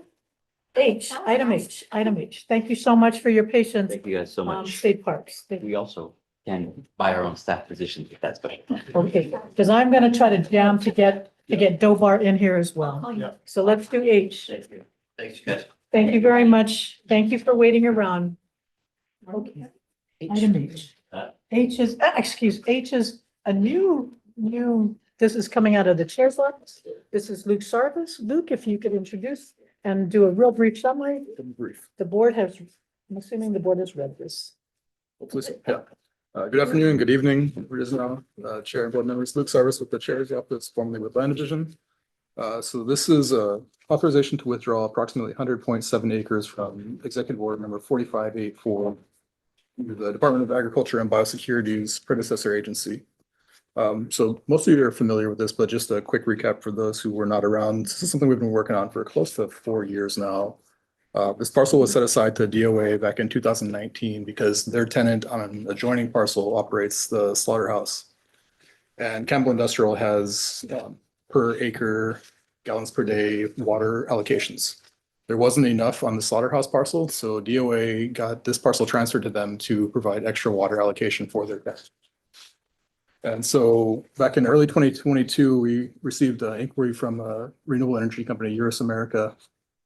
And so as a reaction to that, I went out and visited the site and found out that there was a basically huge base yard for an industrial road building hauling company out there. And so we brought that up to the DOA, and for a couple of years, we were arguing with them to the point where we were gonna ask the board to cancel the EO and take back the whole parcel. The governor intervened and since then has been leading negotiations between the interested parties. And so we finally come to an agreement that's what's before you now. It's to withdraw, like I said, approximately 100.7 acres from the EO, leaving DOA's tenant with the remainder, which they've agreed to. At the October 28th meeting of the Board of Agriculture and Biosecurity, they approved the corresponding measure to this, which was to authorize this withdrawal as well as reduce the acreage of the existing lease to Hawaii Land Livestock by a corresponding amount. And so over the last year, we've also been going through the process of getting this out of land court. And we're finalizing that right now. I would expect within the next week to 2 weeks that will be completely finished and it will no longer be within land court. And that will greatly expedite this withdrawal process as well as any future development by both agencies, just because land court backlog is to the extent of where it is now. So that's a brief overview of it. If you have any questions, be happy to answer them. So this, and I think, so this is supporting sustainable renewable energy. So yours is going to do, they're doing a hydro? No, it's Yeah, a that's hydrogen. That's possible. That's one that's in contemplation now. It's a, And they actually, I think they've got a buyer, they're gonna provide energy to across the street. Is it Hawaii Gas? Well, I guess, Hawaii yeah, Gas. we've worked on other renewable projects here in the past, given its location right in Campbell Industrial, it's an ideal spot for renewable projects. So And it makes a lot of sense. And then right next door to our parcel, Board of Water Supply is doing their desalt plant. Yeah. So they're putting in a right whole next new door. line through the road there. So there's R1 that's being provided. And then there's also, now they're gonna have potable water coming out of so this is an industrial site. It didn't make sense to put an ag, and you guys knew that. Yeah, we knew that from Yeah. before. But nothing will impact the flight area, No. right? Because No. that is a Yeah. flight No, area. it's the flight, there's flight restrictions for solar stuff, but technology has advanced to the point where they're not as reflective as they once were. And one thing I do need to add also on the water note, the restrictions are defunct now. They were in place back when we purchased these parcels and several others from Campbell Estate. Yeah. But that was because they still had ag going on. And so a few months back, we finally executed and recorded in land court the termination of the water restrictions that were in the deeds. So that's no longer an issue. There's plenty of water for all users now. It was on the map, so. Yeah, yeah. It's something that's been taken into account and So it's a much better appropriate use, Mhm. having a renewable energy than leaving it ag. So, okay, with that being said, board members. Couple right? questions. So, this is the one that Bobby Faria. Yes. Yep. Okay, got it. Okay, that's very good Yeah, progress. he's withdrawn from the company from Hawaii Land Livestock now and been replaced by another entity. I don't recall the name. You got And then, so transmitting the power from one property to another property, does that trigger PUC? This isn't a transfer of power issue because it's not a solar to add. That was a previous project that fell through back prior to transferring it to DOA. So this isn't a solar POV or PV project to go to the grid. This is to power a hydrolysis plant, which is going to produce hydrogen that will be sold to Hawaii Gas. So it's not an issue of So they don't. power wheeling over the network. So the power stays on the The same. power stays on, parcel? yes. Okay. Yeah, if there's excess, there's been discussions of that, but it doesn't sound like Yeah, there I will think be if there's excess. any, I thought even Board of Water Supply was. Yeah, and Board of Water Supply could, it's kind of ideally located right there next to them. Thank you. Any, Denise? So, just for my own edification, so the land was in DLNR's jurisdiction. It got transferred to Department of Agriculture supposedly to support pastoral use. No, it was transferred strictly because of the water allocation that they needed. So the slaughterhouse next door, the parcel that they're on is, I want to say it's about 7 acres. And per the Campbell Industrial water restrictions back when the state purchased this in 97, they were limited to 800 gallons per day per acre. And so that just didn't provide enough water for the slaughterhouse operation in general. And back then, there wasn't any other convenient way of getting more water. So the idea was that they were just going to take this parcel, which then gave 110 additional acres worth of water allocation. But so now that that they that can water get more issue is water. moot, it doesn't really matter. So they're getting provided water by DWS. When the cattle when they were more in production. on Exactly. The cattle restriction side, was put okay. there because when the state purchased this back in 97 was when it was finalized. It started in the late 80s when the negotiations first began. There was still, the Golden Triangle was a fair amount of agriculture. And now that there's none, the restrictions, Okay. when we brought it up to Campbell, they were okay. I just want to know whatever. because we're supporting all these transfers to DOA and then, you know, what That's what's coming happens back. It's to weird, it, right? And then, so, okay, this is history, but then the cattle industry has been suffering, so. Yeah, and so the remaining acreage there that is, if you look at the map in the exhibit, it's kind of an L shape around the parcel and it basically expands their slaughterhouse parcel now. significantly, and that's for increased cattle resting capacity, Mhm. which right now they haven't actually worked up the need for yet. Mhm. And so this was negotiated with their tenant, and they've accepted and they testified in support at the Board of Ag meeting a couple weeks ago. Okay. That it's adequate for their purposes, and it's a pretty good sharing arrangement for. Okay, everybody. thank you. But it's also good, Chair. it's a revenue for Yeah, DLNR, because it'll we're gonna get significant rent from revenue yours. generation. And it's not ceded Well, lands. not necessarily from yours, from whatever. I mean, it's Whatever it becomes. whatever Big entity use. ends up Mm. leasing it. Yeah, at this point, I mean, Is it likely. yours? Well, we've been in discussions with them, but they've got to do an EA and come Okay. back in the future for Figure out their financing. authorization for a lease, and that would, I mean, in a perfect world, be probably in the summertime or so, but that's also, I mean, if that falls through, we'll either go out with an RFQ, RFP, or put it to auction for another developer, which is what we had been pursuing prior to it being sent over to DON in the past. Thank you.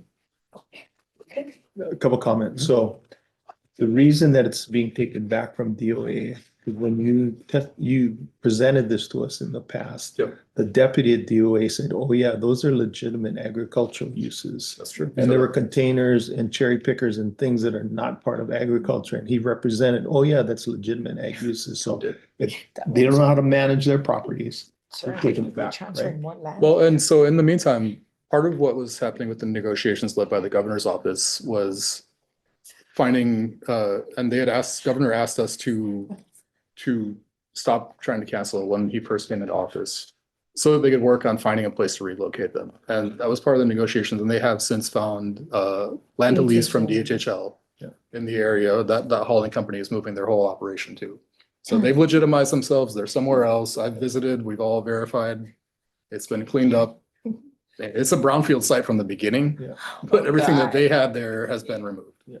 And then the other part was, this used to be a feedlot when I think it was Kahua and Hawaii Meat Company I used to remember. bring in grain to feed the animals before slaughter. So it's not economically viable to bring grain in to fatten cattle. So there's no feedlot need, so that they don't need this 100 acres Yeah, for the so- slaughterhouse. So the 10 additional acres that kind of wraps around where their slaughterhouse is now, that's what they're envisioning as adequate for their overflow, for their resting purposes in the future. If there's weather events, stuff like that, that they need to, calm cattle down before processing.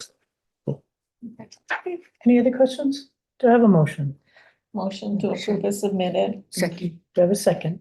Second. The motion has been moved and seconded to approve item H1. All in favor, please say aye. Okay, motion passes with 5 votes. Thank you very much. Thank you very much. Thank you. Let's move on to J. Megan, go ahead. Good afternoon, Chair, board members, Richard Howard for voting. Item J1 is a cancellation of revocable permit number 158 issued to Harold Tashima, and a request to waive the requirement for a phase 1 environmental site assessment. I'll answer any questions if the board has, that the board might have. Board members, do you have any questions for Richard? Seeing no questions? Oh, okay. I got it right. I got it right. I was about to say Howard, but I did say Richard. You gotta stop having these first names as both your first and last name. And middle name, yeah. First I apologize for that. Tell them your middle name. No.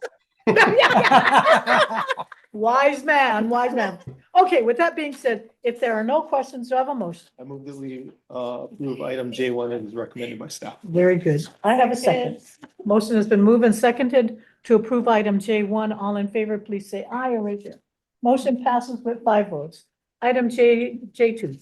J2 is a renewal of an adopt a harbor agreement with the Maalaea Village Association for landscaping beautification purposes at the Maalaea Small Boat Harbor.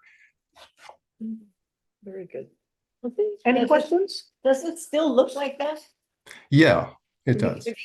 Yes, they did a very good job. Yes, the Okay. Maalaea Village Association does a really great job. Kapani has done a really great job in upkeeping that area. So we're real happy to do this renewal with them. That's Okay. That's All right, I have no questions. Okay, do you want to make a motion? I'll make the motion Okay, that we approve as submitted. okay, do I have a second? Second. A motion has been moved and seconded to approve item J2. All in favor, please say aye. Motion passes with 5 votes. Woo! Oh, my God. You know what? Are there any public comments? Now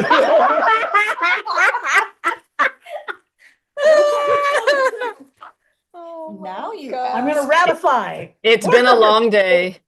There were no public comments on any of these items. It has been a very long day. It has been a productive day. I thank you, board members. I thank you, staff, for waiting with us. Having no other business before the board, the meeting is adjourned. Woo! There you go. Hello, everyone.